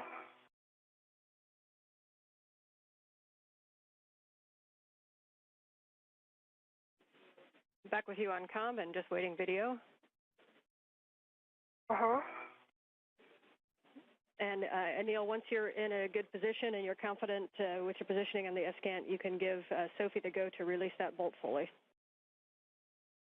Okay. She's testing the ratchet. It's huge. Huge amount of torque? Yes. Okay. Well, I've got a good grip on this. Wait. What kind of movements on the S-Gant will alleviate things for Sophie?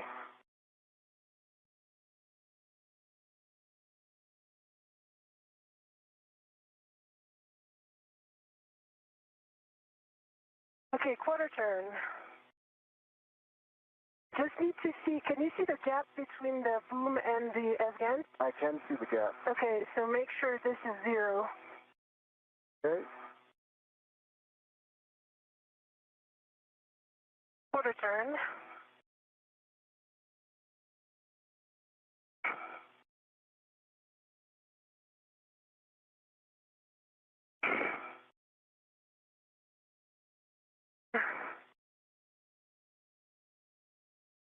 Okay, another quarter turn. Let's try with a PTT. Maybe Yeah, dude. doesn't feel that bad. Okay. Can you stabilize the S-Gant so I can put the ratchet wrench away? Yes, and my one. To get in good position. You can let go of the ratchet wrench. Okay. You can let go of it. Okay. Why don't we just leave it like this? Because I just want to try. It might not work with a PTT. Okay. But I'm going to have to put it away at some point. It's true. You can put it on my MWF. If you can just stabilize this. Okay, I stabilize this. Okay, ratchet wrench is going to go on.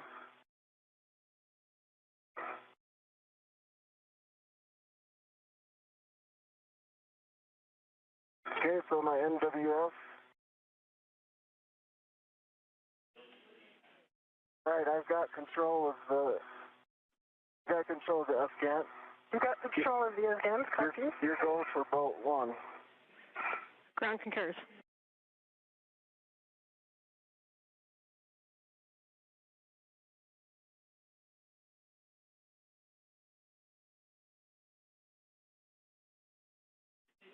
Standby 1 with a bolt drive. Copy, standing by.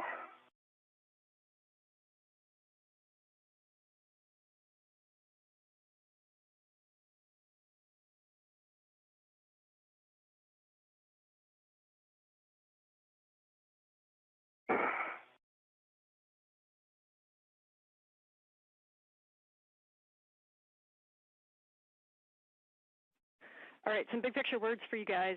First of all, Sophie, I'm going to give you a task to work while I talk to you. So we're going to have you remove the MUT ball stack MUT and the scoop from the aft gimbal lock. Copy.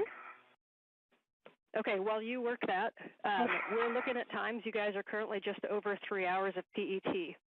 We are going to go directly to a long-duration tie-down of this S-Gant on the Z1 truss.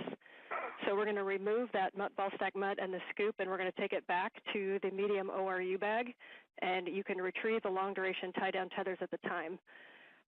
For Anil, we're wondering how you're feeling in the APFR. If after the handoff you think you'd be able to get in and out of the APFR easily to assist with Sophie. And if not, you may not be able to have that full assessment until we get you in the right position. But what we're thinking is we could do a 2-person tie down, which may be a little bit quicker. Or we've also tested it as a single-person tie down. We think Sophie can do it solo if you don't think get in and out of the arm. I say we do the 2-person. I feel like APFR ninja at this point. Okay, we'll have Robo come up with the swiftest plan to get you towards structure. And in the meantime, we'll have you stow that MUT ball stack MUT, and then you may want to pre-position that medium ORU bag in a spot that you can grab the long-duration tie-down tethers. Then we'll have you go back up and do the port bolt, and then we'll do the handoff as planned, and then we'll do the long-duration tie-down tether. Appeal, I'm working on the MUT ball stack MUT.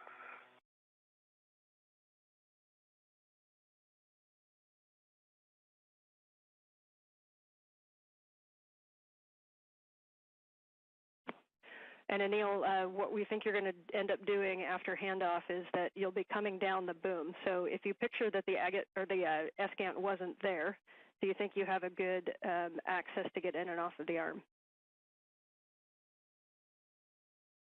The agate wasn't there. Yeah, I think I need to go straight to the handle that Sophie's currently on, stay away from the waveguide and box.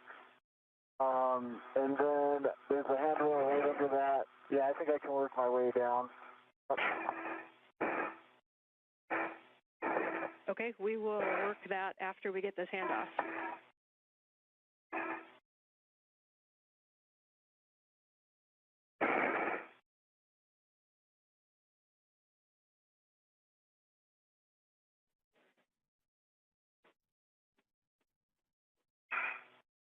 If you prefer to take off the scoop after the handoff down on Z1, you can. We think taking it off right now is going to make the handoff and the tie down easier, but we will take your suggestion if you think something different. Your call, Sophie. ESS.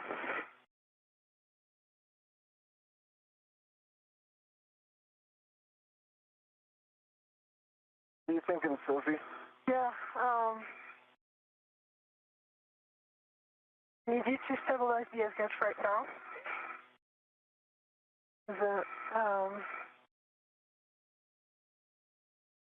I think it's going to be better to remove the scoop now. Okay. I need to stabilize the S-Gant because I see it moving with only one bolt. It's stable. Okay. I see a gap here.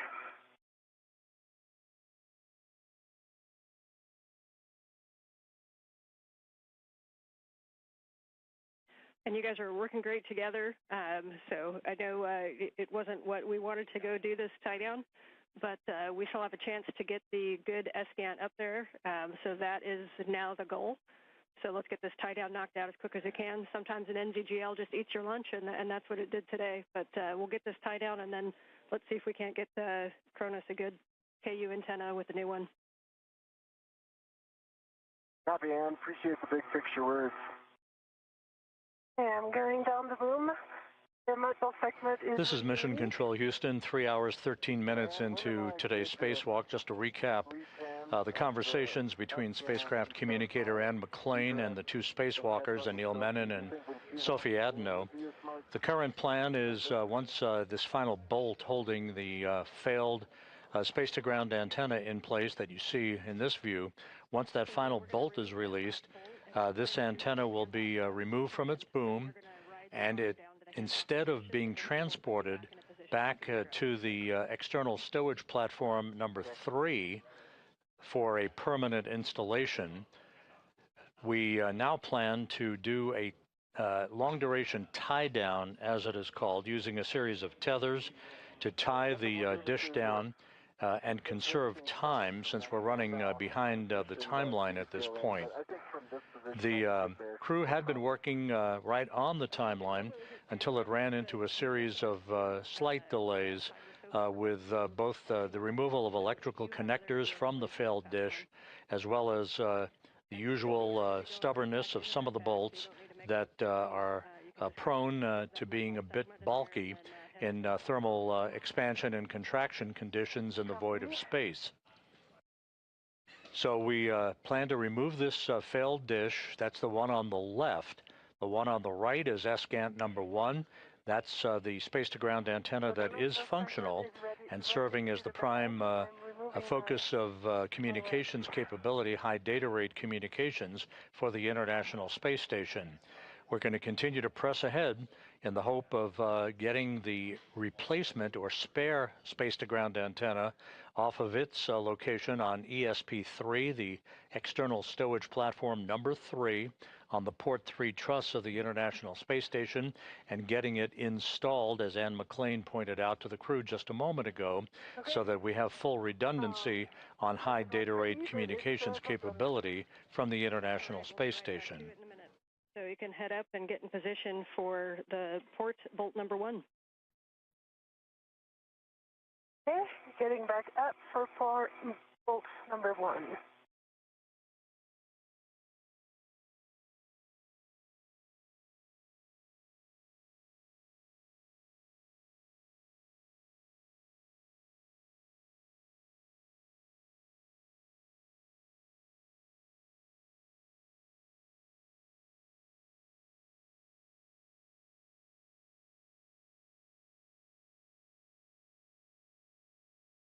She's good for Bravo 7 there. Yeah. And we concur, Bravo 7 counter 2 with Sophie's PGT that has a 2-inch rigid. Yeah, let me just put my PRT down.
Okay, pulling my VRT to my PTT. Copy.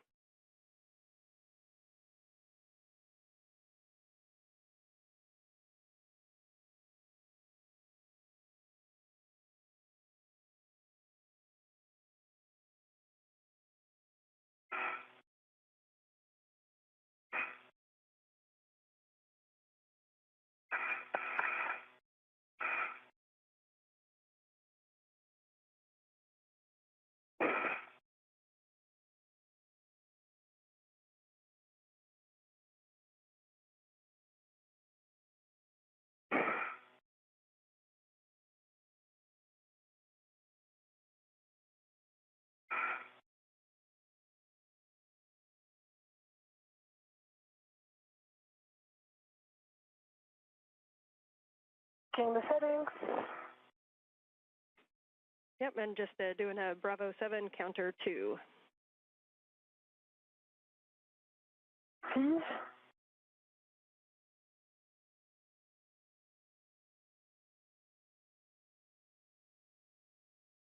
Bravo 7 counter 2 set. All right, and on Anil's go, you can release that bolt. Get my go, Sophie. Okay.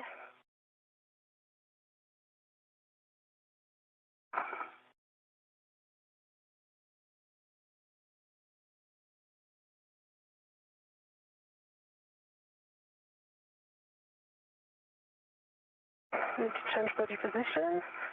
I think if you can move up. more my way. Yeah. There you go. Have better leverage.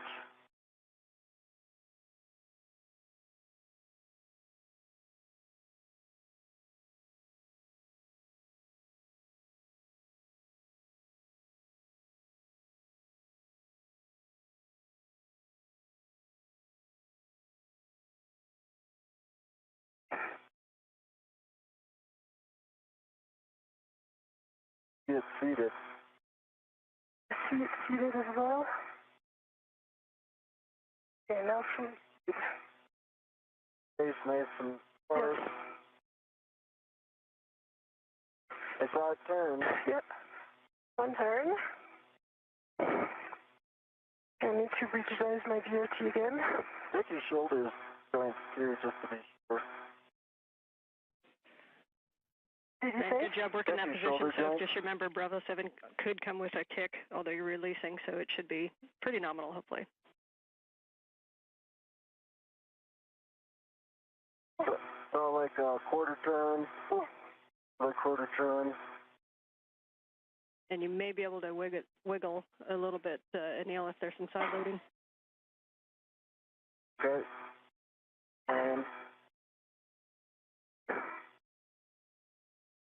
Oh, we're talking.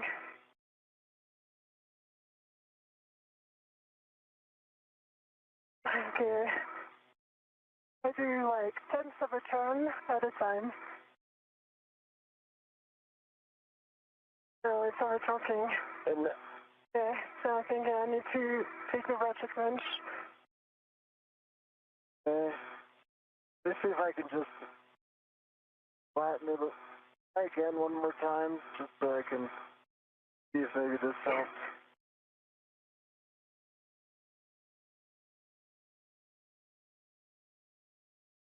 Yeah. Oh. I mean, I see the gap in the threading. Yeah, okay. Is that turning at all? This is Mission Control Houston. Just to recap, the two spacewalkers, Anil Menon and Sophie Adenot, continue to complete the steps to release the failed ESCANT, the failed space-to-ground antenna, from its boom on the D1 truss of the International Space Station. The current plan is, once that boom is freed from the antenna itself, the antenna then will be tied down on the truss itself rather than moved to a permanent stowage location. That will conserve time, since the crew took longer than expected in bolt and connector demating operations earlier in today's spacewalk.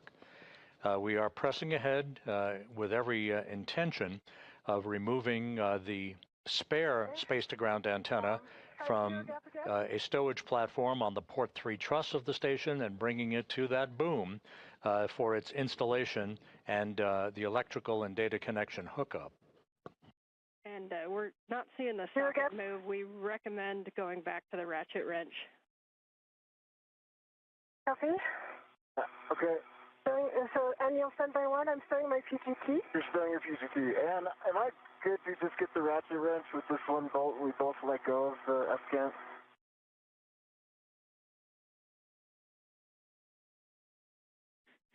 Yes, with the bolt partially installed and you have a ret attached, so you're go to grab the ratchet wrench. Thanks for asking.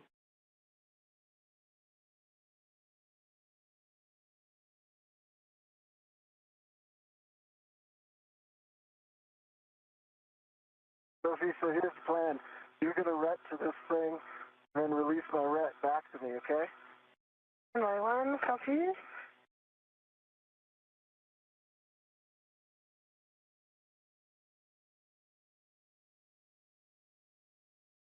Okay, PGT stowed.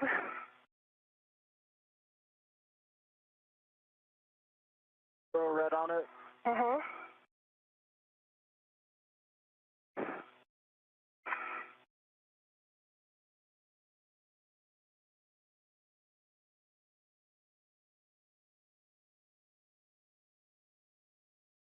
Okay. I can grab my ret. Okay, I'm sending this back to you. Okay. The ret is off. It's your ratchet wrench. Copy. Let me just put this stuff away, and I'll be see you in a moment. Yeah.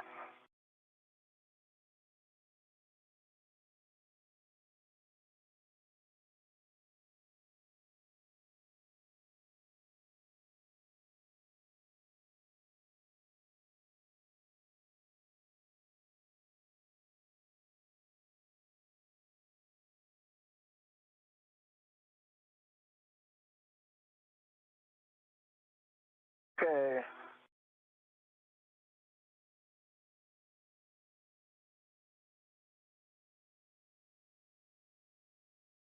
I've got my hands on the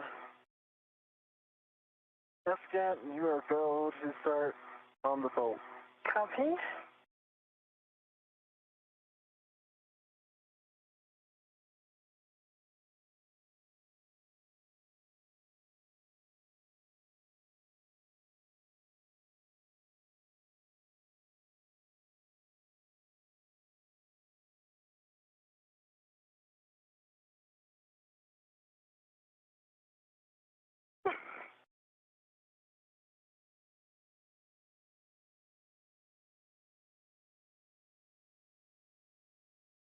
I see it turning. Okay, that was quarter turn.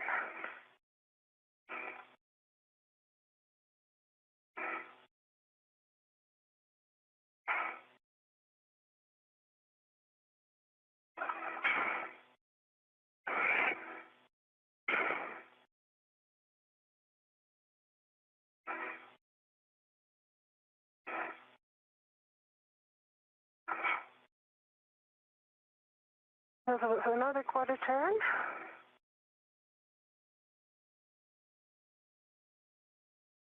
It's really overcoming the DRT, so I'm doing my best here, but... Doing great, Sophie. See it turning, that's the goal. Okay, we got it.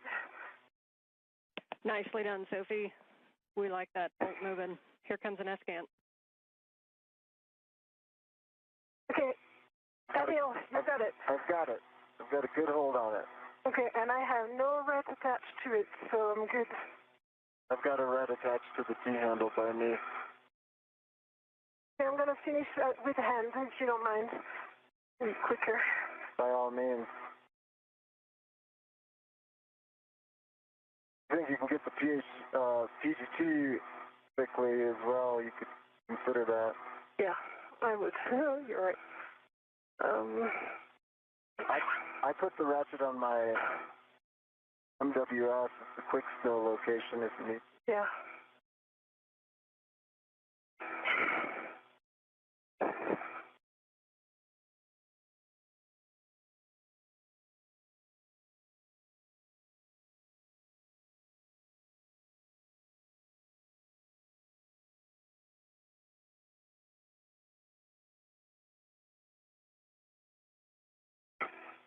Okay, I've got the ratchet wrench on my MWS and retrieving the PGT.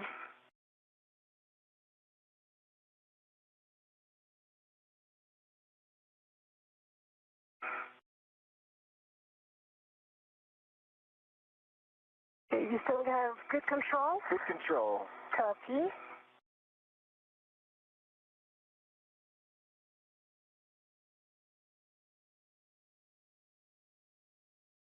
You're Yeah. turning. Turning. Okay, false release. See it release. Copy, Okay, you ready? release. I'm ready. Removing the PGT.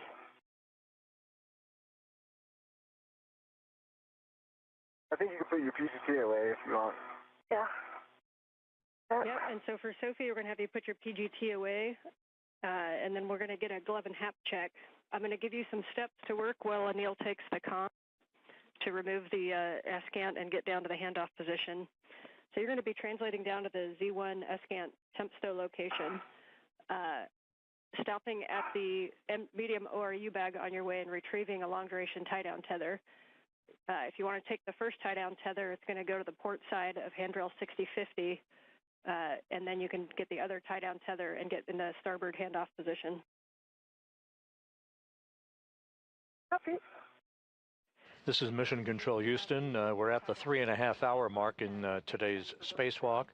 The failed space-to-ground antenna is now free of its boom and will soon be removed from the boom itself and be brought to a nearby location to be tied down with a series of tethers. This will be an interim parking place for the failed antenna, thus conserving time for the rest of today's spacewalk. So it'll come off easily. It's a good time to observe so that we really understand the waveguides.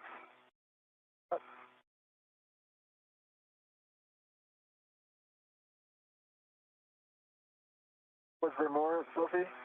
Right? Want me to release? No, I got it. You got it, yeah. Jessica, how copy? We've got you loud and clear. We're in sync with you. Now, are you ready for the GCA to the published handoff position? I'm ready for the GCA to the published. Almost. I'm going to get it off of these pins first. Yeah, I see the pins here.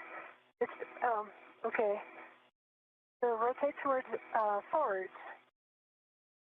Now you're towards your feet. Yeah, that's it. Okay, I've got it. You got it? Free, and Jessica, I'm ready for that GCA. We copy. We're getting set up for that. Brakes are coming off. Copy off.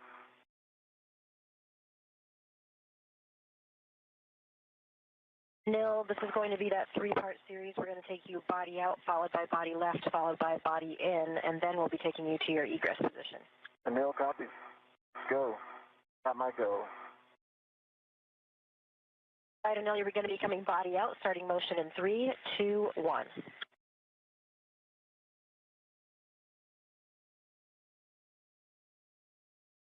Okay, I've got it clear of the boom and very stable. Feel very comfortable with it now. Sophie, you're go to translate to the medium ORU bag and retrieve 2 long-duration tie-down tethers. Work.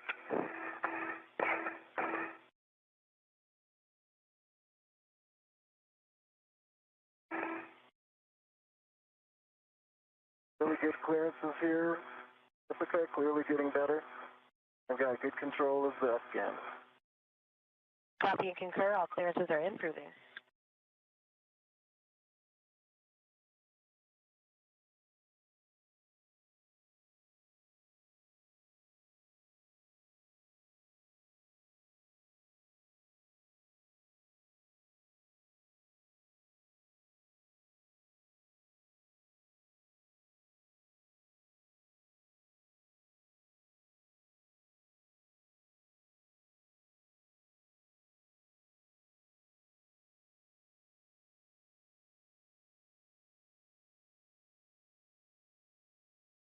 Now starting motion, body left.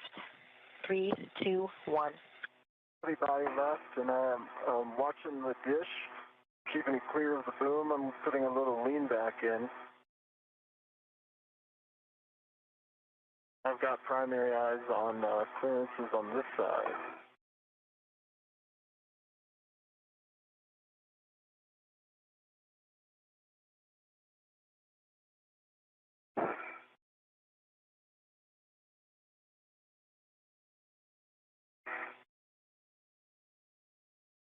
I've got a good meter dish to boom.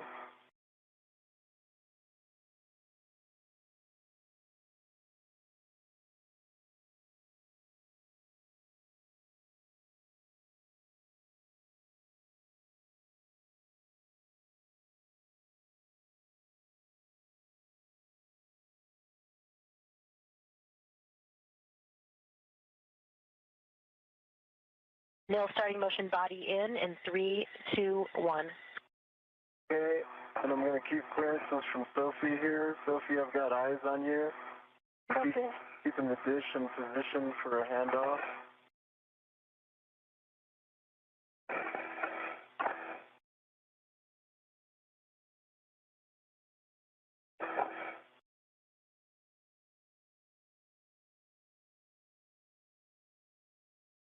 I'm right off your right shoulder, Sophie.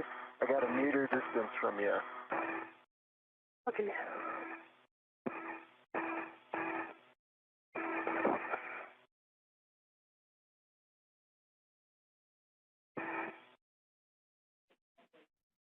And for Sophie, if you're able to move to the nadir side of that handrail, that'll allow Anil to get in a little bit more. If you can slide down to the bottom of handrail 2. Inward. And I'm deconflicting with my body movement, and I think I've got good clearance of about a meter. Copy, and good work. No, this is the published handoff position. Published, okay. Let's hold here for a second and see where Sophie lines up. I'm not, essentially not done yet. So let's stop GTA. Give comm back to people, and then I might rehack this when she gets set up. Okay, reminder, this is the one that we are not putting the brakes on, so we will stop GCA for now, but we do have additional clearance we can give you if you need it. Copy.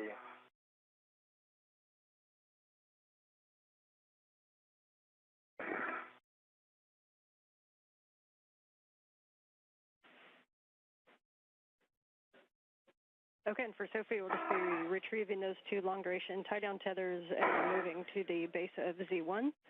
And between the 2 of you, just please maintain RET awareness on the S-scan as we hand it off. The final tie-down is with long-duration tie-down tethers, but in order to get it from Anil to Sophie, we probably would need to do a RET swap. Copy, RET swap. I also need to do a RET swap from the... I'm just checking the number of RETs that I have. One is taken for the ratchet wrench right now, which was not initially planned. So I'm just retrieving 1 long-duration tether right now, right? Correct? You will want to retrieve both of them. Both of them. Copy.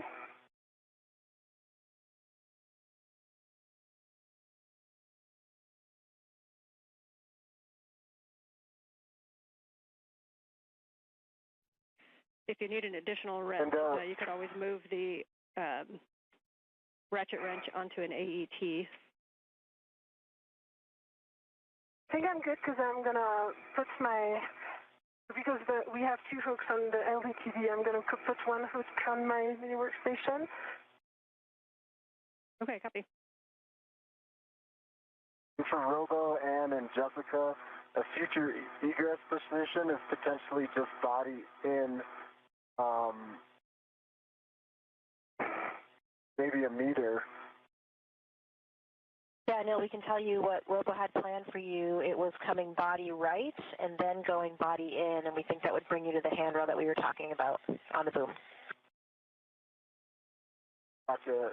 Would a body in from here cause a conflict with the other things you're avoiding, like SASA, et cetera?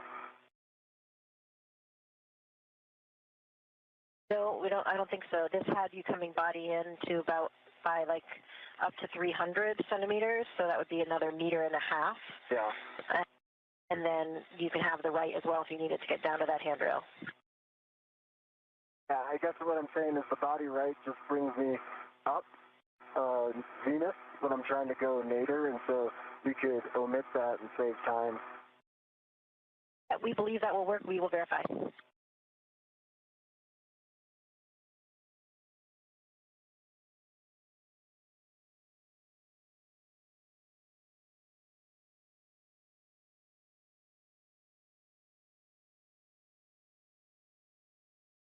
Okay, 1 is retrieved and is on my mini workstation, working on the second one. Copy.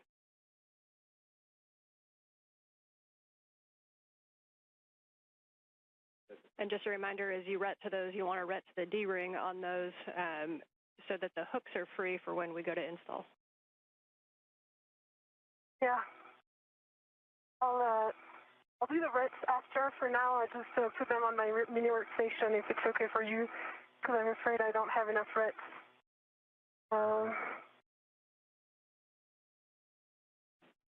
Copy. And reminder, another option you can use is you can take a long duration tie-down tether hook, and you can hook that directly to one of your wing tabs on your mini workstation and not use a ret at all.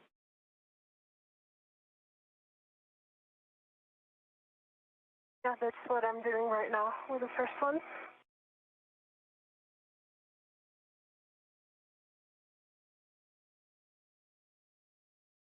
And Anil, we do want to bring you body right first because of the clearance from the tip boom with the SASA. And I also think you're at a little bit of an angle, maybe more than you realize, the way the arm is configured. I think that bringing you body right and then in will get you to that handrail. All right, that works for me. Okay, copy. We can try it, and then we can always get you where you need if that is not the right position.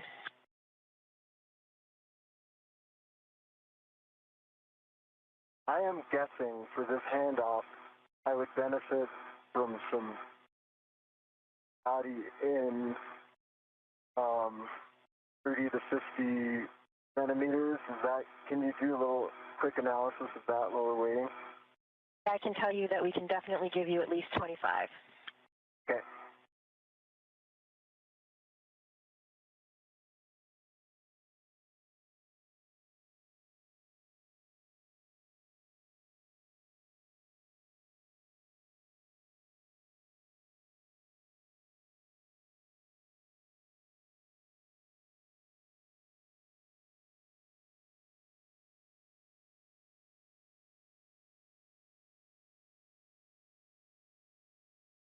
And Ann, if there is comm bandwidth and it doesn't distract down there on the ground, can you give like a little verbal layout of how these long duration tie down tethers go?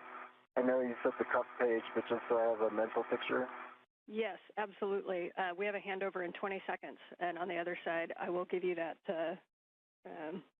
that overview. If you're looking at the picture, I will talk you through that picture.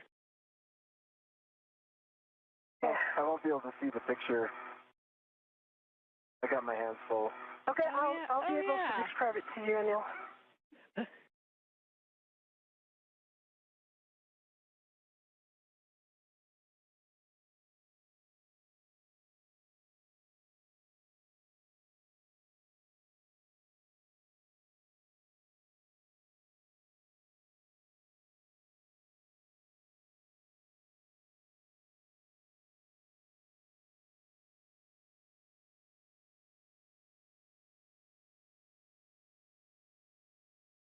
Handle and see if I can get this all the way to you without GCA.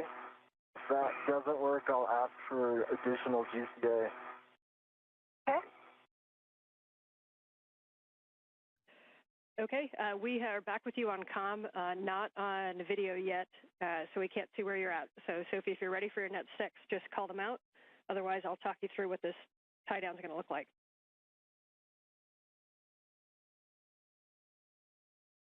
Translating, so I think we got some bandwidth here. Okay, awesome. Sophie, as you go to translate down, we want you to be on the starboard side. This is where you're going to position yourself on your left shoulder as if you're laying on the trunnion pin. And then your right arm is going to be the one that's going to come up and grab the S-Gant from Anil.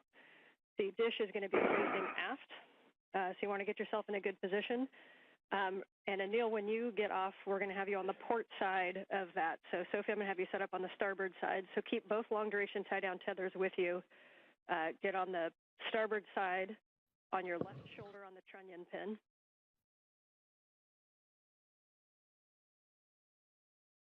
Copy, in work. So try to have a clever plan for tethering myself.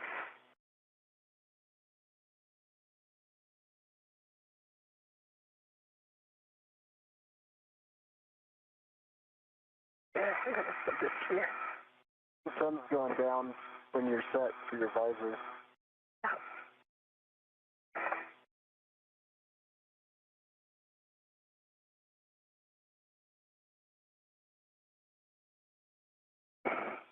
actually, Jessica, I have a feeling I'm going to be able to get this to Sophie without GCA. Okay, we copy. Yeah, we see you kind of maneuvering it a little bit, and it won't be a big deal to give you that little bit extra if you need it, so don't hesitate to ask if you need it. And Sophie, as you get set up in position, don't worry too much about the configuration of the long-duration tie-down tethers quite yet. Once Anil gets down there and we have both hands on him, we will work those. What you do probably want to grab is a RET from your mini workstation to be able to RET to the S-scan for handoff. Copy.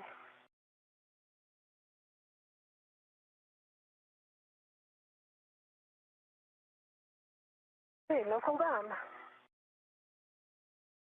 This is Mission Control Houston, 3 hours, 45 minutes into our spacewalk today. Just to recap where we're at, the spacewalk began at 7:29 a.m. Central Time, 8:29 a.m. Eastern Time. The objective was to remove a failed space-to-ground antenna from the location point at the Z1 truss on the International Space Station, the center of the truss structure. It began to exhibit degraded performance back in November of last year, and its swiveling or gimbling capability was reduced so significantly that we had to move to a backup antenna. They come in pairs. They reside side by side on the Z1 truss. The antenna in question has now been removed from its boom. That's S-Gant number 2. S-Gant number 1 remains an operational antenna to provide high data rate communications capability from the station to ground controllers throughout the world.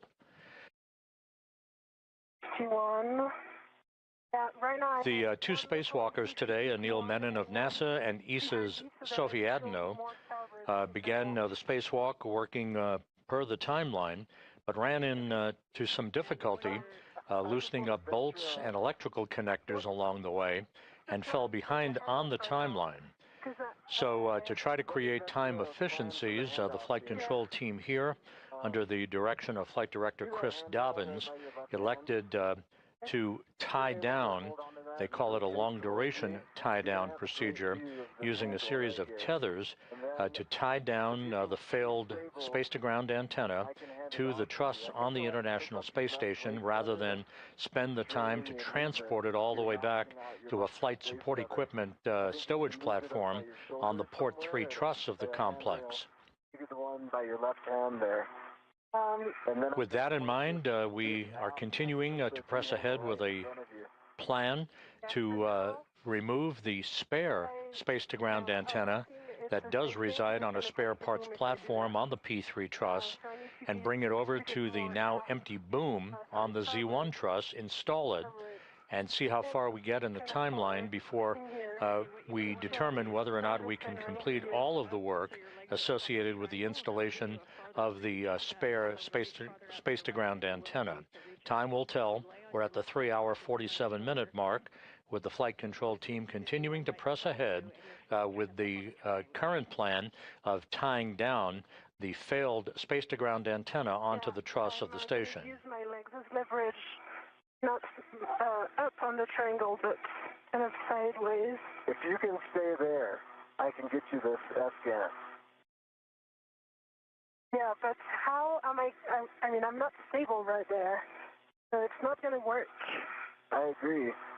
It looks a little tricky. That's why I was thinking if you can use that handrail by your left cheek. Yeah. To do a end effector, base tether, and then just BRT anywhere that will keep you stable. Yeah. I need to be able to. Yeah, and the other if you can't, it's kind of an awkward angle to get to BRT on 6051 sometimes, but your stability is really going to come with your left hand on 6051 and your right hand up toward the S-Gant. You'll be able to get a good purchase on 6051 if you can kind of turn a little bit, and then you'll kind of have your hand on that handrail the whole time during handoff, and then hold it until Anil gets down to assist with the tethers. And again, with your right hand, though, you're going to want to have a RET in your hand to reach up to RET to it. Yeah, the RET is already on it, so we're good. But I think we made a mistake of taking the metal segment on just to help stabilize. So I'm working on my VRT right now to be able to hold the position. Maybe this one. Okay, and you don't have to be able to get into a perfect position. If you can, if Anil can hand off the S-scan and then reposition, even if he hands you a T-handle, you could hold a T-handle and just hold it stable with one hand on a handrail and your right hand on a T-handle until Anil gets in position to be able to, it might take all four hands to get it fully down in position.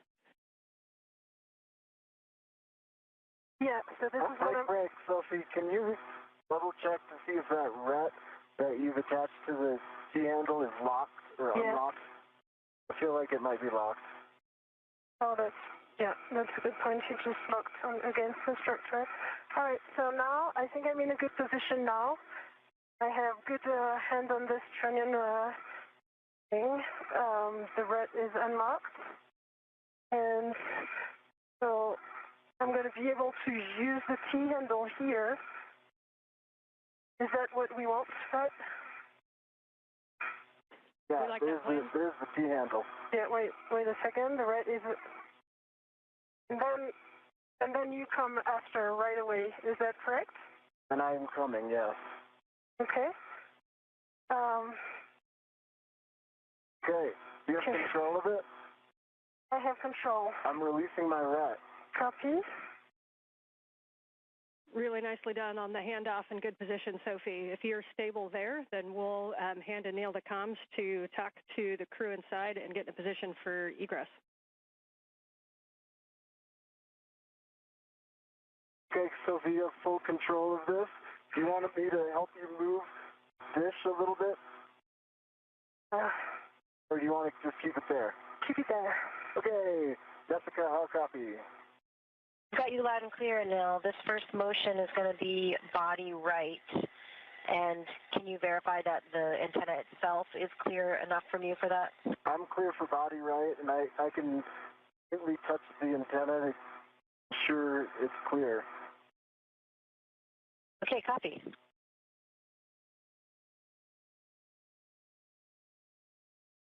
Okay, we're starting motion body right in 3, 2, 1. See motion, and it's good motion, and I've got clearance from the antenna. Sophie, good job keeping it stable. Yeah.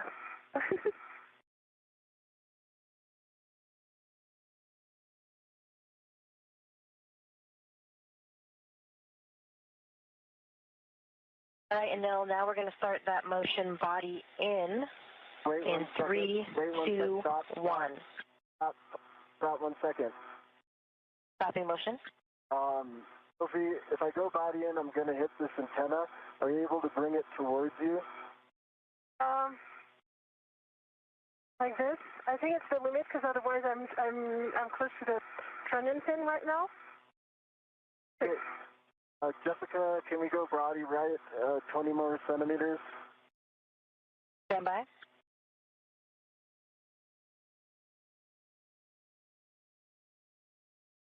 All right, Anil, we'll bring you body right 20 more centimeters. 3, 2, 1. Good motion, good motion. It's going to give me clearances. Okay, Jessica, that's enough. We can go body forward. I don't know. We can come in up to 1.5 meters. Do you have an estimate, or do you want to call the stop? I will go 3, 2, 1 ramp out if I feel like we're close enough, but let's do the whole 1.5 meters. I think we might need it. Okay, we copy. Starting motion in 3, 2, 1. I've got clearances from the antenna.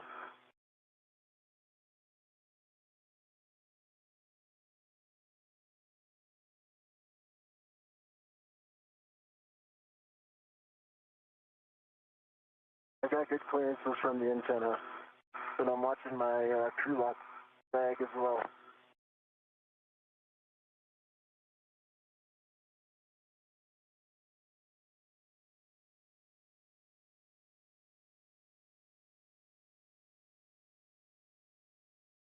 Ian, you're clearing the antenna now? I'm sorry, I cannot help with clearances. It's okay, you're doing great.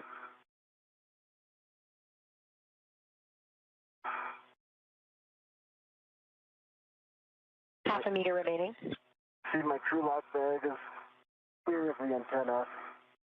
Ramp out in 3, 2, 1, ramp out. Okay, we've stopped motion. Stop GCA. GCA complete. All right, copy, GCA complete. So you ready for us to put brakes on so you can egress? Ready for brakes on and egress. Brakes are on, you go for egress. Go for egress. Okay, nice job. Sophie, nice job keeping the S-cant still. For Anil, you're going to be egressing and coming down the boom. As you come down the boom, a good position might be to go heads nadir and then go down handrail 2, which is the aft handrail, the long handrail. And then I'll talk you on to a good position when you get down there. But generally, you're going to stay port of the S-cant.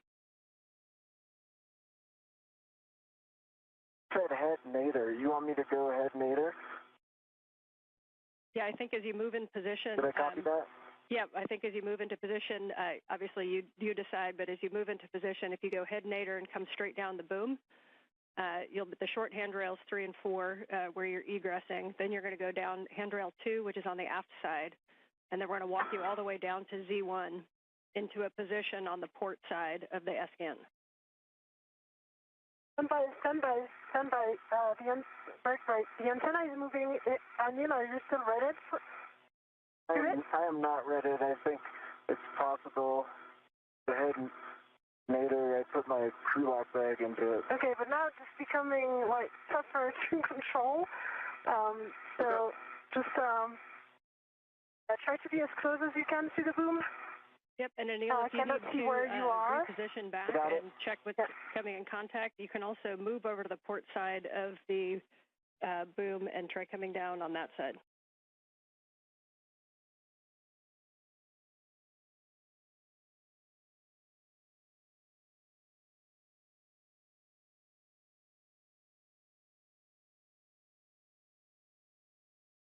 Oh, I see. I think it was your crew lock bag.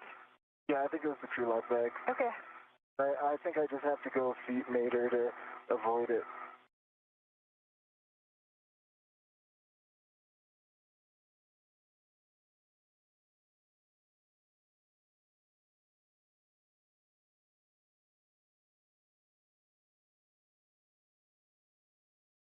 And I'm repositioning a little more aft. Slowly.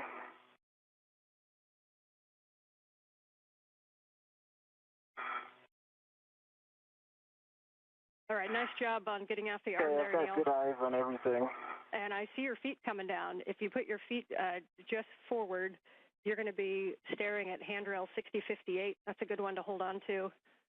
6051 to orient you, or sorry, 6050 is the one that's pointing direct aft. That's where one of the long-duration tie-down tethers are going to go. We're going to do this tie-down very deliberately. As you know, when we do these tie-downs, we don't know if it's going to be weeks, months, or years. And so the biggest thing is we need to make sure that this is in a safe config. So if you can both be very deliberate on where things are going and calling out any issues that you see. Also be aware that Anil's tether is in a very non-standard config, so not something that we're used to. Make sure that we're not tacking him down alongside the S-cant. Right now I see your real Anil going on your right shoulder. That's it, Sophie. Okay. And Anil, if you need to do a rich man's fair lead onto the boom, that might keep it clear of the S-cant, but your call.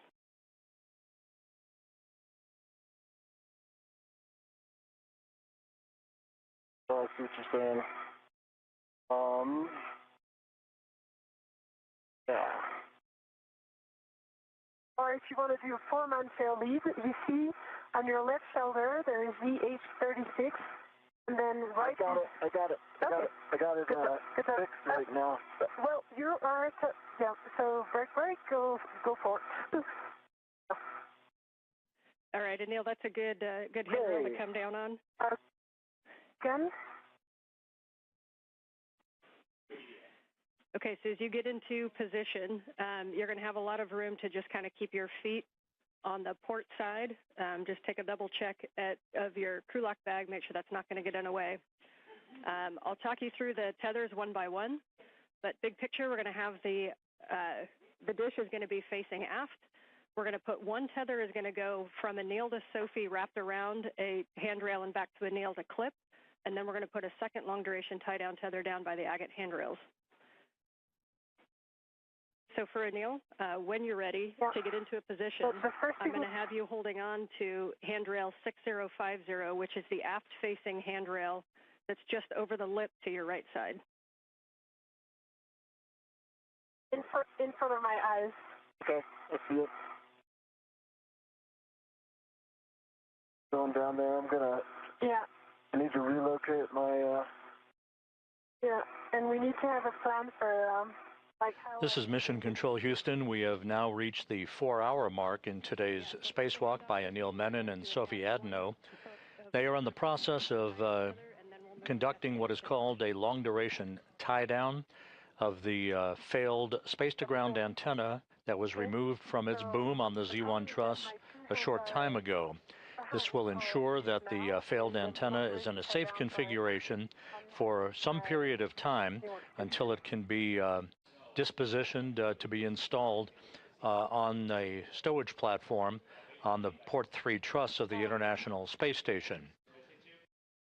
Meanwhile, flight controllers here under the direction of Chris Dobbins currently evaluating the time remaining in today's spacewalk in order to determine whether or not we address the spare space-to-ground antenna and whether time permits its installation into the now empty boom on the Z1 truss. Over the edge is 6050.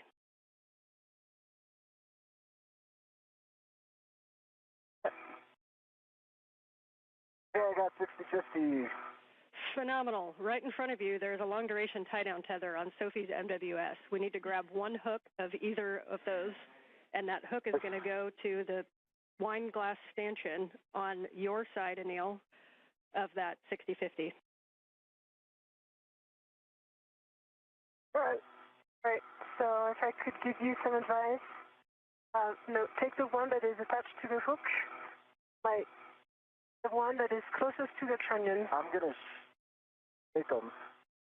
You want me to take this one? Yeah. Right here. Yeah, this one. Okay.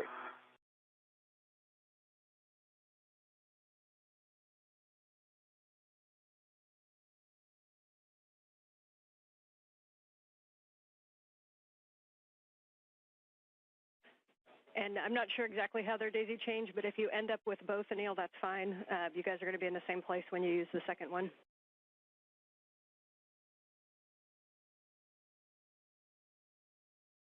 So he has one hook.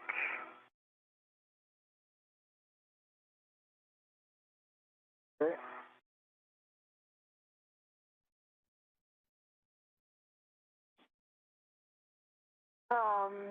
Yeah, so you need to put it on your right. I'm going for that right now. Yeah. Yep. Or the other thing you can do is release. We're going to end up using probably the max pull of this long duration tie down tether. So if you want to just right now undo that wire tie and release all the slack on that long duration tie down tether, and then put the other hook on the port stanchion, that works too. I'd rather give some leeway between Anil and I, just because with the antenna it's kind of tricky. Okay, yep, however you guys like to do it.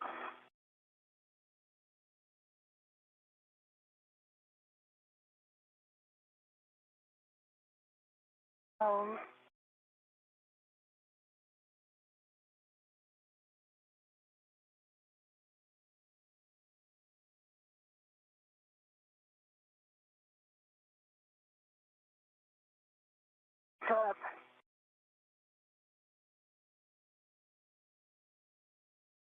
Right, and I'm about 5 seconds away from having that long duration tie down tether. That wine glass extension on 6050 is on now. All right, nice job. Now you can just kind of tend that out of the way, and the next thing you guys are going to work together to get the SGANT antenna faced aft. Take a good look at your tools and tethers and make sure that there's nothing in the way. and you're going to lay down that SGANT antenna, and then what's going to happen, we're going to hold it right against Z1, and Anil, the tether, the long-duration tie-down tether on your side, we're going to pass it over to Sophie. She's going to wrap it around 6051, and she's going to pass it back to you, and you're going to hook it back to that same stanchion or to itself.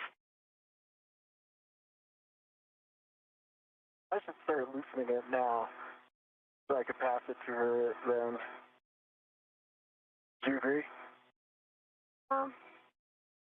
Yeah, that's a good plan, because then once I give you the antenna, then you're going to stabilize the antenna.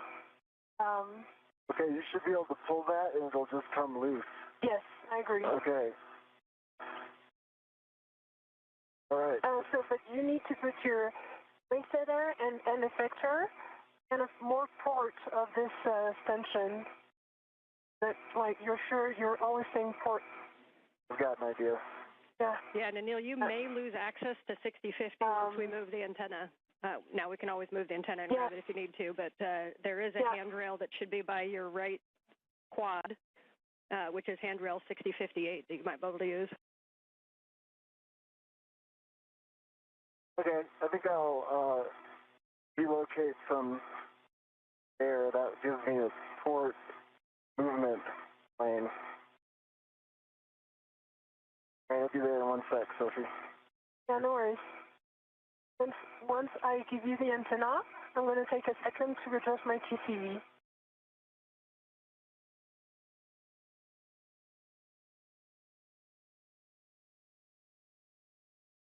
Yeah, that's great. Great location. All right. Maybe the other one to the VH36, the end effector, which is the small one on your left hand.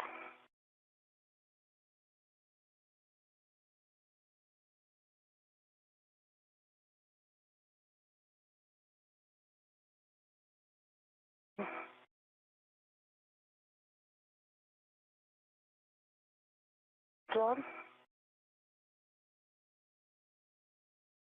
I'm going to put it,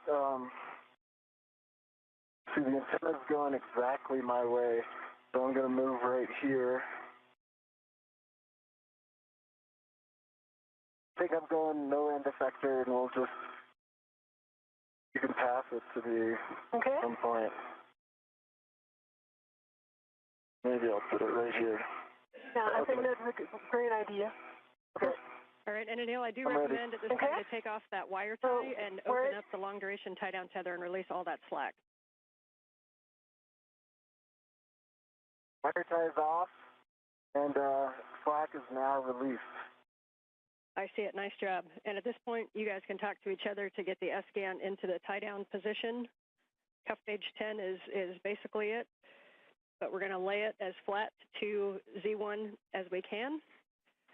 And the one thing is that rears, that box right below the T-handles, the rears is also going to be just aft of Z1, and that'll enable the gimbals to be kind of flat on Z1 for the long-duration tie-down tethers. Copy that. That all makes sense to me. I got to get a hold of it, Sophie, and we've got to rotate it this way. Rotate it, and how, like, what's the plan? So the idea would be that you reach the other key handle. I think I could go low here, and by low I mean nadir. And then if I can get the T handle, I can stabilize and you can guide so we don't hit anything. I have control. You have control. Okay. And now I'm going to help rotate this. I think this is working. Yes. Okay. Okay.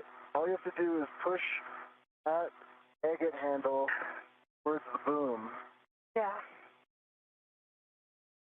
I wonder if I should be wedded to this right now. You're tugging on it. Yeah. But it's going to be better because we will rotate this thing. So. You don't necessarily have to rotate it, do you? We will, because it has to go dish facing you, basically, right now. Let me remove my DRT. Give me a sec.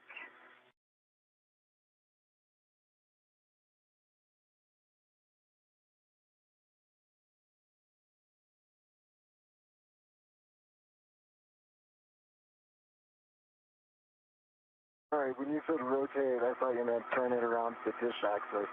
Yeah, I'm on the same page as you. The dish needs to go aft. Yeah. So I'm going to take care of the agate handle. You might want to...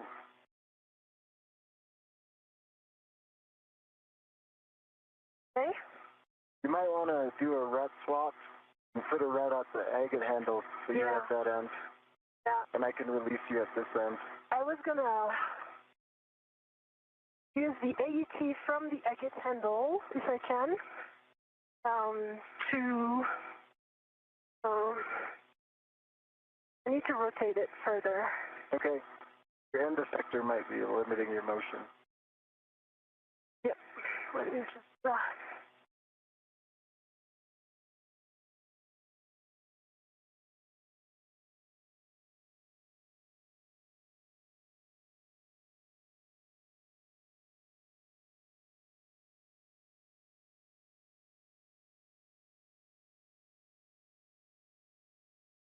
All right.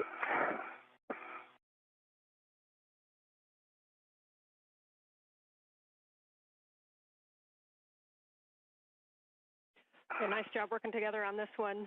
Once it moves a little bit aft, as soon as the rears pokes over the aft side of Z1, then it's going to be in a good position. I need to have it towards you because right now I cannot even touch This is Mission Control Houston, 4 hours, 11 minutes into today's spacewalk. Anil Menon and Sophie Adenot continue to work with each other to complete the long-duration tie-down of the failed space-to-ground antenna that was removed from its boom on the Z1 truss a short time ago. The time required to demate electrical connectors and to undo bolts holding this antenna in place on the Z1 truss will now prevent any ability to take the spare space-to-ground antenna out of its stowage platform on the P3 truss of the station and install it during today's spacewalk. We simply ran too far behind in the timeline to enable time available to complete the installation today, at least, of the spare space-to-ground antenna. How we proceed downstream in prioritizing the tasks associated with next Tuesday's spacewalk and whether or not the installation of the spare space-to-ground antenna becomes part of next Tuesday's spacewalk activities, yet to be determined.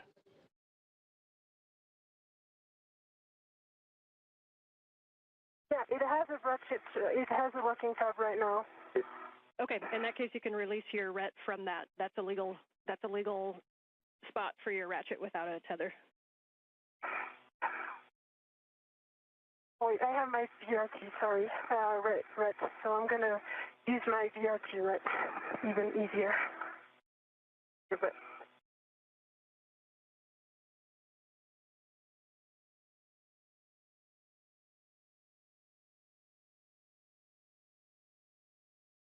okay.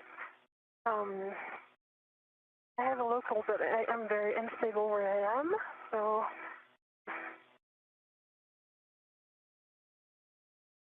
Right.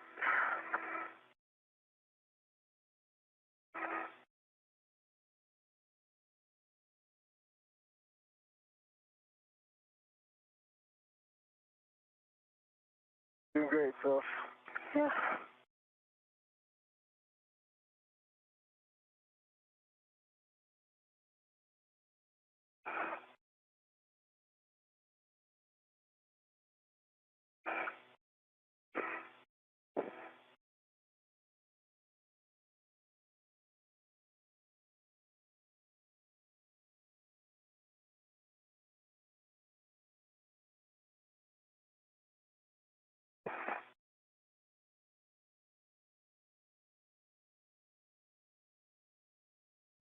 And you guys are doing great. I know this is a little bit of a new work site and a weird config, but keep working through it.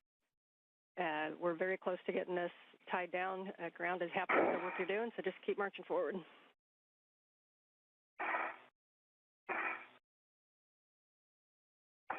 And well, Sophie's working that. I'll just give you what I think my plan is to get this dish facing aft. It's to rotate the agate handle towards the boom, and then I think I can go body nadir to get this dish in the rear part of it past the aft part of G1, and I think I can do that all from this particular position.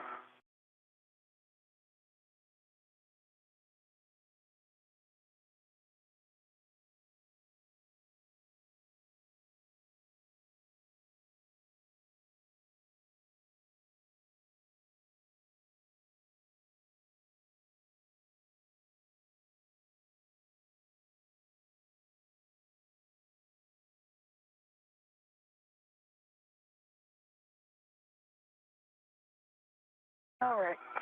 Got it? I've got a ret which is on the AET of the agate handle. Is that good enough? I think it is to we are further happy with end.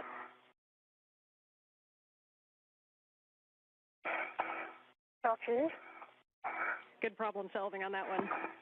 So now I'm gonna release your ret. Yeah, standby one. I need to unlock it. It is unlocked, and I'm ready to receive it.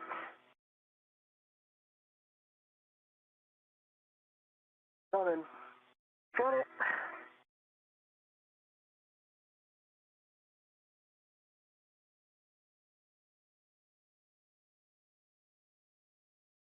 Okay.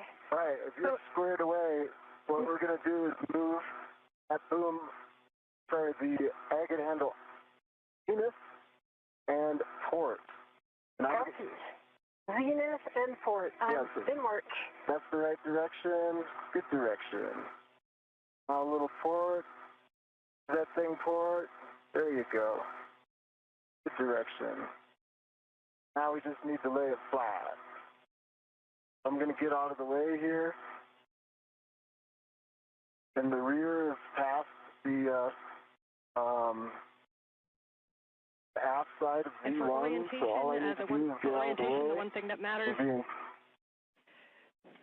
is that the gimbal locks are, either one of them is faced zenith up.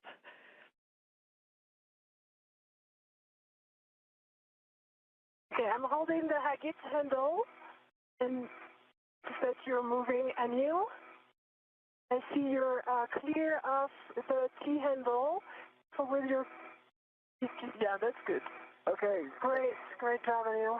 Awesome. Now I can hold it in place stably while you put those long duration tie down tethers on, okay? Yes. All right, so I have for the one first tether, we like that here. position. Nicely done. Anil, if you can take the tether that's on your side of 6050 and pass it over the S-Gant to Sophie. The one thing is that we need to make sure that the long-duration tie-down tether is routed in between the gimbal lock bolts. So I'm sending it to you. You see this scoop that is coming? 1, 2, 3.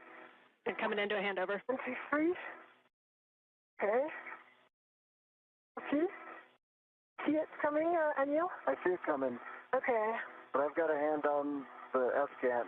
You got that?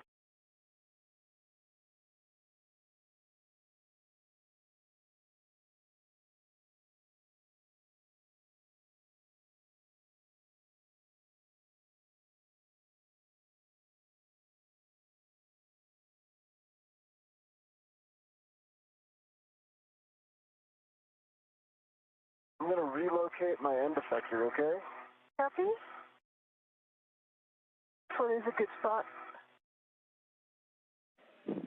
And we're back with you after handover. See? And can you guys give us some words on where the long-duration tie-down tether is routed, what you guys are working right now? You give her those words and I'll get my end effector. Yeah, sure. So right now, Anil is just repositioning that he can give me this long duration tie down. And for now, there's no long duration tie down. It is only stabilized by my hands and the red that is on my mini workstation. That's all we got for now. Okay, and I'm seeing bolts, Fox, and Gulf. They look like they're facing you. When you do the long duration tie down tethers, just make sure that those are facing zenith. Either one of them can be facing zenith. Copy. Fox and Gulf facing zenith. That's the plan because it's the only one. It would be like slick on the. Yeah, and it doesn't have to be that one. It could be the one on the other side. We just need a gimbal lock facing zenith. Yep, that's going to be the case. Okay, I've got the long duration tie down tether. I'm in a good position. Yeah. Sophie, I was working, so I didn't track all that, but just tell me what to do next. So now I need you to hold the T handle, the T bar, or the rear plate. Okay, I've got the T handle. Yeah. And also send me your long duration tie down, and I'm going to put around 6051. When you say my long duration tie down tether, do you mean the one that you have in your, like, close to your helmet? Yeah, so in the tether that you have on your side on 6050, it's got to go over the S-scant. The strap needs to go in between gimbal lock bolts. Then Sophie's just going to loop it around 6051 and hand it back to you. And then you'll need to clip it either to the wine glass stanchion on 6050, or you can clip it to the D-ring on itself. Okay. Sophie, that? It's in work. Okay.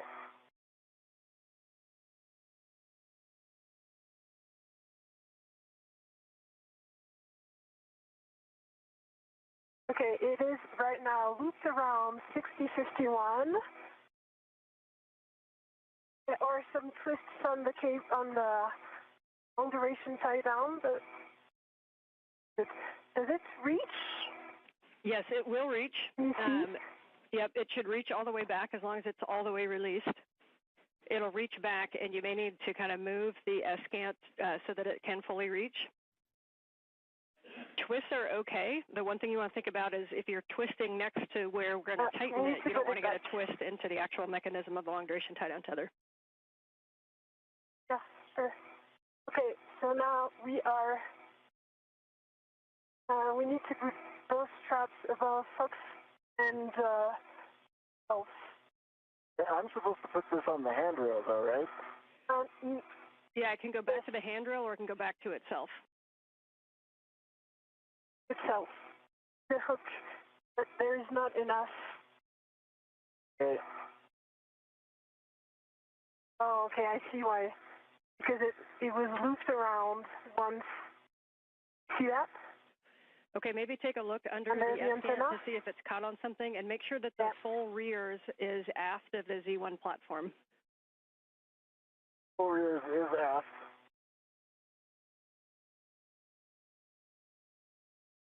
And long duration tie down tether is fully loose.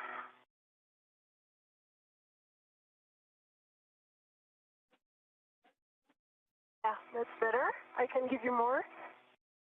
The one thing is that we want to be above Fox and Gulf. One of the wire ties is in a... Yep. So you guys mentioned that the rears was aft of the Z1 platform. Make sure that it's not very aft. Like the rear should almost be up against 6050 on the aft side of Z1.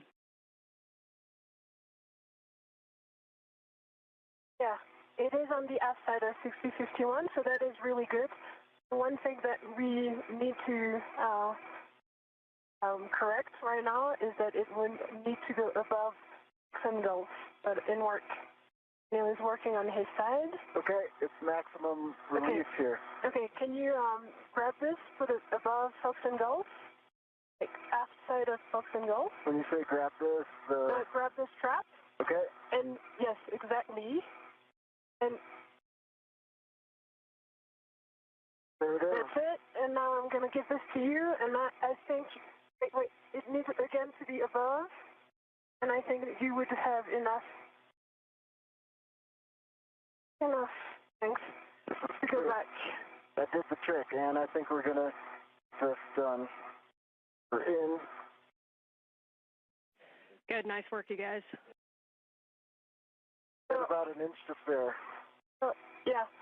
As for your information, it goes to Z8. This is Mission Control Houston, 4 hours, 24 minutes into today's spacewalk. Menon and Adenot wrapping up the long-duration tie-down of the failed space-to-ground antenna near its original parking place on the Z1 truss of the International Space Station. It will not be moved to its permanent stowage location on the P3 truss since the crew members ran behind time-wise in removing electrical connectors and bolts earlier in today's spacewalk that sent them behind in the overall timeline. We do not expect to remove the replacement space-to-ground antenna from the spare parts platform on ESP3, the external stowage platform number 3 on the P3 truss. We may go over there if time permits just to take a quick look at the antenna, maybe break torque on a couple of bolts just as a get-ahead, but that remains to be seen. Flight Director Chris Dobbins evaluating the time with the lead spacewalk officer, Sandy Fletcher, in determining what our next course of action will be. However, the spare space-to-ground antenna will not be installed during today's spacewalk because of time constraints. Second long-duration tie-down tether is going to go to the forward wine glass stanchion on ZH-36 and the forward wine glass stanchion on 6051, and it needs to go through an agate handrail, so it's going to be a real short distance. Okay. Anil, I'm going to give this to you. Okay. One end, and you can work on this. It is attached to me right now, but either you ret or you put on the stanchion already. I could put it direct to the stanchion. Yeah, that's great. And then I'm giving you the other as soon as you tell me it's on the stanchion. It's on the stanchion. Copy. I'm going to give you the other one. Yep, and Sophie, if you want to keep that one, you can just reach up and put it through an agate handrail. Yeah, but I really need to adjust my TCV, sorry. I'm just giving this so that Anil can do the first step, but I really need to do something right now. Okay, yeah, please do that. So you can let, and he's got it attached, so you can just let it go as well. It is, and now I did send it to Anil.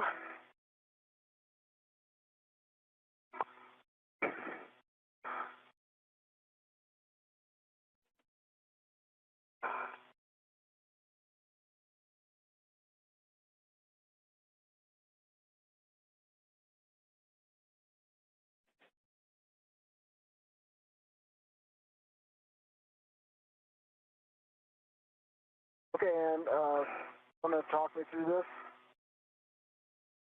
So Sophie's getting set up. Yeah, definitely. Just a couple words for Sophie. Reminder that if you're trying to go warmer, go to lower numbers. If you're trying to go colder, go to higher numbers. If you're cold, reminder that you've got glove heaters as well. Yes, I am cold, so I'm going to go to, right now I'm 7, I'm going to go to 5. Okay, that's a good plan, and if you'd like your glove heaters, you have those available to you too. For Anil, that long-duration tie-down tether is going to go from ZH-36 underneath an agate handrail, and then over to Sophie's side, it's going to go on the forward side of 6051. It just needs to go under one agate handrail? That's correct. Okay. If you need it to go under more, it's fine. It just needs a minimum of one. Okay. And the idea that the tether is going to be over the top of the central boom of the ESCANT. So over the top of it, but underneath at least one of the agate handrails. Yep. We'll get it ready for Sophie. Okay, TCV is 5 and glove heaters are on. Copy TCV 5 for EV2. All right, Sophie, this has gone through an agate handrail. Yes. And take your time getting I'm ready. Okay, there you go. I've got it. All right, that's going on the aft side of 6051. And the next step after that's going to be to tighten it. Oh, you mean the hook is attached to? Yes, that's correct. So this is going hook to hook. So one side's on Anil's, and yours is the hook is going to be the Z1 6051 forward stanchion.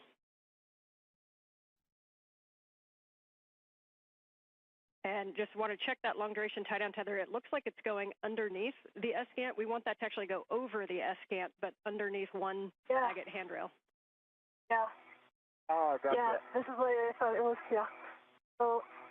Got it. I understand. I can grab it from here if you pass it through.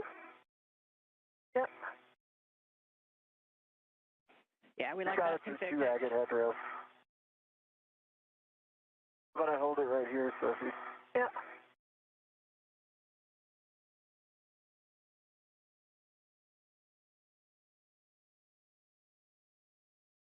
You go. Okay. All right. Now I'm going to give it back to you, and I'll slightly. Got it? Yeah, you got it. And now, if you lift this, do you see the handrail? Where it goes? It's here. The one. I see it. There. It's there. The one right in front of the gimbal. Yeah, the other gimbal. Yeah, good words. Okay, so for right now, we just need to cinch this up really strong. So first, we want to really double check those hooks to make sure that the gates are fully closed on those wine glass stanchions. Then we want to tighten the long duration tie down tethers and set it to low profile. You can move the S-gant around a little bit. We want to make sure it's pretty solid against the top of Z1. And Anil, given the location of the hook, can you give me the strap? This is Mission Control Houston, 4 hours, 31 minutes into the spacewalk by Anil Menon and Sophie Adenot. The failed space-to-ground antenna, which began to exhibit degraded performance in being able to track NASA's Tracking and Data Relay satellites, constellation of satellites late last year. That failed antenna has been removed from its boom on the Z1 truss of the station as Menon and Adenot are in the home stretch of tying it down, what is called a long-duration tie-down, using a series of tethers. It is being tied down on the truss of the station near its operational point at the Z1 truss. What we will not be performing today is the installation of the spare space-to-ground antenna because the crew members ran behind earlier in today's spacewalk due to the time that was required to remove electrical connectors and bolts regarding the failed antenna that held the antenna in place on the boom. Okay, here it is. The team is currently looking at perhaps one or two get-ahead tasks just to take advantage of the time outside of the void of space today. But the work to install the replacement space-to-ground antenna to restore full redundancy in the high data rate communications capability for the International Space Station will wait for another day. There will be some meetings that will be held to determine the priorities and the further course of action coming up on next Tuesday's spacewalk and other activities associated with downstream spacewalks.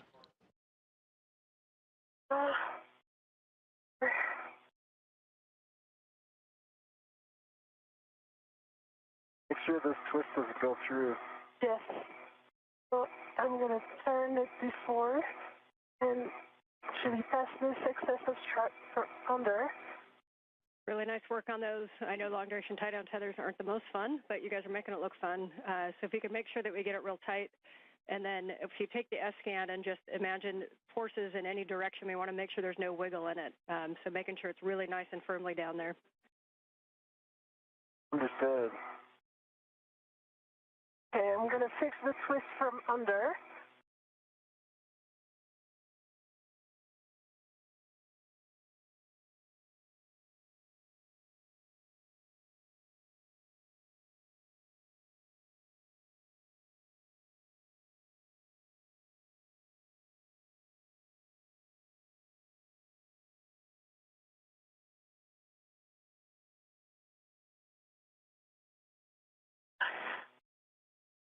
Okay, pulling again. Okay, it's booked. Go back.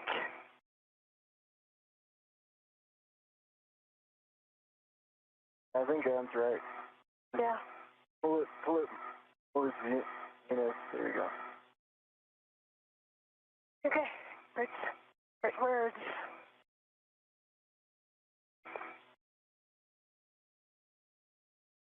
Done. Okay. Got a little bit of a turn in it. But it's pretty tight, actually. Yeah. Like, when I look at this side, it's got, like, quarter-inch play in it, maybe on the agate side. Do you want this end, like, immovable, or? I think if we tighten this one, it's going to be enough. Well, that's pretty tight on that end. Yeah, that end is really tight.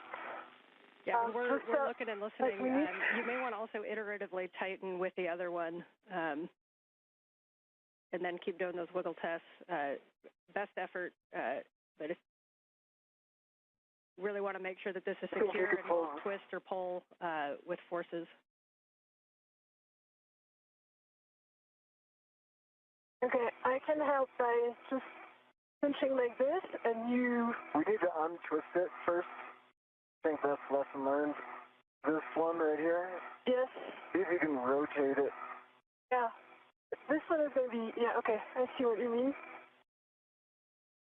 There you go. Yeah. You can start pulling right there, or do you want me to pull my direction? Let me see. I'll pull as much as I can.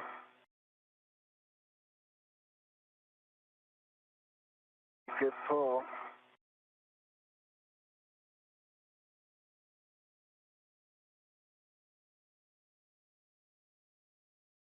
Good pull.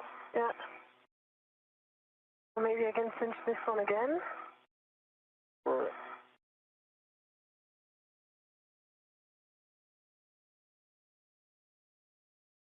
no, it doesn't work. End of it.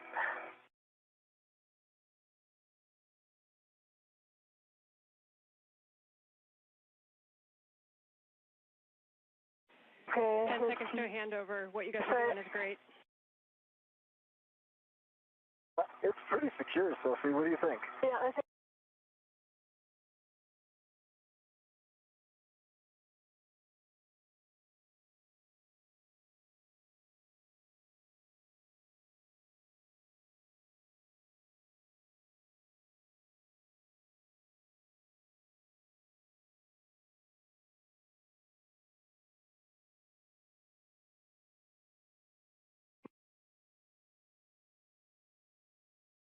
One more here.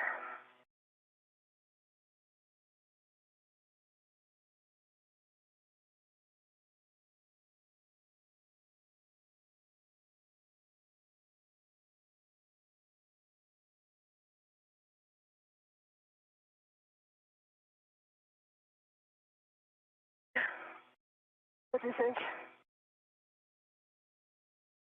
Pretty good.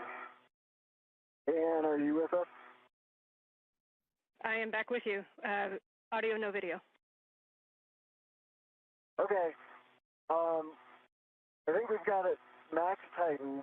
Because of the long duration tie down tether confirmation, there's probably like maybe quarter-inch movement capability in it if you apply direct force. If you wanted it tighter than that, I would recommend putting like an AET. Yeah, I get the AET right here. Okay. So and then tying that down to a handrail on either side of the agate handle, and then. Copy. And since it has also two tether points, can you check that I can remove my ret? Because I think it also is like force.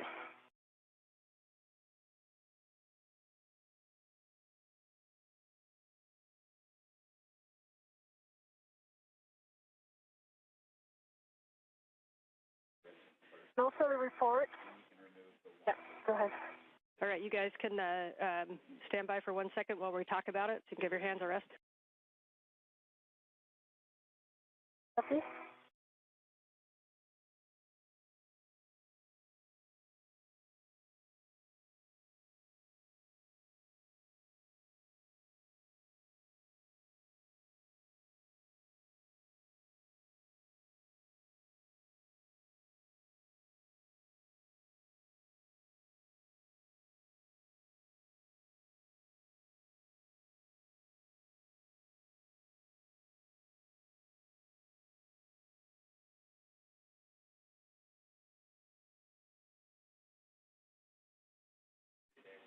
We're still chatting about some things. You guys take the opportunity to relax your hands and enjoy the view for a sec. Nice. The view is Anil. I enjoy. See if I can get my camera for you. Oh, yeah, I can do that too.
Yeah. Sure. Okay, for the SCANT tie down, good news is we're super happy with the tie down. That was really excellent work with those tethers. I know it's not easy. One of the NZGLs looks like it popped off on that failed SCANT. We're wondering if you can take a look and attempt to reattach it. I'll do that. Okay. By the way, I'm going to go to release my RET. And do you want us to put the extra AET to... We do not need the extra AET, yep. And you are go to release your RET. Okay. So the extra AET is going to go on my mini workstation and work. Copy. And one suggestion is, Sophie, if you want to stay there and work that NZGL, Anil, you can start moving back up toward the arm.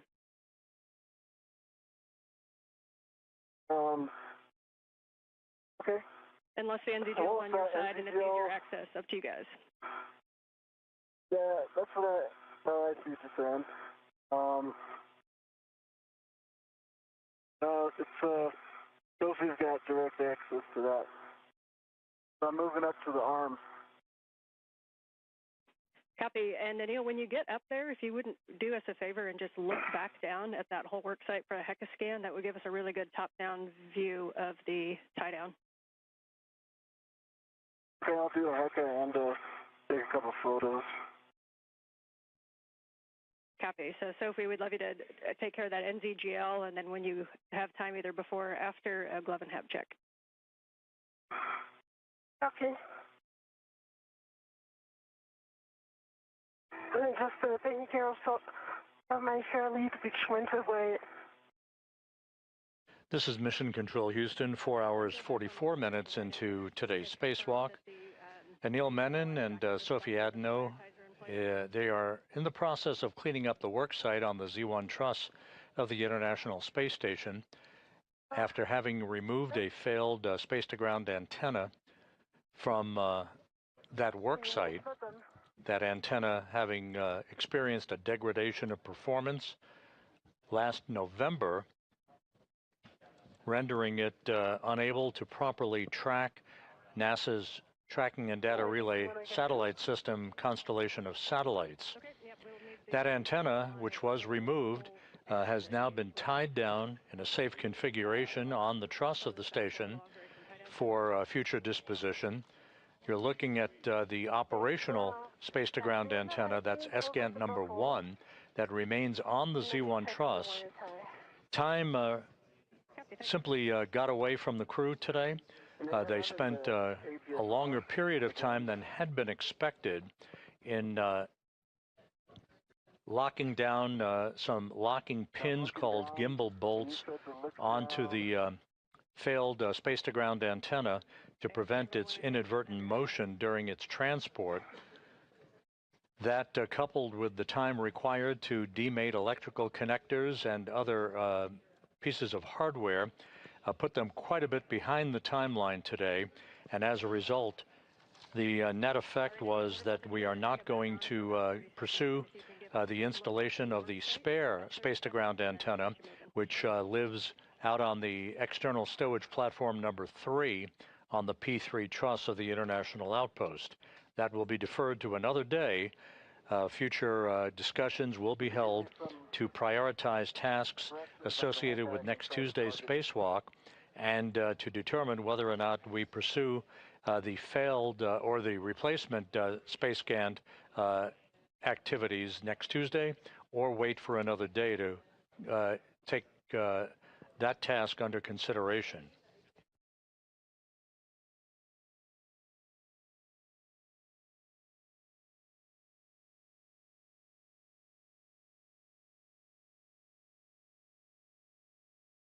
So it was not unexpected that the crew might run into a longer period of time required to get that failed space-to-ground antenna off of the boom. That had been anticipated all along, and it did turn out to be the case today. The operational antenna is there very clearly in the field of view. A series of radiators that dispel heat from the station systems serving as a backdrop for Menon and Adenot as they complete a few additional steps in tying down the systems associated with the boom that the failed antenna resided on. And the MLI on the buckle.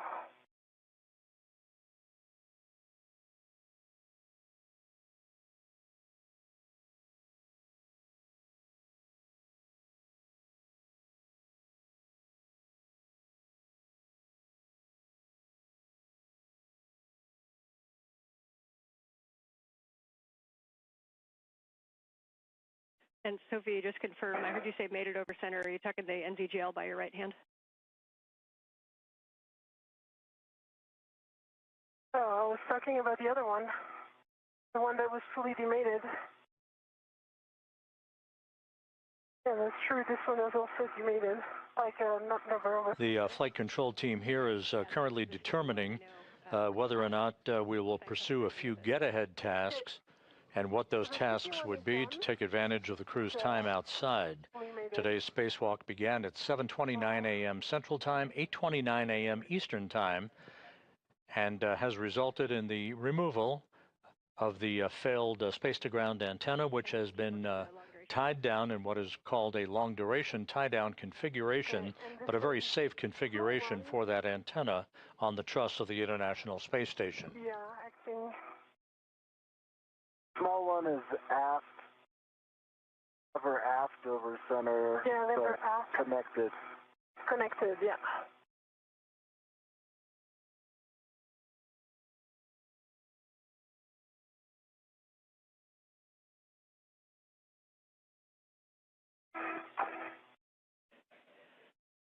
Okay, for Sophie, please continue the long-duration tie-down tether cleanup. We're still talking about the NZGLs.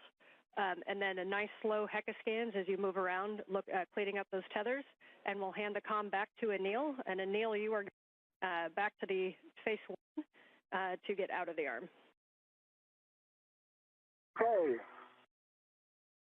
Picking up comm. Jessica, how copy?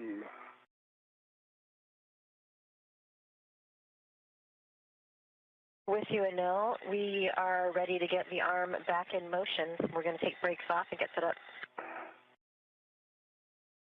Sounds great. That was Jessica Meir at the robotics workstation inside the station as she works with Jack Hathaway, about to maneuver Menon away from the work site. He is still at the end of the station's robotic arm and a portable foot restraint. Starting motion in 3, 2, 1.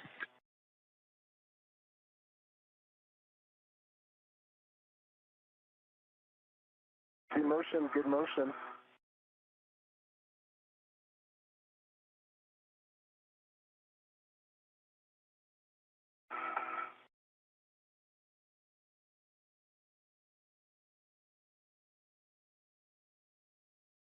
I should have given you the rough end. It's really annoying. You could drop it in the MRU.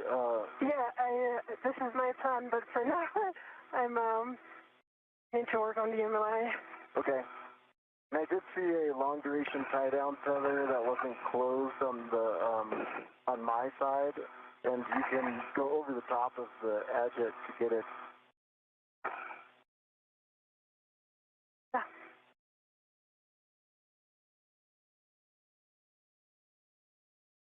This was indeed my plan.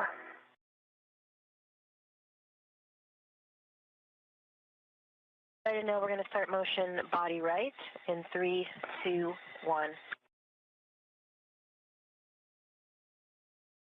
Motion, good motion, Jessica.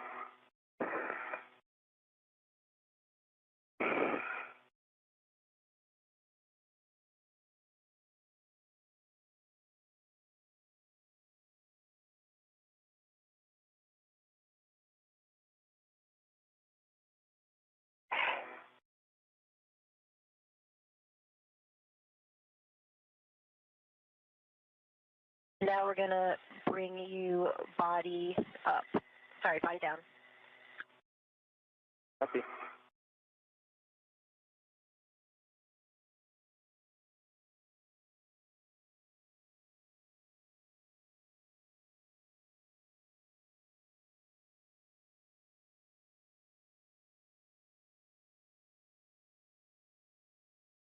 Now this is the Z1 back off position. We're going to get set up for your JoeCast ESP3. And for all crew, we are going back to phase 1, so we're going to the APFR egress position. Copy egress. Hey, we copy. We're going to the APFR egress position.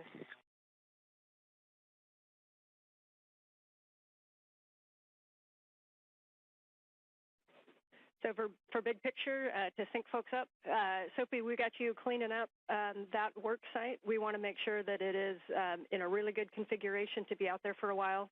So what you're doing is really important. We need those straps tied down. We need the MLI over the buckles and the wire ties on.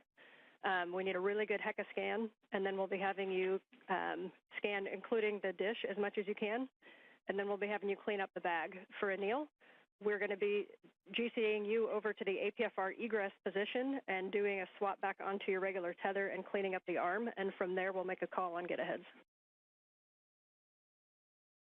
Copy, and thank you.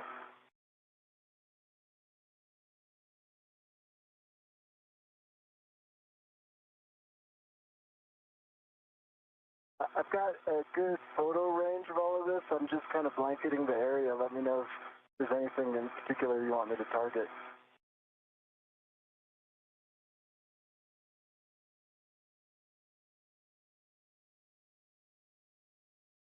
And Anil, we appreciate those scans. We got what we need from that. We're actually going to power it down just for heat.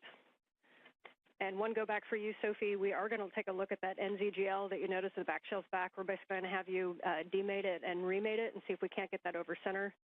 And then we may need to do a wire tie. Copy.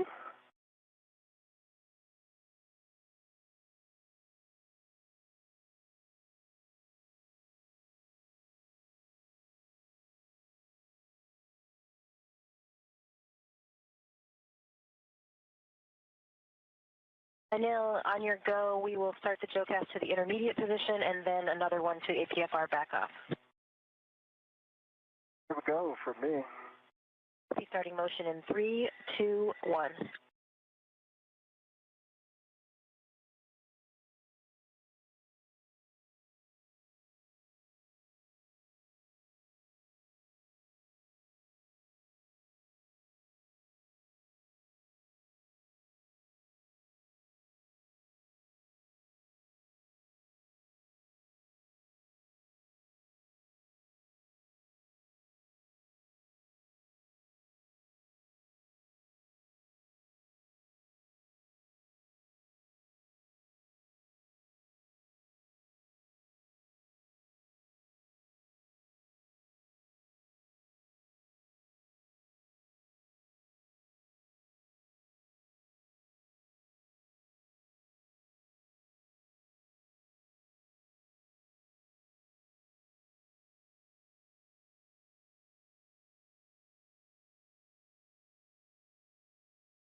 This is Mission Control Houston. We are approaching the 5-hour mark in today's spacewalk.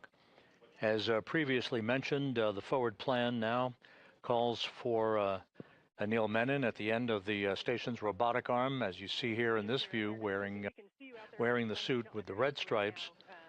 Menon is being maneuvered back to a position in which he will get out of the portable foot restraint, stow that portable foot restraint, and the arm will be parked in its overnight park position where it began the day. There is some additional cleanup work, gathering tools and tethers, and we'll see whether or not time permits a couple of get-aheads, perhaps a swab of microorganisms from one of the modules near the Quest airlock, and possibly a swap of portable foot restraints along the Z1 truss of the International Space Station. The failed space-to-ground antenna was removed and tied down in a safe configuration near its parking place, normally, on the Z1 truss. However, time will not permit the retrieval and installation of the replacement space-to-ground antenna, which will remain in a safe configuration, a safe slot in external stowage platform number 3 on the port truss of the International Space Station. It will be installed on a future spacewalk. Just when that will happen will be a matter of discussion by NASA managers and flight controllers. Okay, so for that wire tie, basically what we want to do is we want to prevent thermal loading to the inside of that cable, since we will be coming out at some point and touching this again. So we want you to have it kind of in that half-connected position that you had it, and then use a wire tie. Be creative to somehow pull that connector down onto the other side of the connector, and so that it just stays touching and stays mated.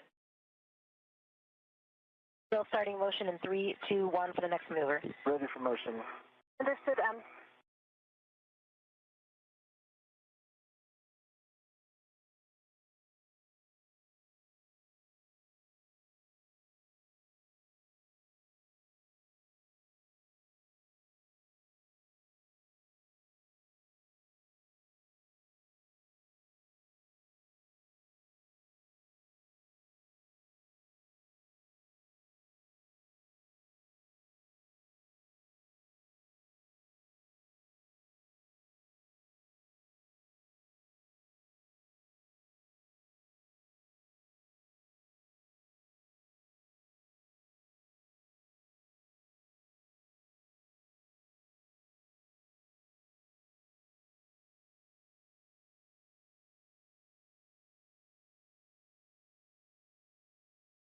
Now retrieving the wire tie from my BRT to start wire tie ups on the NZGL.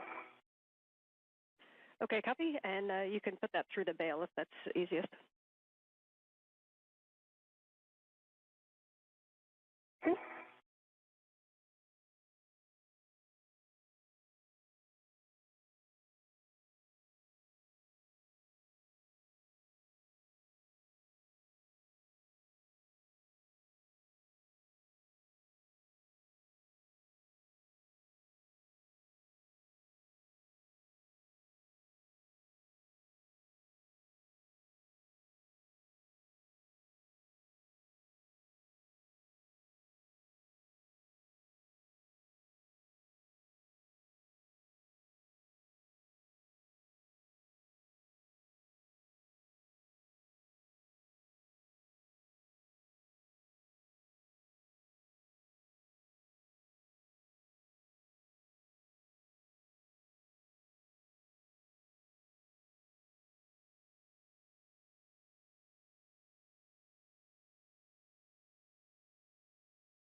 This is Mission Control Houston as the International Space Station flies over the rainforest of Brazil. A good view of Anil Menon riding at the end of the Canadarm2 robotic arm with Sophie Adenot not far behind as they make their way back toward the final work site of today's spacewalk. Time will determine whether or not we do have, in fact, the time to take a swab sample of microorganisms from one of the modules near the Quest airlock. On the left side of your screen is the SpaceX Dragon spacecraft that will return the Crew 12 crew on board the station, Jessica Meir, Jack Hathaway, Andrei Fedyaev, and Sophie Adenot. They'll be returning to Earth in the next several weeks to complete their long-duration mission on board the International Space Station.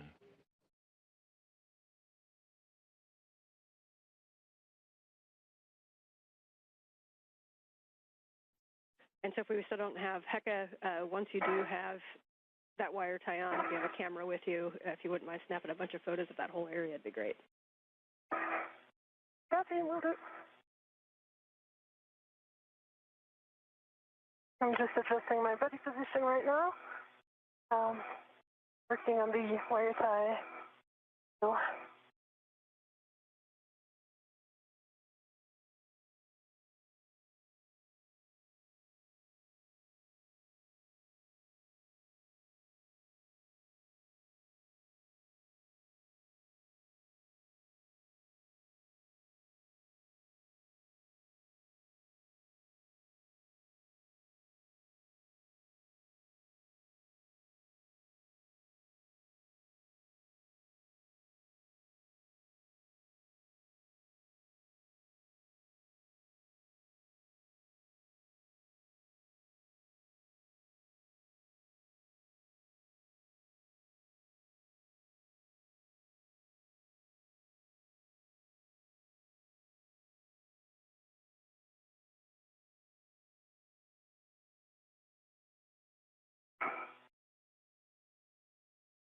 Doesn't really go through.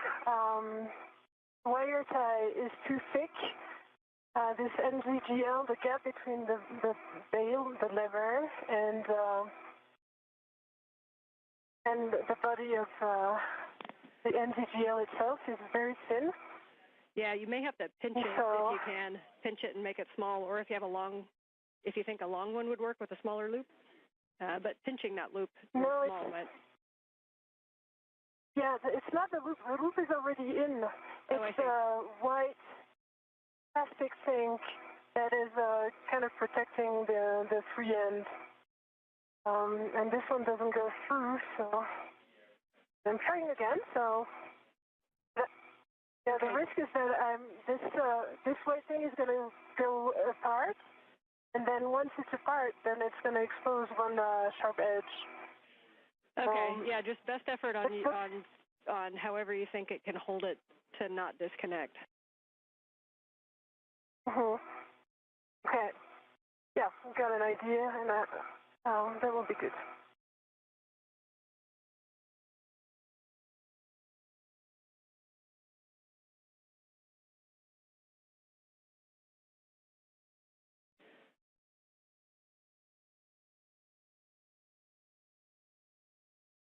Anil, we're getting set up to bring you to the APFR egress position. Stand by. Stand by. And Sophie, if you can take the free end of that wire tie around the agate handrail with free twist, then we're happy with that config. Copy, in work. That was exactly my plan. Copy and thanks. And that AET that was on the agate handrail, did you pick that up? Or is that still on the handrail? No, I did pick that up. According to what I understood, was the sun, right? Yep, no, that's exactly correct. We're just making sure. Okay.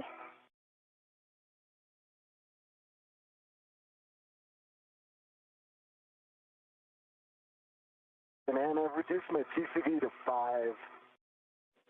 Copy. TCV to 5 for EV1.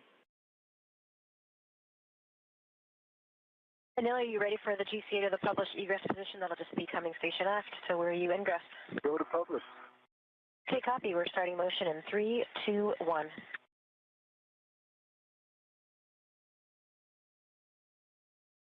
I see motion, good motion. Got good clearances here, and I know you have an orthogonal view, but I can also give you.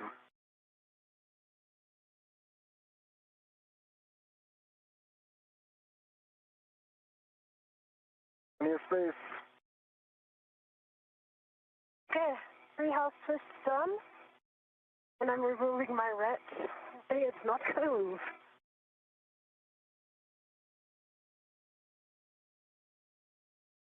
Okay, we copy. All right, you have happy people down here. Well done, Sophie. Okay. I need to work on the other MLI, though, and take a few pictures before I change location.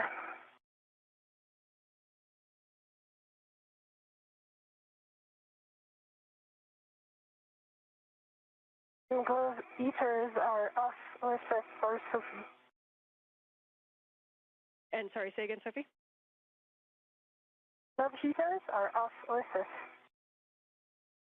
Copy, glove heaters off. Working will warm you right up. Ramping out, we are at the published.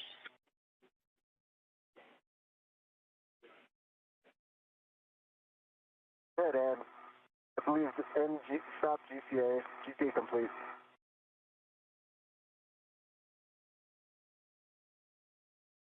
Thanks, Anil. You can go to egress. Go to egress. All right, Anil, you will egress and then temp stow the bag as desired.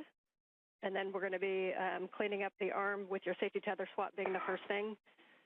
For Sophie, I see you doing some pictures. Definitely need some pictures of that area. And then can you confirm for us the configuration of the buckle on the aft long duration tie-down tether, the one that was on Anil's side? Did we get the MLI and the wire tie on that one? Not yet in work. It's just wanted to take the picture before I leave this workspace. Okay, copy. We got you going over to the other side. Yeah.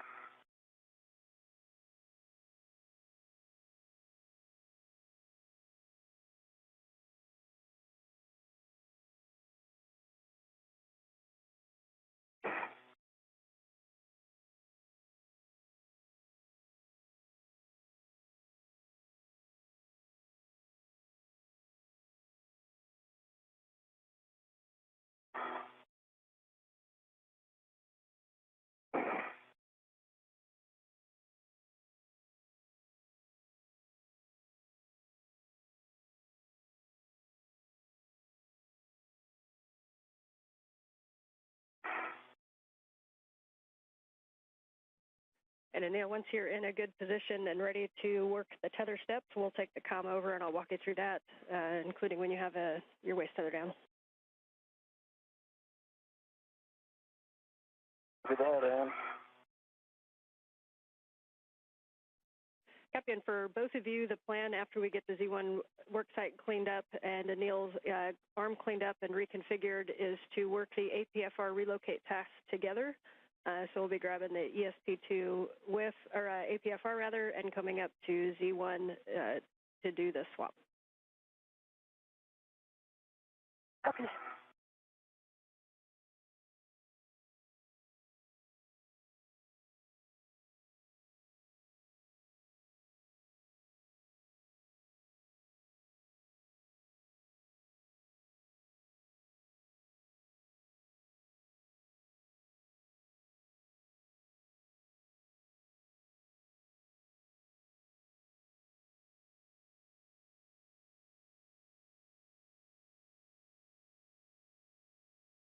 And you said to put the bag down. Did you want me to leave the crew lock bag on the truck?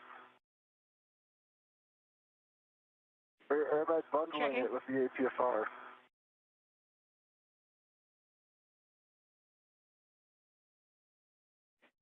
Yes, bundling it to the APFR is fine. Where is it going next? Because if it's going close by, I'll do the quick bundle that we discussed. If it's going far, I'll do a really solid bundle. Yeah, so you're going to be taking that APFR to the port CETA cart. So you can look over to your left and see it right there. So it's up to you if you want to do the bundle on the APFR and take it with you and then bring it back, or if you want to just temp stow it on the truss. Okay, I'm going to temp stow it. Copy.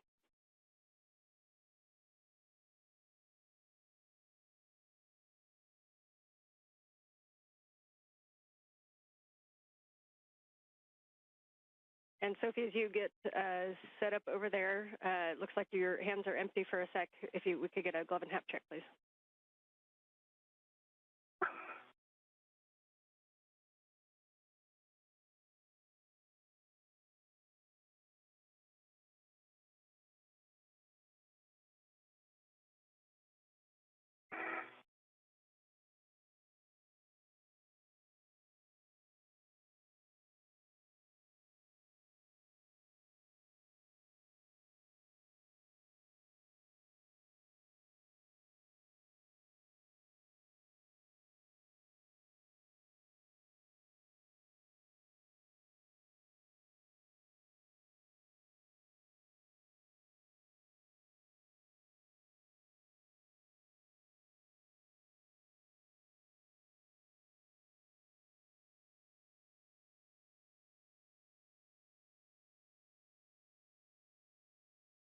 Okay, and crew lock bag is on the truck.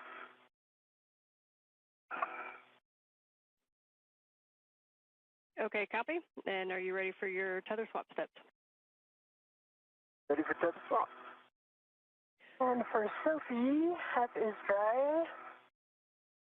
And gloves in work. And then Okay, copy. And Sophie, you can head up to the medium ORU bag and clean that up. yeah, I still need to work on the MLI, but I'm going to remove the ratchet wrench from my mini workstation because it's really annoying. Okay, And put it into the medium ORU bag. That's great. And then we have you going down to the other long duration tie-down tether to clean that up. And I'll take the comm with Anil for the tether swap. Copy. Okay, for Anil, with your waist tether down, you're going to retrieve your green hook from the NTA vertical handrail and attach it to your red tether reel. Work. Locking the green reel.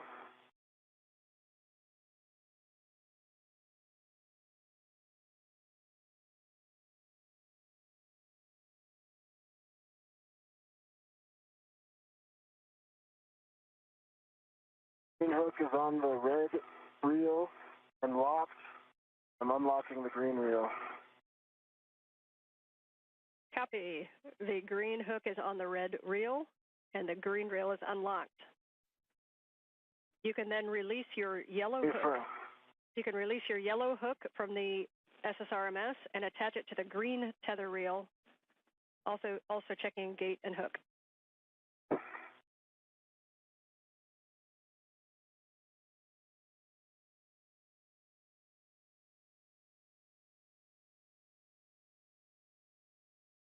This is Mission Control Houston, 5 hours, 15 minutes into today's spacewalk. Anil Menon and Sophie Adenot are in the home stretch of today's excursion, the 282nd spacewalk in support of ISS assembly, maintenance, and upgrades. This was the 5th spacewalk conducted out of the International Space Station this year, the 2nd for Expedition 75 crew members, the 2nd for Menon, and the 1st for Adenot, who today became the first French woman to conduct an extravehicular activity. You see Menon with the suit and the red stripes there in the field of view. He has conducted the work today as EV1, or extravehicular crew member number 1. Adenot, alongside him, has been EV2, the unmarked suit, with no visible markings on that suit, extravehicular crew member number 2. The crew began their spacewalk placing their suits on battery power at 7:29 a.m. Central Time, 8:29 a.m. Eastern Time. Copy, thanks. And if that long duration tie down, the major activity for today was the removal of a failed space-to-ground antenna on the Z1 truss of the station. There are 2 such antennas that sit side by side to provide redundancy for high data rate communications through NASA's Tracking and Data Relay Satellite System. The crew ran into some time constraints. It took longer than expected for them to install locking pins on the failed antenna that first encountered swiveling or gimbaling problems to track the TDRS network satellites last November. They also spent more time than had been anticipated in demating electrical connectors on the boom that the failed antenna resided on the Z1 truss. Because it took much more time than had been expected to get the failed antenna removed, the decision was made to tie the antenna down with tethers right there on the truss of the space station in a safe configuration, but not to pursue the installation of the spare antenna that is housed on an external spare parts platform on the Port 3 truss of the International Space Station. Both reels are unlocked. So with the failed antenna tied down, future meetings are to be conducted to determine the next set of priorities for the upcoming spacewalk that is planned for next Tuesday. Gonna rent to the APSR, then remove it. That'll be the 3rd spacewalk of the month of August, the 3rd to be conducted in a 19-day period. We are expecting a couple of get-aheads for the crew as they make their way back to the Quest airlock, the swabbing of surfaces on the outside of the station to collect microorganism data, and an exchange of portable foot restraints out near the Quest airlock.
Nice for both of you on the cleanup steps, and just letting you know we're about 5 hours and 20 minutes into the EVA. Go ahead, Sophie. Copy, 5 hours, 20 minutes. So the last VTV buckle is covered with MLI and 3 house with the wire tie. We see that config. Beautiful. So at this time, you can move up to the medium ORU bag, and we'll start cleaning that up. Okay.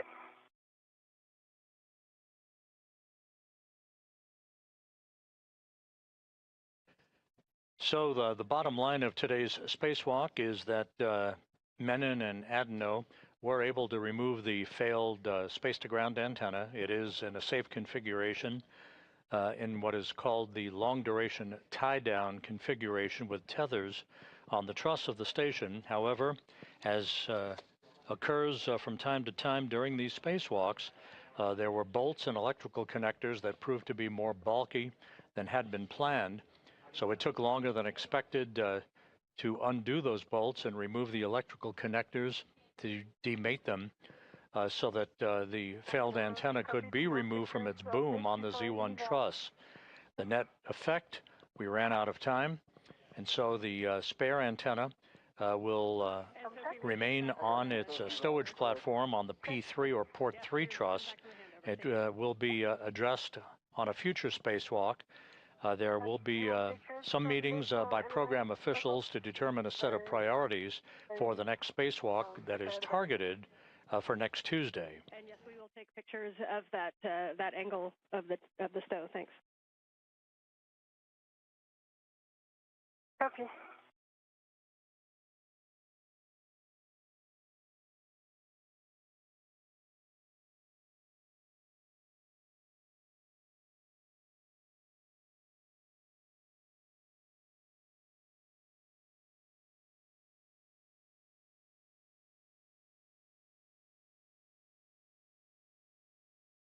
And the excess strap of the forward LDTV, I was not able to put it inside the MLI of the buckle because it was under the agate handle and would have required a whole reconfiguration. So I don't know if you're okay with that plan, but I just put it under another agate handle so that it doesn't fly around.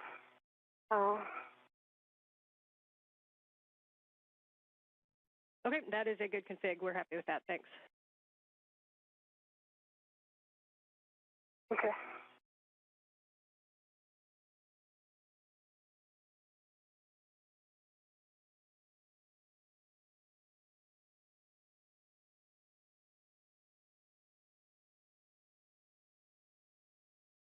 Okay, APFR cleanup complete on the BRT. I think I would be go for the back off. Okay, we agree. If you just give one more copy, we'll get set up for that. And I'll pass you off to Jessica.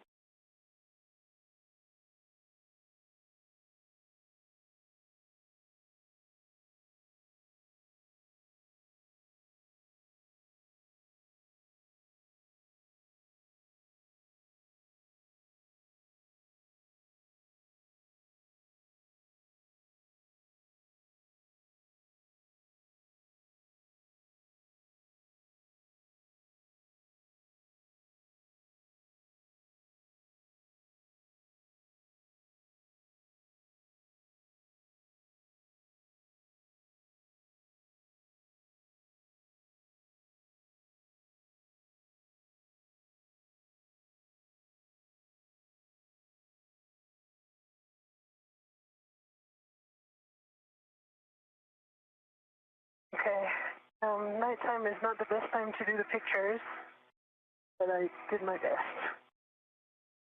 Now starting motion in 3, 2, 1 with the arm coming station forward away from you. Copy, starting motion.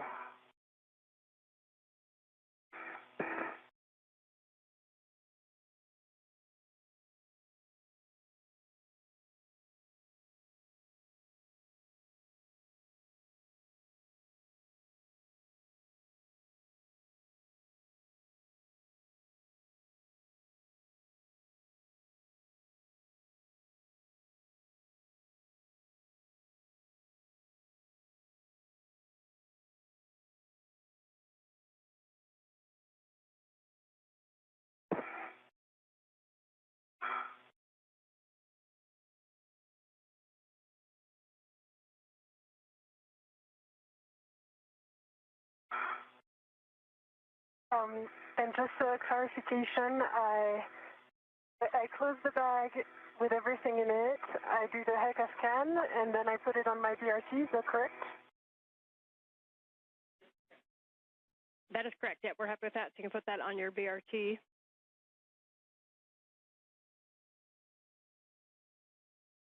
Okay. For and we can see your scan. So yes. So if you just want to go through everything that's in the bag and show it to us, we will write it down. Okay. Inventory metal segment with a scoop on it. The ratchet wrench. Squeeze out the palm wheel. And coming soon, the heat shield, which I need to protect as well.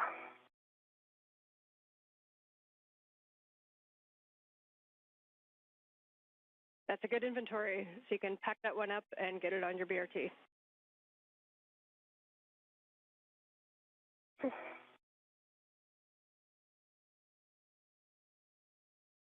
And I'm at the Fort Cedar. Copy. You'll be showing that in WIF 3 and setting it to low profile, and I have recommended settings.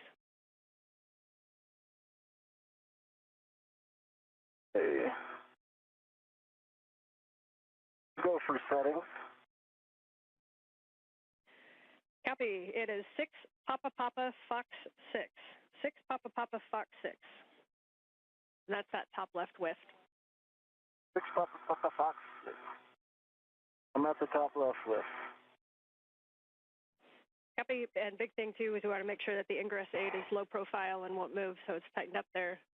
And then we'll just get your words on making sure that it's clear of the MT and the POA.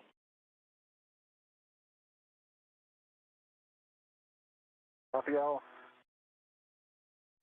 And for Sophie, once you have that packed up, we're going to have you put that on your BRT, and we'll have you start heading toward the airlock. Copy airlock.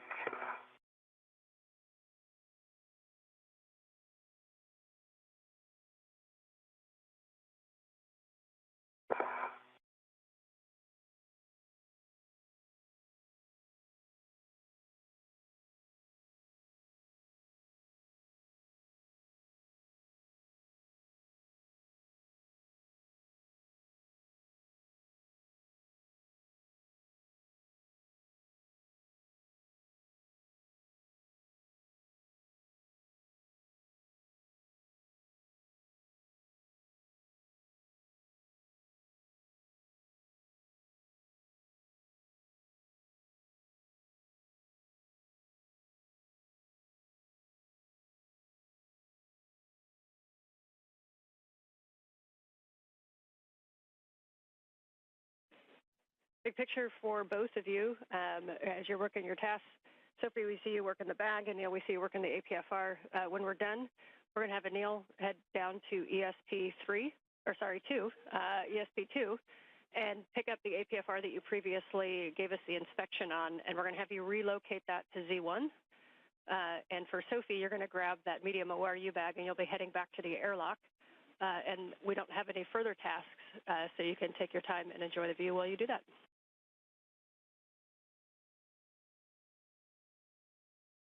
Copy, working on the bag and airlock. And can you repeat those APFR settings again? Yes, 6 Papa Papa Fox 6. 6 Papa Papa Fox 6. Copy, 6 Papa Papa Fox 6.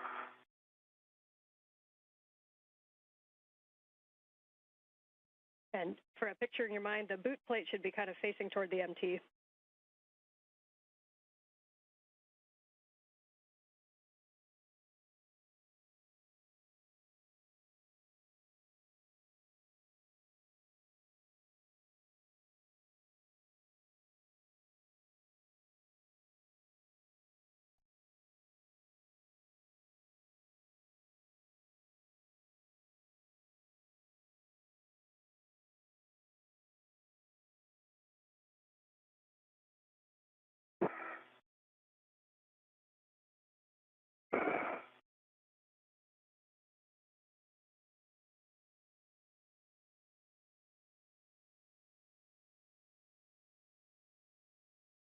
This is Mission Control Houston, now 5 hours 31 minutes into today's spacewalk.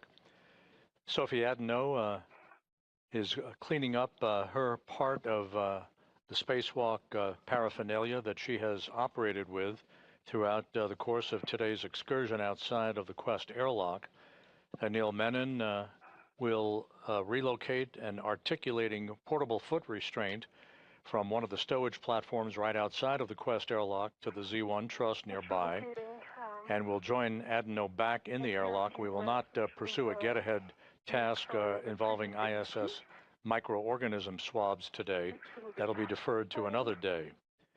Once again, the spacewalk today highlighted by the removal of a failed space-to-ground communications antenna that provided high data rate communications through NASA's Tracking and Data Relay satellite system. It has been tied down in a safe configuration known as a long-duration tie-down with a number of tethers on the truss of the station, but time ran out, not permitting the removal and installation of a spare space-to-ground antenna to provide redundancy for the high data rate communications capability on the International Space Station. That work is going to be deferred to an upcoming spacewalk, although the priorities for the next spacewalk targeted for next Tuesday and then other spacewalks to follow have yet to be determined by program management and the flight controllers.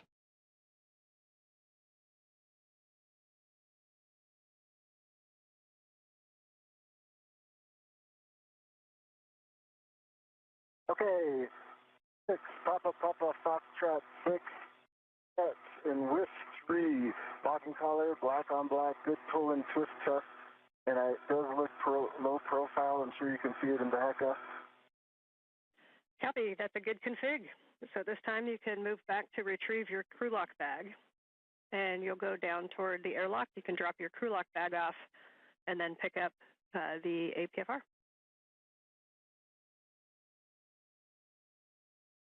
Hey, going for crew lock, then APFR.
And for Anil and Sophie, you guys are both kind of headed back toward the airlock with a bag.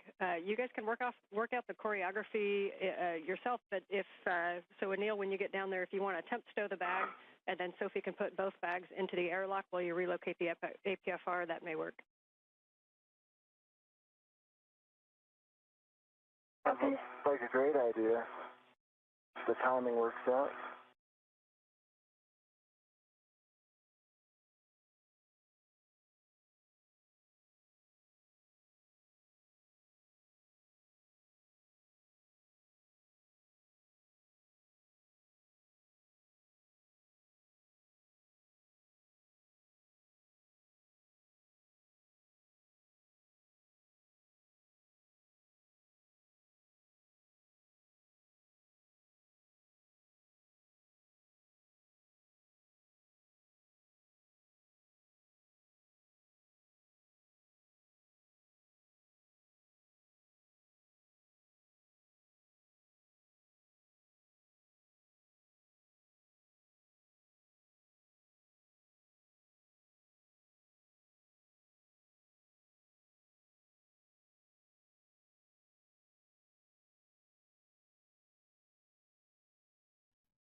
All right, both looking good. Anil, it looks like you've got that crew lock bag out at the NTA, and Sophie, it looks like you're about to grab the medium ORU bag as well.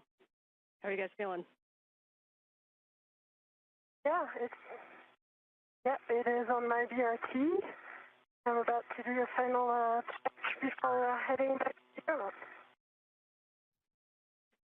Okay, copy. And for future reference, as you go down, if you want to give us any words on the forward or the aft translation paths, I know there was a lot of discussion as we were planning the CVA because we haven't had a lot of people do it. So if you have any thoughts on your way down, we'd take them.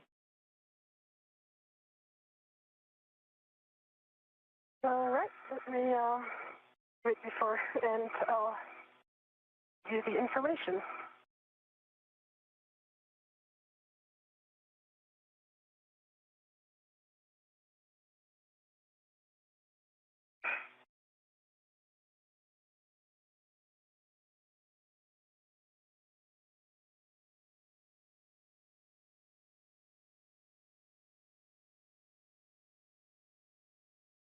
On the seat of spur. Cap on the seat of spur.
And the suggestion was I temp stow the bag, Sophie puts them away, and I head out to the APFR. And Anil, can you tell us where you temp stowed that? Oh, it was a question. Well, the question was, were you suggesting, Sophie, I temp stow it on the circular handrail or ring, and then Sophie puts them inside the airlock, and then I head to the APFR. We both temp stow. Yes, outside that the was, airlock. if that works for you guys, you can temp stow the crew lock bag right there at the circular handrail or somewhere in that area, and then go forward on ESP2. Sophie is just headed that way with the medium ORU bag, and she can stow both bags inside of the airlock. Sophie, are you good with that plan? Yeah. I have a little done sleep right now because I'm working on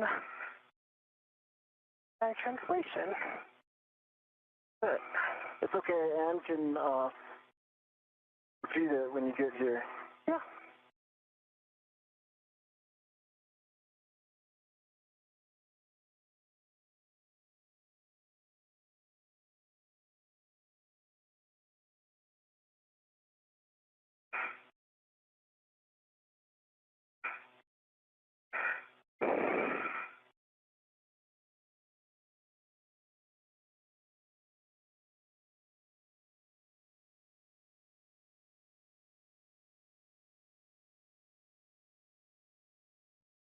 And Sophie, you came down the forward side of Z1, is that correct?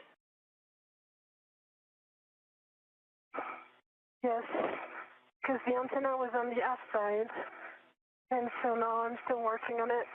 Okay, yeah, so you'll come down, as you get down to the bottom there,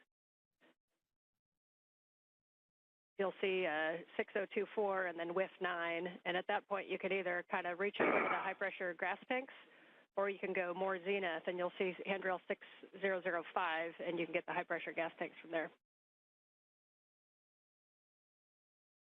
Yeah, I have 6024 in hand. Just okay. as ORU bag is a giant thing. Yeah, so from 6042, getting down to 6052, you can either go, or sorry, you said 6024.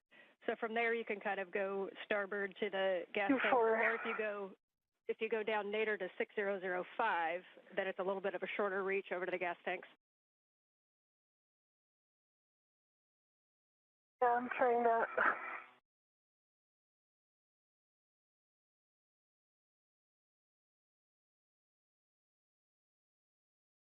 And the crew lock brake temp stowed forward part of the circular handrail. Copy temp stow. So you are going to translate to ESP2 WIF 4, which is the one that you passed before, that's on the most starboard side of the forward side of ESP2.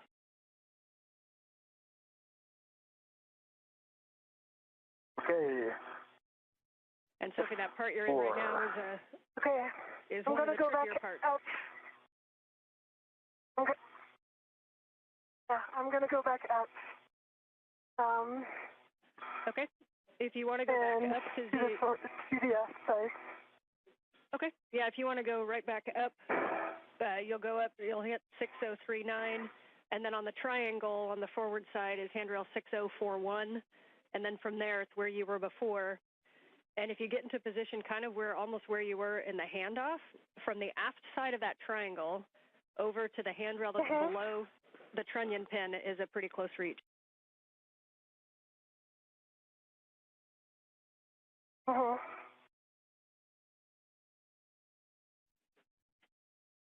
Yep, nicely done. So from the... I'm over the triangle, just Yeah, so that in your left hand is 6040.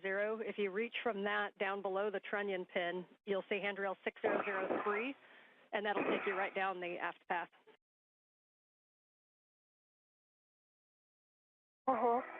Yeah, just need to take a second to put my tethers in front of my feet.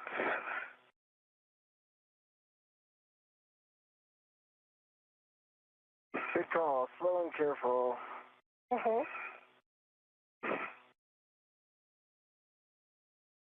Oh, actually, they're good.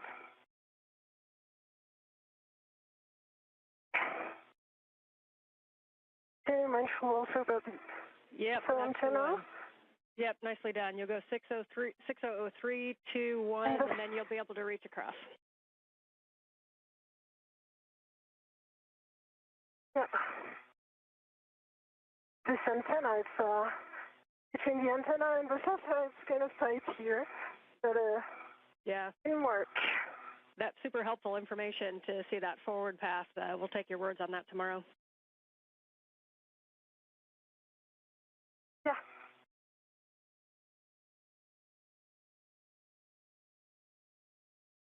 This is Mission Control Houston, 5 hours and 47 minutes into today's spacewalk. Anil Menon and Sophie Adenot are making their way back toward the Quest airlock. The work all but complete for the day, except for some cleanup work that the two spacewalkers are involved in. The failed space-to-ground antenna, the SCANT-2, was removed from its boom on the Z1 truss of the International Space Station and tied down in what is known as a long-duration tie-down with tethers by the Z1 truss where it resided. However, time ran out on the clock that would have enabled the two spacewalkers to retrieve a spare space-to-ground antenna from a stowage platform out on the port side of the truss structure of the International Space Station to install it on the now empty boom that the failed antenna occupied for all the years that it provided its service. So that work will be deferred to another spacewalk. We will determine through a series of meetings what the priorities are for dispositioning the completion of the space-to-ground antenna spare installation. It will be conducted, it's just a matter of when, and other work yet to be determined in the next spacewalk that is tentatively scheduled and actually targeted for next Tuesday, August 25th. Boxes. And I see your tethers, Anil. This was the second spacewalk for Anil Menon. He ventured outside back on August 6th with Jessica Meir to complete the construction of the bracket platform upon which the final IROSA, or ISS Rollout Solar Array, will be installed after it is delivered to the space station later this year on a SpaceX resupply mission. Yeah, I remember that from the... So Menon is in the home stretch of the second spacewalk of his career. This was the first spacewalk for Sophie Adenot of the European Space Agency, the first spacewalk by a French woman in history. And again, the determination of the priorities for the upcoming targeted spacewalk for next Tuesday, along with determining when we will complete the installation of the spare space-to-ground antenna, which we could not get to today when time ran out. The two spacewalkers simply ran into a longer than expected amount of work to disconnect electrical connectors and to remove bolts holding the failed space-to-ground antenna in place. So as we approach the 6-hour mark in the spacewalk, the two spacewalkers soon will be making their way back inside the Quest airlock. You see them right there at the hatchway to Quest. They will close the hatch, and the end of the spacewalk will be officially marked with its elapsed time at the point that the repressurization of the spacewalk of the Quest airlock begins.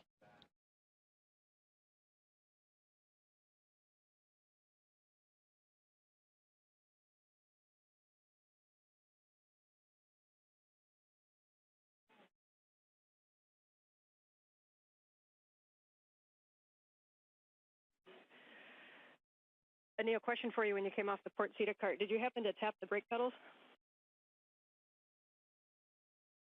I did not. Copy. I'm sorry, I thought about it, but I thought... That's okay, that's on us. That's on us. But we might have bought you a free translation to the port seat cart and back. So after you stow the APFR, we will have you go tap that twice, please.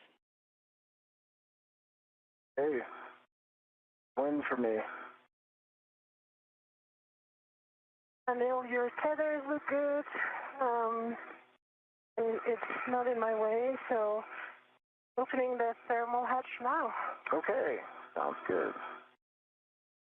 Heading down. Thermal cover, sorry.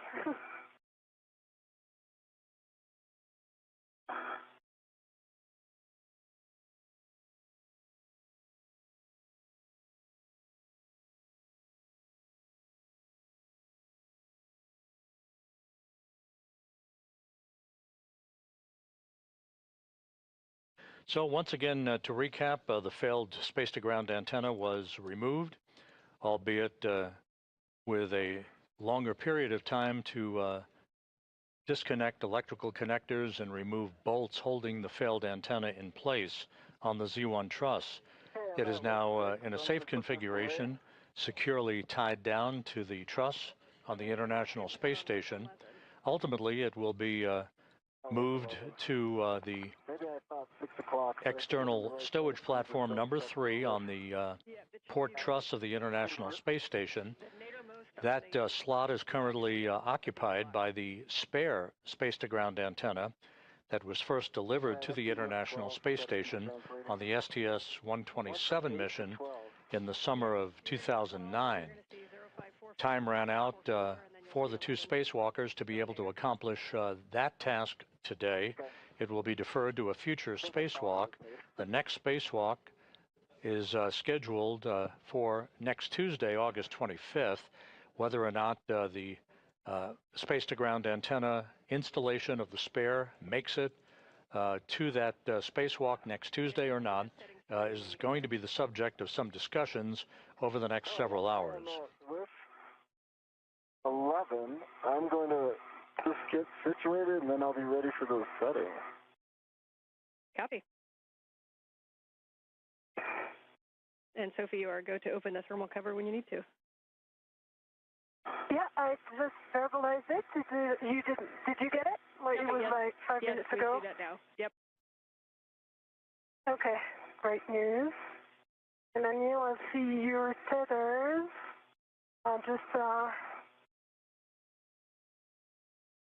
Yeah. Now you're going aft.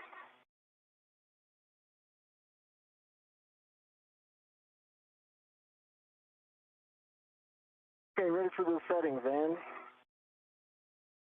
Your settings are 12, Papa Papa, Fox 9. 12, Papa Papa, Fox 9. Oh, Papa Papa Fox 9, got it.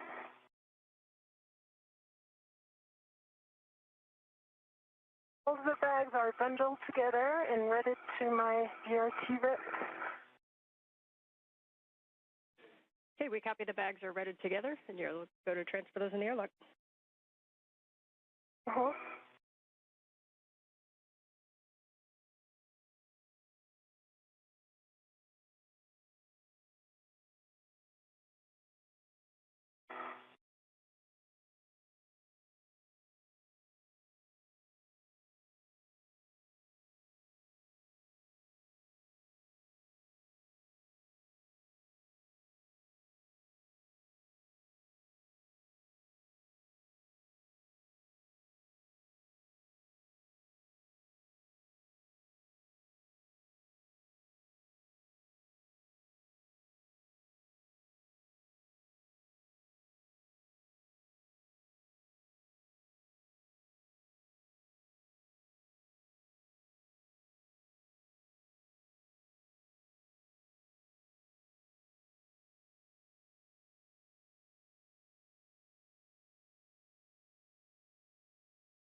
I'm going to read my load path to station. Right. Base tether is small hook gate close lock back on black. Large hook gate close lock back on black. On the airlock waist tether, gate close lock black on black for the big hook, and small hook gate close lock black and black as well. So I have a good load path to station, and I'm retrieving my local from the and going back in. Okay, we concur that that is a good load path. Hey, And 12 Papa Fox truck. Copy, 12 Papa Papa, Fox 9. Twist. Not suppressible. Black and color, black on black. Copy, good calls. You are go to translate to the port seat occurred. And Sophie, we see you about to get in the airlock. You might want to pause there and take a view. It's going to be a little bit before you're back. But nicely done.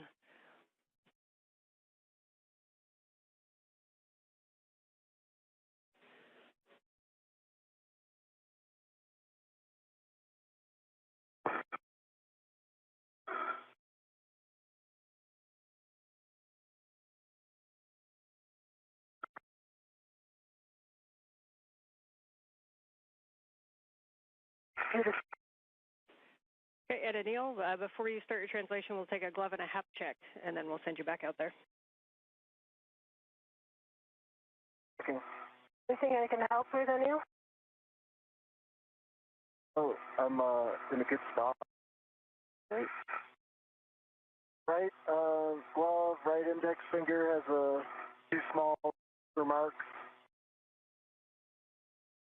and looks nominal.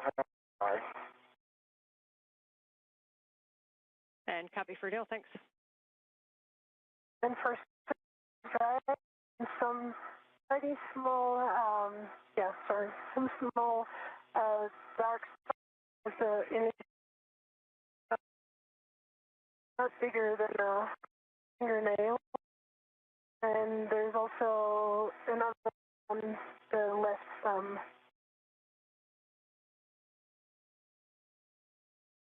Really, just. Okay, we copy, Sophie. Your comms are coming in a little bit broken, so we didn't quite catch that. Copy. Some for the gloves, I can observe is dark markings on the fingertips of both hands.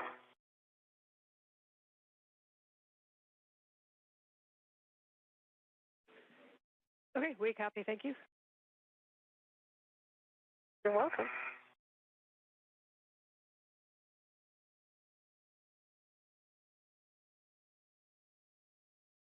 Right, and I'm headed to the feeder cart. Copy, we appreciate your extra work and overtime today. Oh, any day.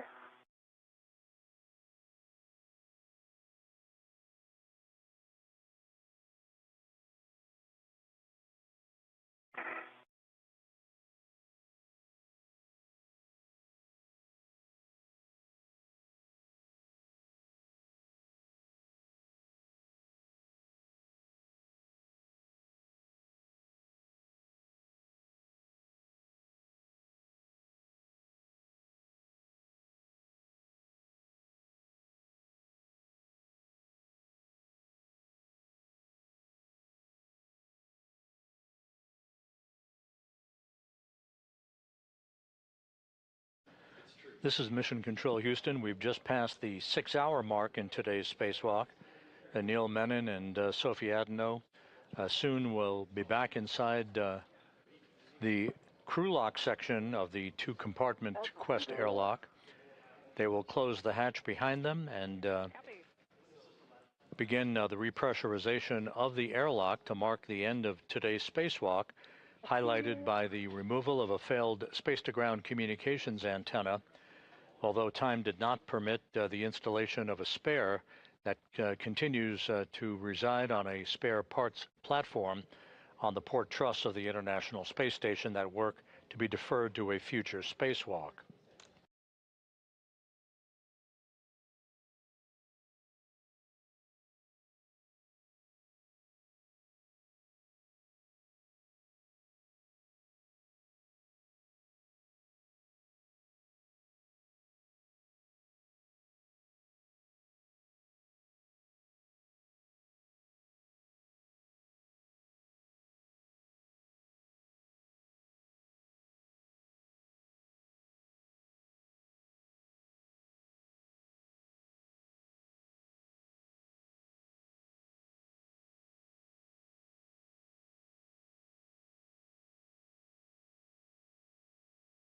I'm hitting the brakes on the outboard side, right?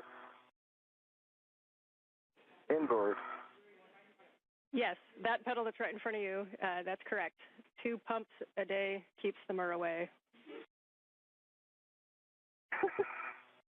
Pumped it. Unfortunately, on this one, the myrrh won. Oh, I thought you were going to say, unfortunately, go back and do it again. We appreciate that. So, Neil, with that, you are going to return to the airlock, and Sophie, you're going to ingress the airlock. Copy.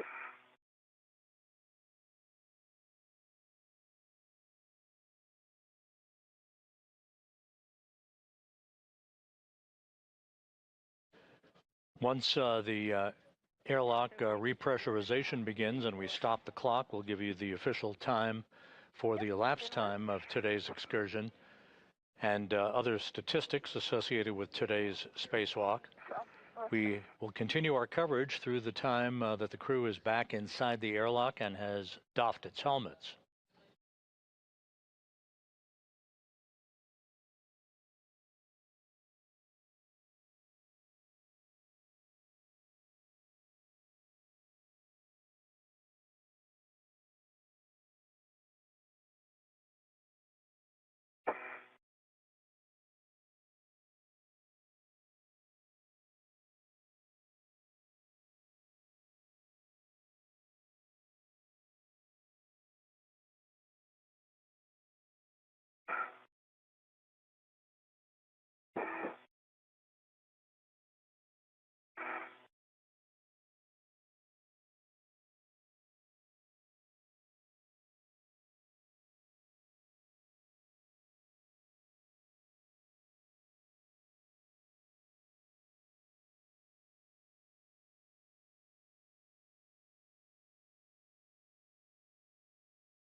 And at the end of the feeder spur. Copy. And Sophie has her good load path into the airlock and bags in the airlock. So as you get down, once you get her go, you retrieve anchor hook. Sure, bag 1 and 2 are in the airlock.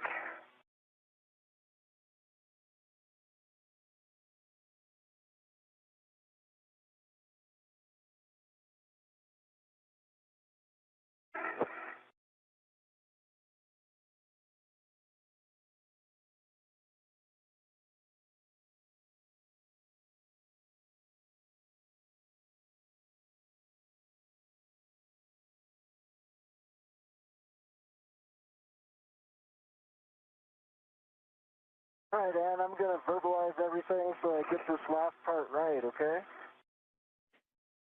Copy. We'll take it. Let me know if you'd like any steps.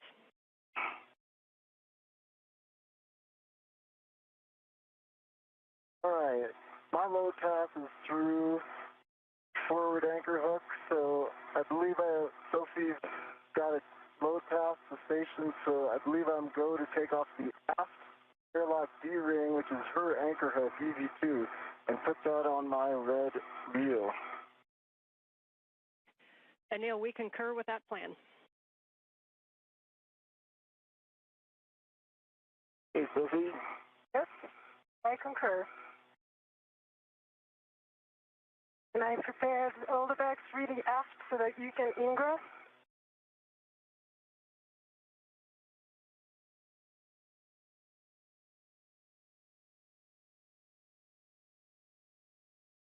Sorry, reading port. All right, your anchor hook is on EV1's red reel, closed lock, black on black. Now I have a load path through you, Sophie. Yes. So I'm going to pick up my anchor hook and put it on my NWS. We concur? Agree? Yeah, concur.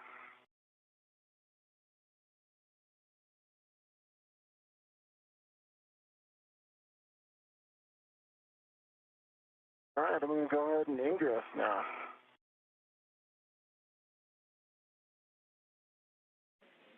Copy, you go to ingress, and if you want an end effector on your thermal cover, you can. I'm going to do the feet first ingress, and then come back for the thermal cover. Okay, and I'm ready to guide your feet.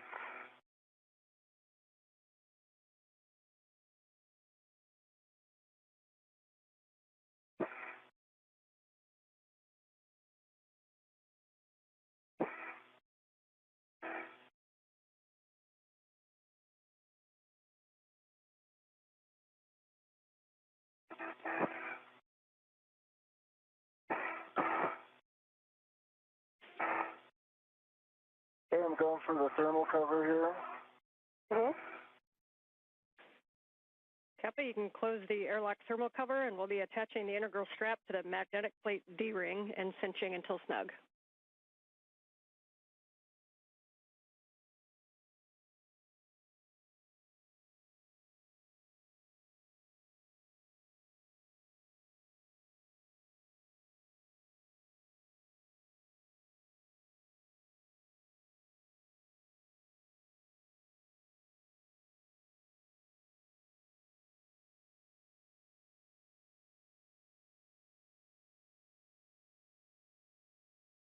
So the crew back inside the Quest airlock, closing the outer thermal cover. And That'll be followed by closing the hatch itself to the crew lock section of Quest.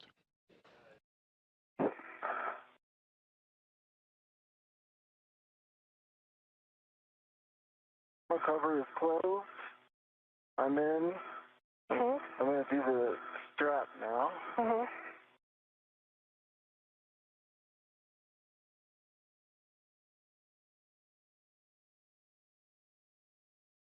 Okay, and once you have the strap cinched, we'll take the number of Sharpie lines visible, expecting 6.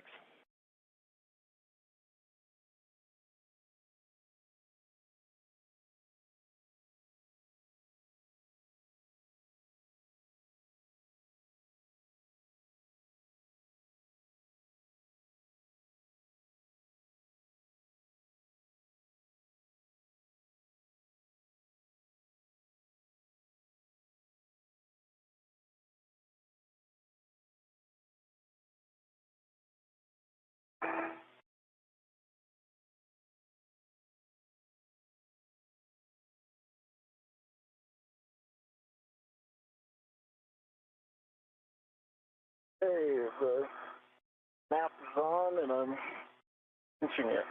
okay, I'm pulling your feet towards. All right, 6 Sharpies.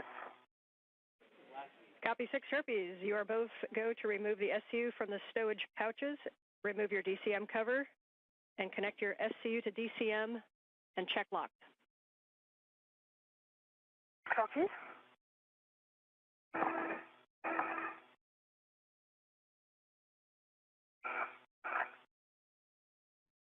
And Anil, if you could turn your HECA off, please.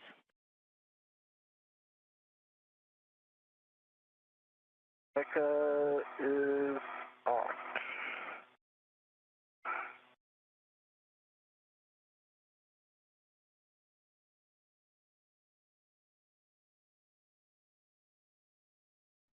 As you work your SCUs, just a note on the water that comes out of the SCUs, reminder that the station water is a little bit warmer than what your PLIS gives you, and so you may want to turn down your cooling to a higher number if you need it. Copy. I leave mine at current setting.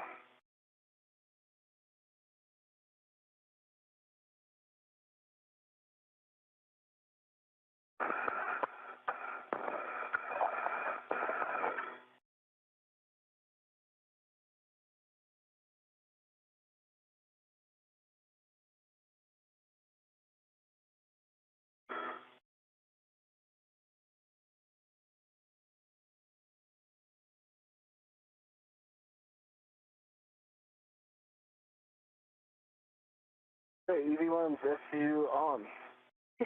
EV2 SCU on. Connected. Copy. SCU for EV1 and 2 are connected. We are in the pre-repress cue card. You can now switch your water to off OFF.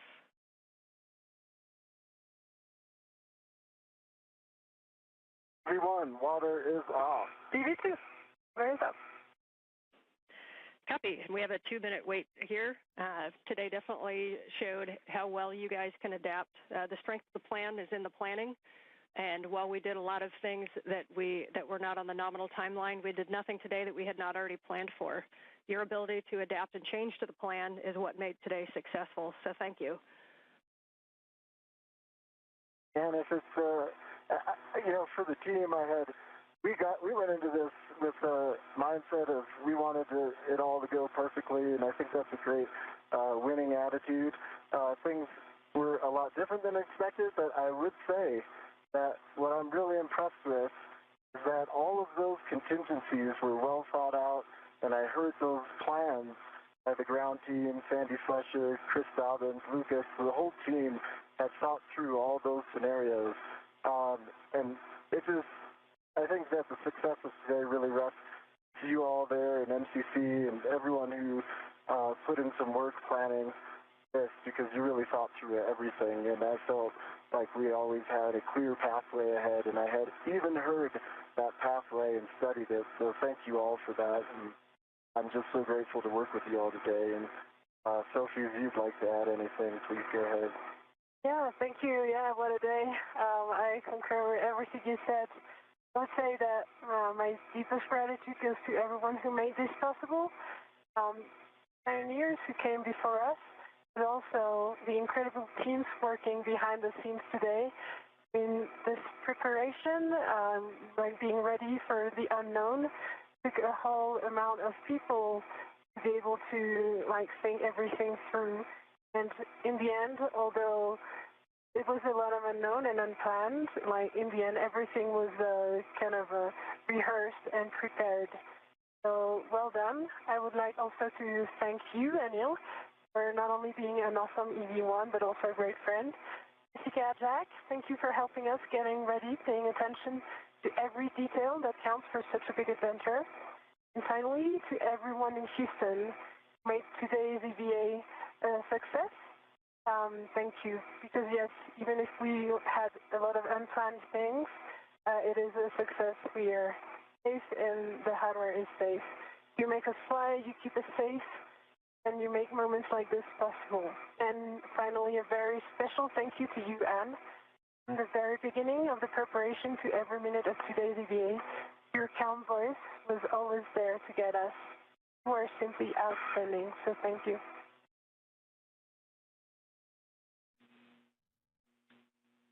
Anil, Sophie, Jack, and Jess, it's Dobbins. I just wanted to say really quick, great job today. I know that wasn't necessarily the result we were hoping for in the morning, but I really appreciated your perseverance and resilience throughout the day.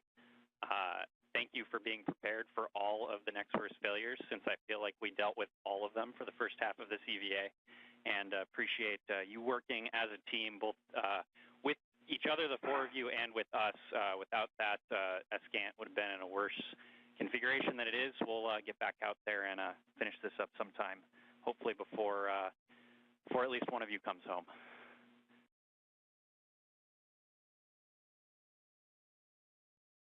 Okay, for Anil. Thank you, Chris. And you, Anil, you are go to close the hatch, verify that the outer hatch is clear of hardware, and the handle position is per the decal, and you can close and lock the hatch. Handle position per decal. With that, a round of congratulations from our two spacewalkers, Anil Menon and Sophie Adenot. Menon wrapping up his second spacewalk in just 12 days. For Sophie Adenot, the first French woman to walk in space, this was her first spacewalk of her career. And the lead flight director for this spacewalk, Chris Dobbins, acknowledging the work that the crew did out there, especially when the crew fell behind due to difficulty demating some of the electrical connectors on the failed space-to-ground antenna, and working with some of the bolts that were balky throughout the course of today's spacewalk.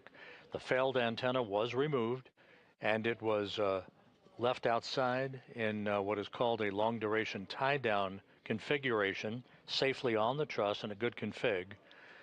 The work yet to be conducted will be the installation of a spare space-to-ground antenna that will be on an upcoming spacewalk that will restore full redundancy to the high data rate communications capability on the International Space Station. Sometimes an end effector on that handrail helps. Yeah, I thought maybe my arms were long enough to reach the hatch key, but I needed the anchor hook. In any case, the hatch is down. Menon and Adenot are in the process of configuring their suits to airlock systems before the repressurization of the Quest airlock begins to mark the official end of today's spacewalk.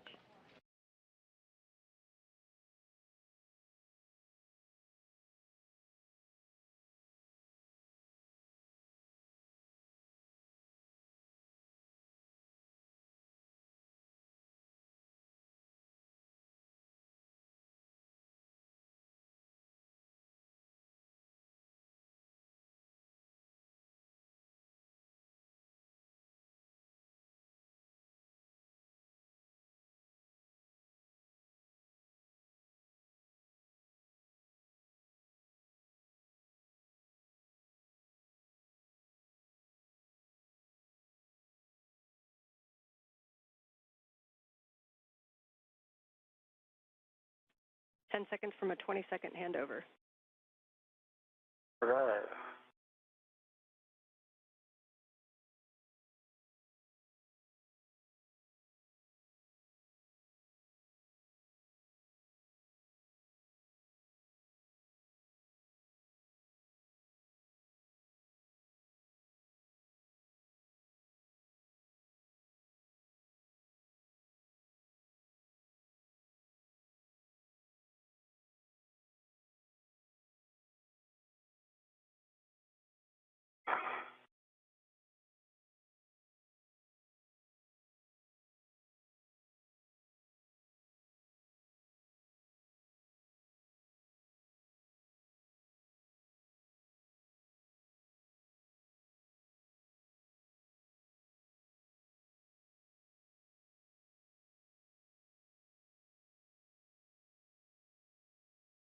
Looks like we got S-band again. You can repeat it now.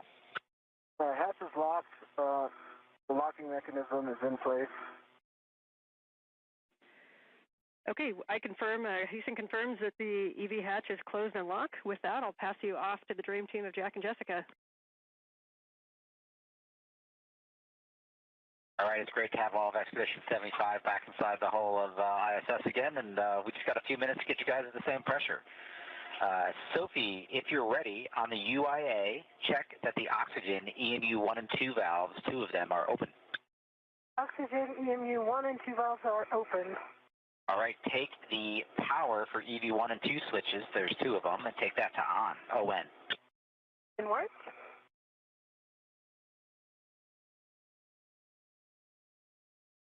Power EV1 and 2 on, ON.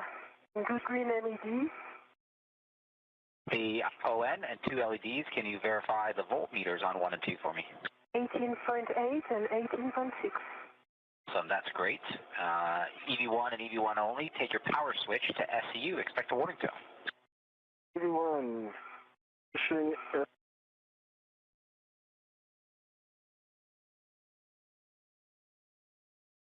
1-2 contact. got you. I'm on SCU. It sounds good. EV2, you can now take your power switch to SCU. EV2.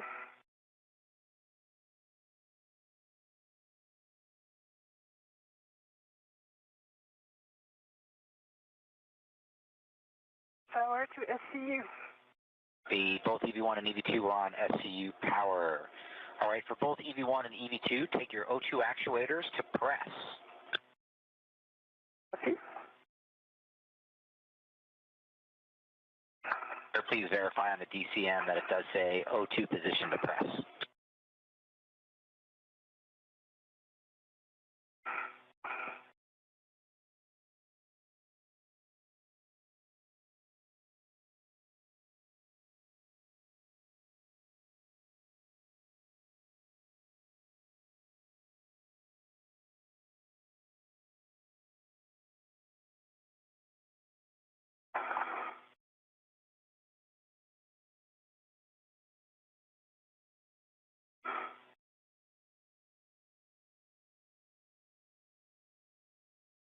EV2 press. The EV2 in press.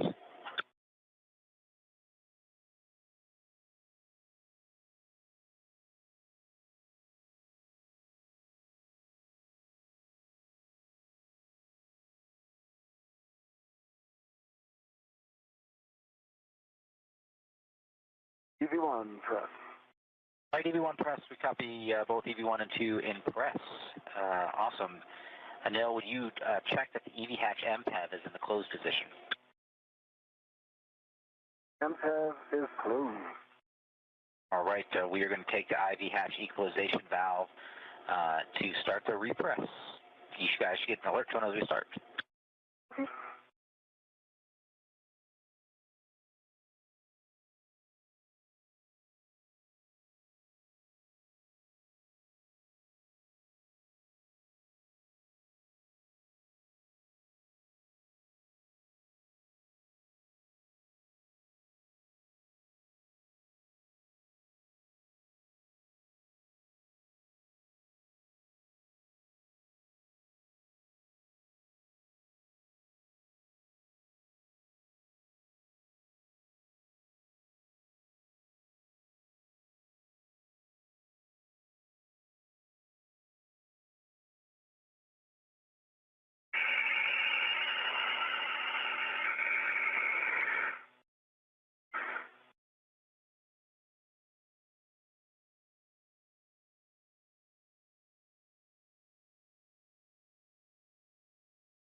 And Anil, Houston, I'm acting as Capcom now. Can you verify your O2 actuator is in press? Verifying. Was off a little bit. Yes, it's now in press. Houston copies.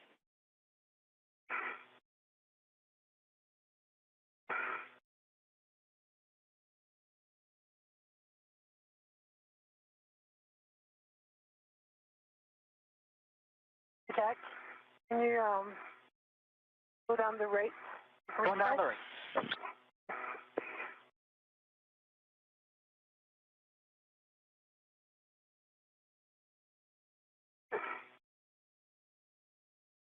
This is Mission Control Houston. The repressurization of the Quest airlock is now underway. The official end time for today's spacewalk, 1:52 p.m. Central Time, 2:52 p.m. Eastern Time, giving us an elapsed time of 6 hours and 23 minutes for today's spacewalk. Again, today's spacewalk ending at 1:52 p.m. Central Time, 2:52 p.m. Eastern Time, for an elapsed time of 6 hours and 23 minutes. With the repressurization of Quest underway, we will now gather some additional statistics and have those for you momentarily.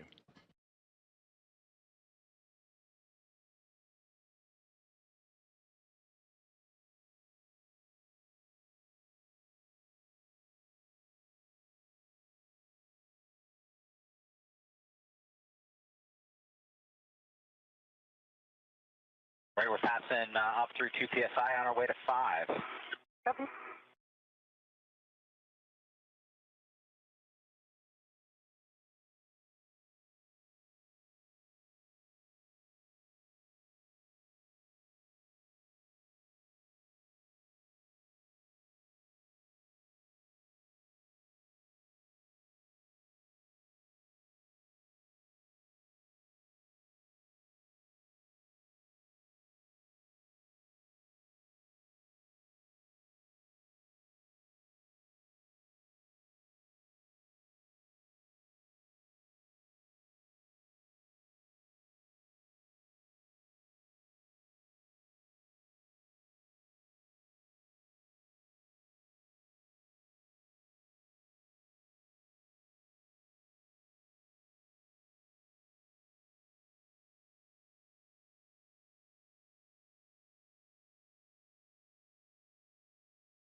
We're passing through 3.5 PSI on our way to 5. You guys might get an alert tone at 4.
This is Mission Control Houston. The repressurization of the Quest airlock well underway, approaching 5 pounds per square inch of pressure. It'll get up to about 14.7 psi, and that will then set the stage for the opening of the hatch, separating the crew lock, in which Anil Menon and Sophie Adenot are located, and the equipment lock, where you see Jack Hathaway. He'll be joined by Jessica Meir as they help the two spacewalkers out of their extravehicular mobility units. The spacewalk today was the 282nd spacewalk in support of space station assembly maintenance and upgrades, the 5th spacewalk out of the ISS this year, the 2nd for Expedition 75. This was the 2nd spacewalk for Anil Menon. He now has a total of 12 hours and 50 minutes of spacewalking time. For Sophie Adenot, this was the first spacewalk for her and the first spacewalk by a French woman, 6 hours and 23 minutes. The spacewalk, by the way, began at 7:29 a.m. Central Time, 8:29 a.m. Eastern Time, and ended just a few minutes ago at 1:52 p.m. Central, 2:52 p.m. Eastern Time. The 282 spacewalks in support of space station operations have now totaled 1,786 hours and 44 minutes. That is the equivalent of 74 days, 10 hours, and 44 minutes of spacewalking time. And we'll continue with our coverage through the time the crew is back inside the airlock and have doffed their helmets. The two spacewalkers removed a failed space-to-ground antenna from a boom on the Z1 truss of the International Space Station, but in doing so, ran behind the timeline because of some difficulty with electrical connectors and stubborn bolts. That resulted in the crew running out of time to be able to retrieve a spare space-to-ground antenna for its installation on the boom on the Z1 truss. So that other portion of today's major objective will be deferred to a future spacewalk.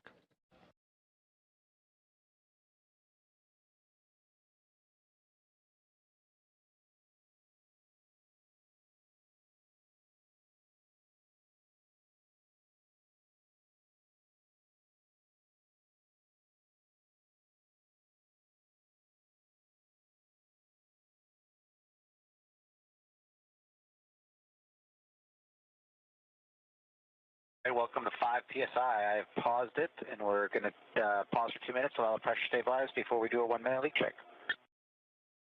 Okay. Copy.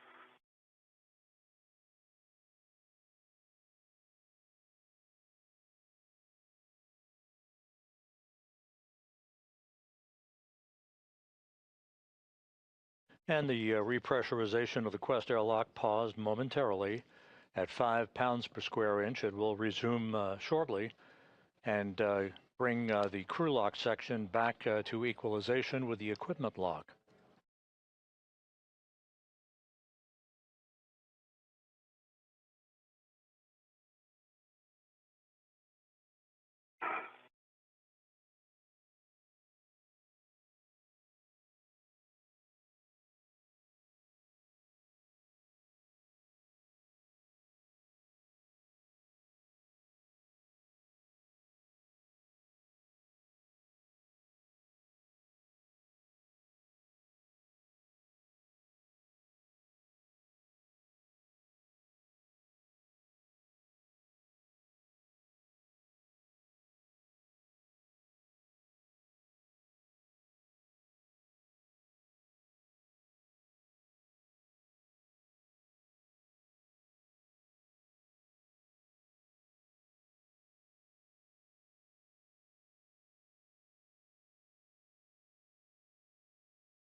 Right, that's our 2 minutes. Pressure's holding at 258. We got 1 minute for the leak check.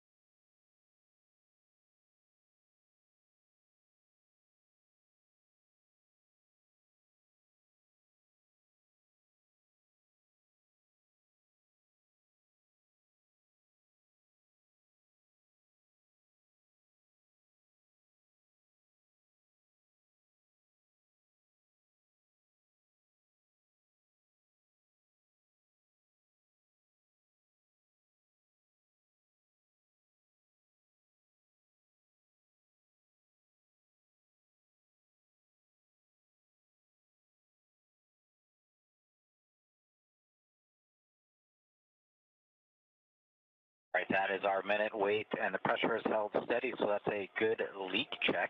All right. EV1 and EV2, will you check your gloves? Heater switches are in off, OFF position. One is off.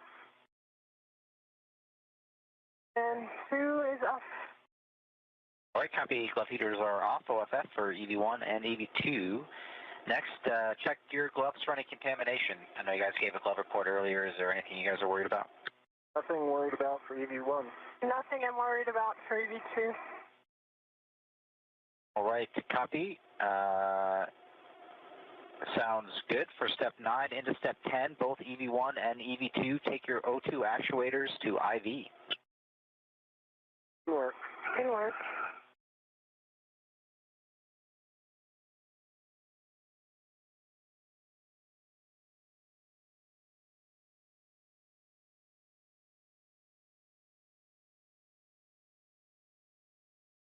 One's an IV. 2 IV. Great work, guys. I hear EV1 and EV2 O2 actuators and IV. All right, next up, I'm going to take the equalization valve back up to start repressing, and we'll continue at the nice flow rate we've been at. Thank you. One copy.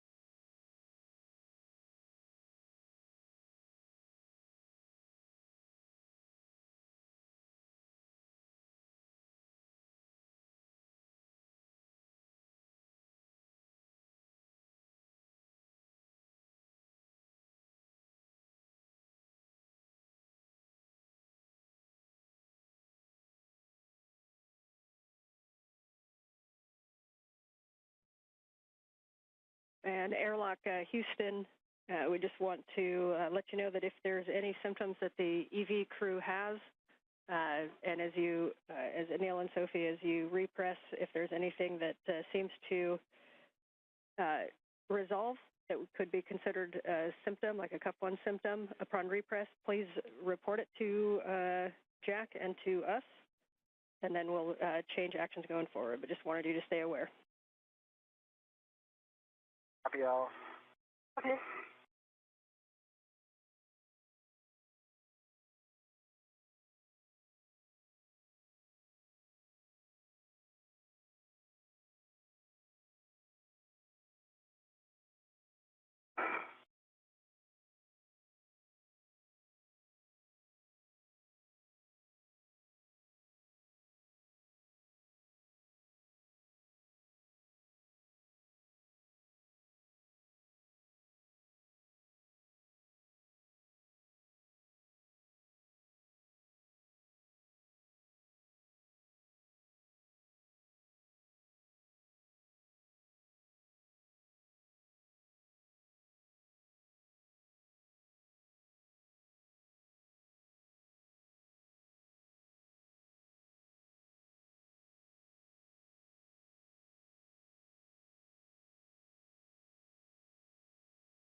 Totally happy with this repress rate. If you guys are, just want to give you the heads up that it will be about 20, 25 minutes to get to stack pressure. Okay. I think I'm happy with this rate. Sorry, Anil. No problem. I don't have anywhere to go. I got 8 more months here. I'm sure you would love to go outside again. Nice.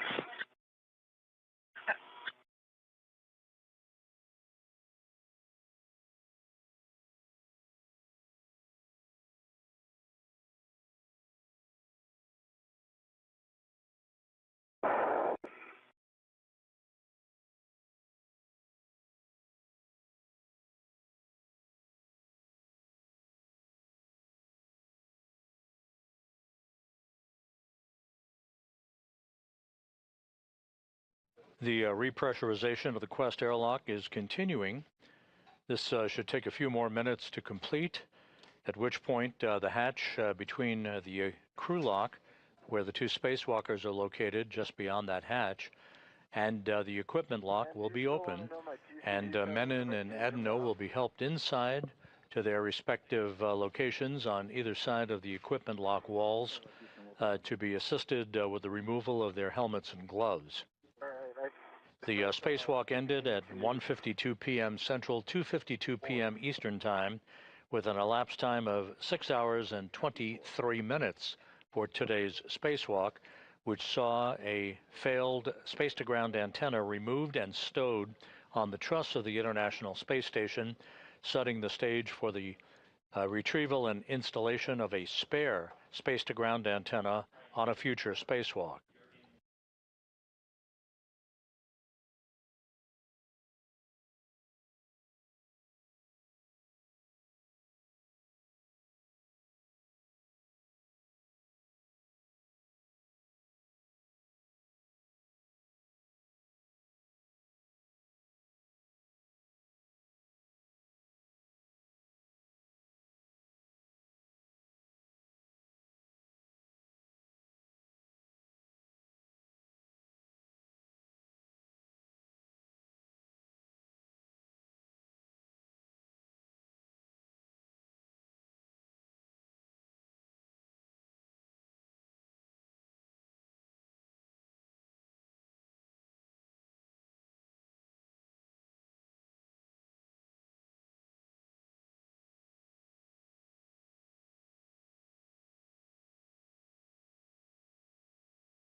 This is Mission Control Houston. Once again, monitoring the slow and steady repressurization of the Quest airlock. You see Jessica Meir in the equipment lock section of Quest. She and Jack Hathaway awaiting the full repressurization of the crew lock section of Quest so that they can open the hatch and bring the 2 spacewalkers back inside.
How you doing, Sophie?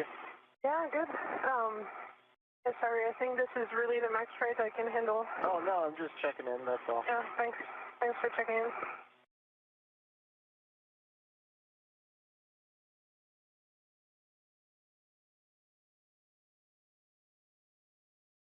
Passing 11 and a half PSI, almost 12 PSI, still probably 12 to 15 minutes left. Okay. Copy.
This is Mission Control Houston. You're looking at Jack Hathaway at the hatchway of the Quest airlock's equipment lock, separating it from the crew lock section of Quest.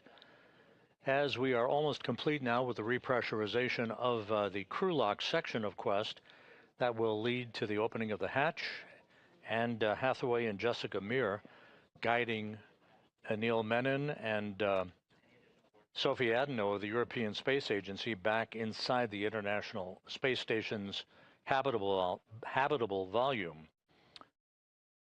The 6-hour, 23-minute spacewalk concluded a short time ago. The major objective to remove the failed space-to-ground antenna was completed. That antenna was tied down with a series of tethers to a truss structure near where it resided on the Z1 truss of the station. However, it took longer than expected to undo electrical connectors and bolts holding the failed antenna in place, and the clock ran out on the two spacewalkers, so we did not complete the installation of a spare space-to-ground antenna, which remains on a spare parts platform on the Port 3 truss of the International Space Station. That work will be done on a future spacewalk.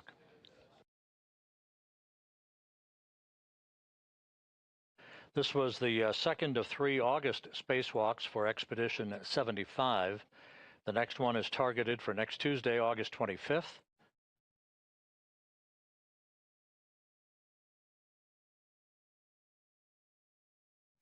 That will then in turn lead to the mid-September launch, targeted for September 12th, of the Crew 13 crew on a SpaceX Dragon spacecraft.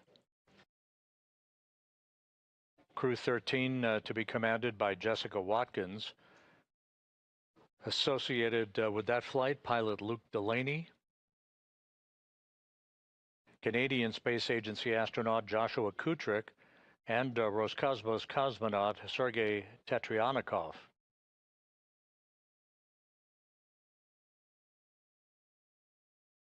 The Crew 12 crew will conduct a short number of days of handover with Crew 13 once they arrive on station.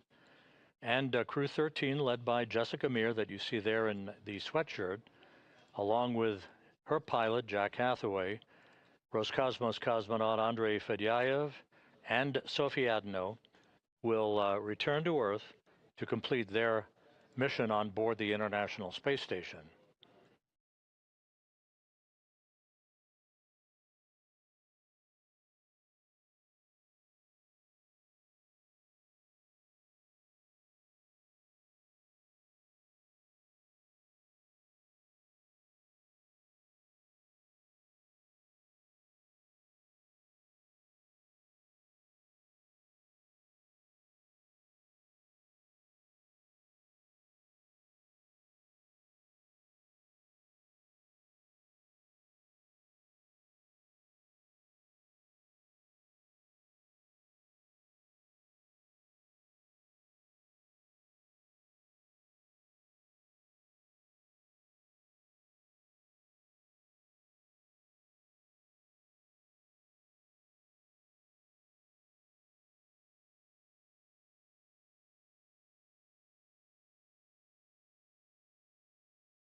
right as we get close to stack pressure, the repress rate at this setting is slowing a little bit, so I'm going to move the knob and let me know if it's too much.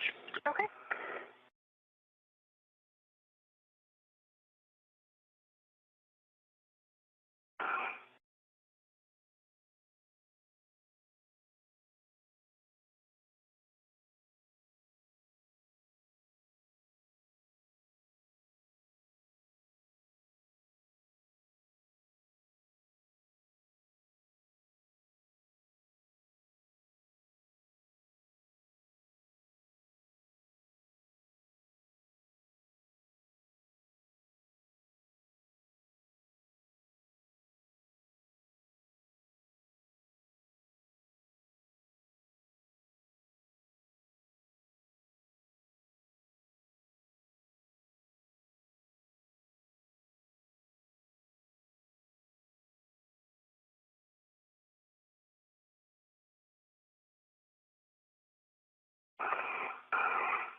Joining Hathaway in the equipment lock section of Quest is Roscosmos cosmonaut Anna Kikina, well into the second mission of her career.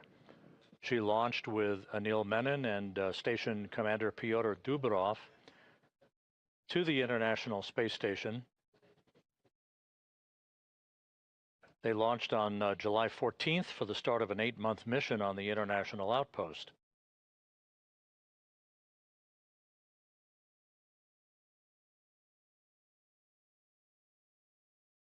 We're just moments away from the completion of the repressurization of Quest.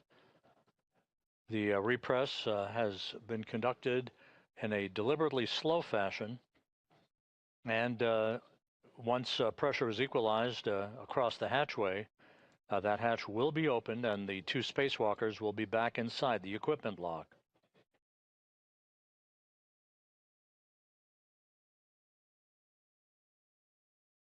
And we're hearing from flight controllers that we expect the repress to be complete about a minute or so from now.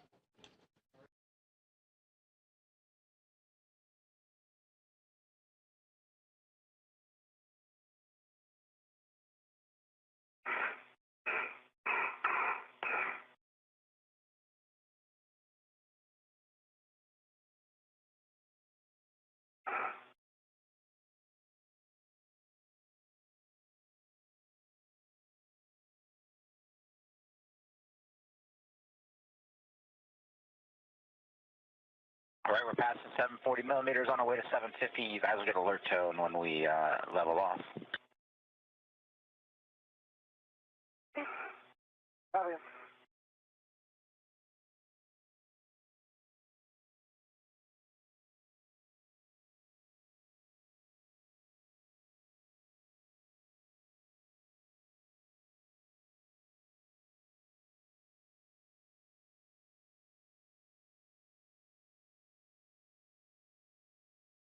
All All right, that looks like equalization, and that's the end of the cue card. We're into 1.240 post-EVA, so we're about to open the hatch.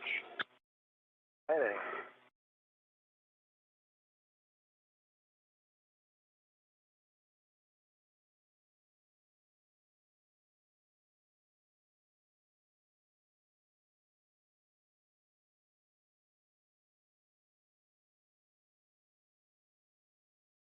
Hathaway now opening the hatch. Jessica Meir and Anna Kikina awaiting the entrance of the two spacewalkers back inside.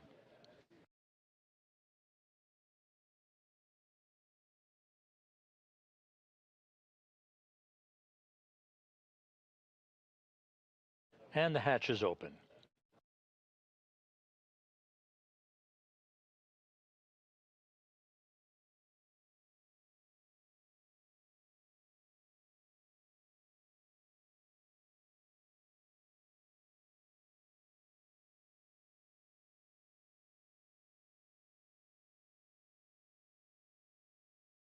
Airlock,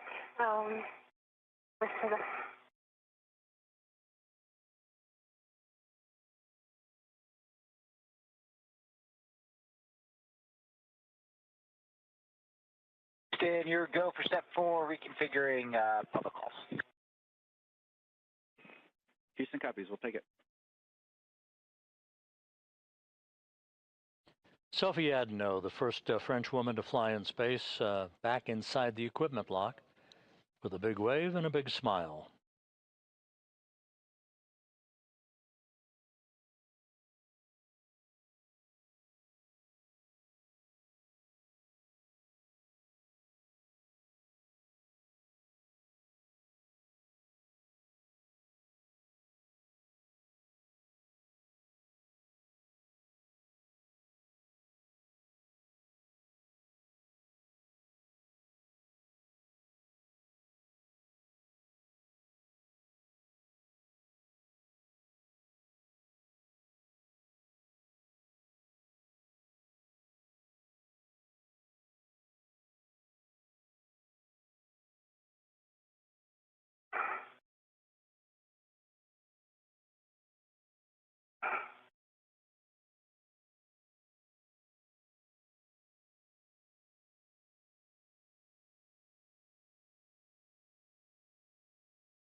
Station Houston on 1. Just a heads up that we have configured comm back to nominal, and you are no longer hot mic. Anil Menon back inside the equipment lock, having completed the second spacewalk of his career.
Jack Hathaway and Jessica Meir pulling in to the equipment lock some of the gear that Menon and Adenot used during today's 6-hour, 23-minute spacewalk, which ended almost an hour ago.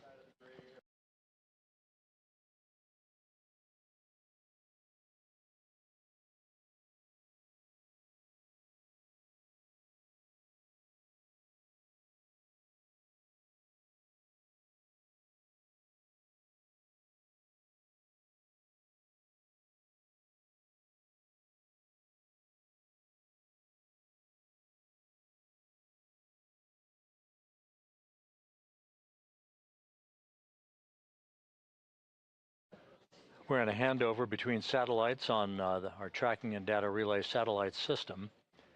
We'll regain our downlink capability from the station through the functional space-to-ground antenna that resides on the Z1 truss of the International Space Station. The other antenna that failed was removed by Menon and Adenot and stowed, tied down in what is called the long-duration tie-down configuration. It was stowed on the truss. The crew ran out of time, however, before it could get to the installation of a spare that resides on the external stowage platform number 3 on the port 3 truss of the complex.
This is Mission Control Houston, back inside the equipment lock of the Quest airlock on the International Space Station.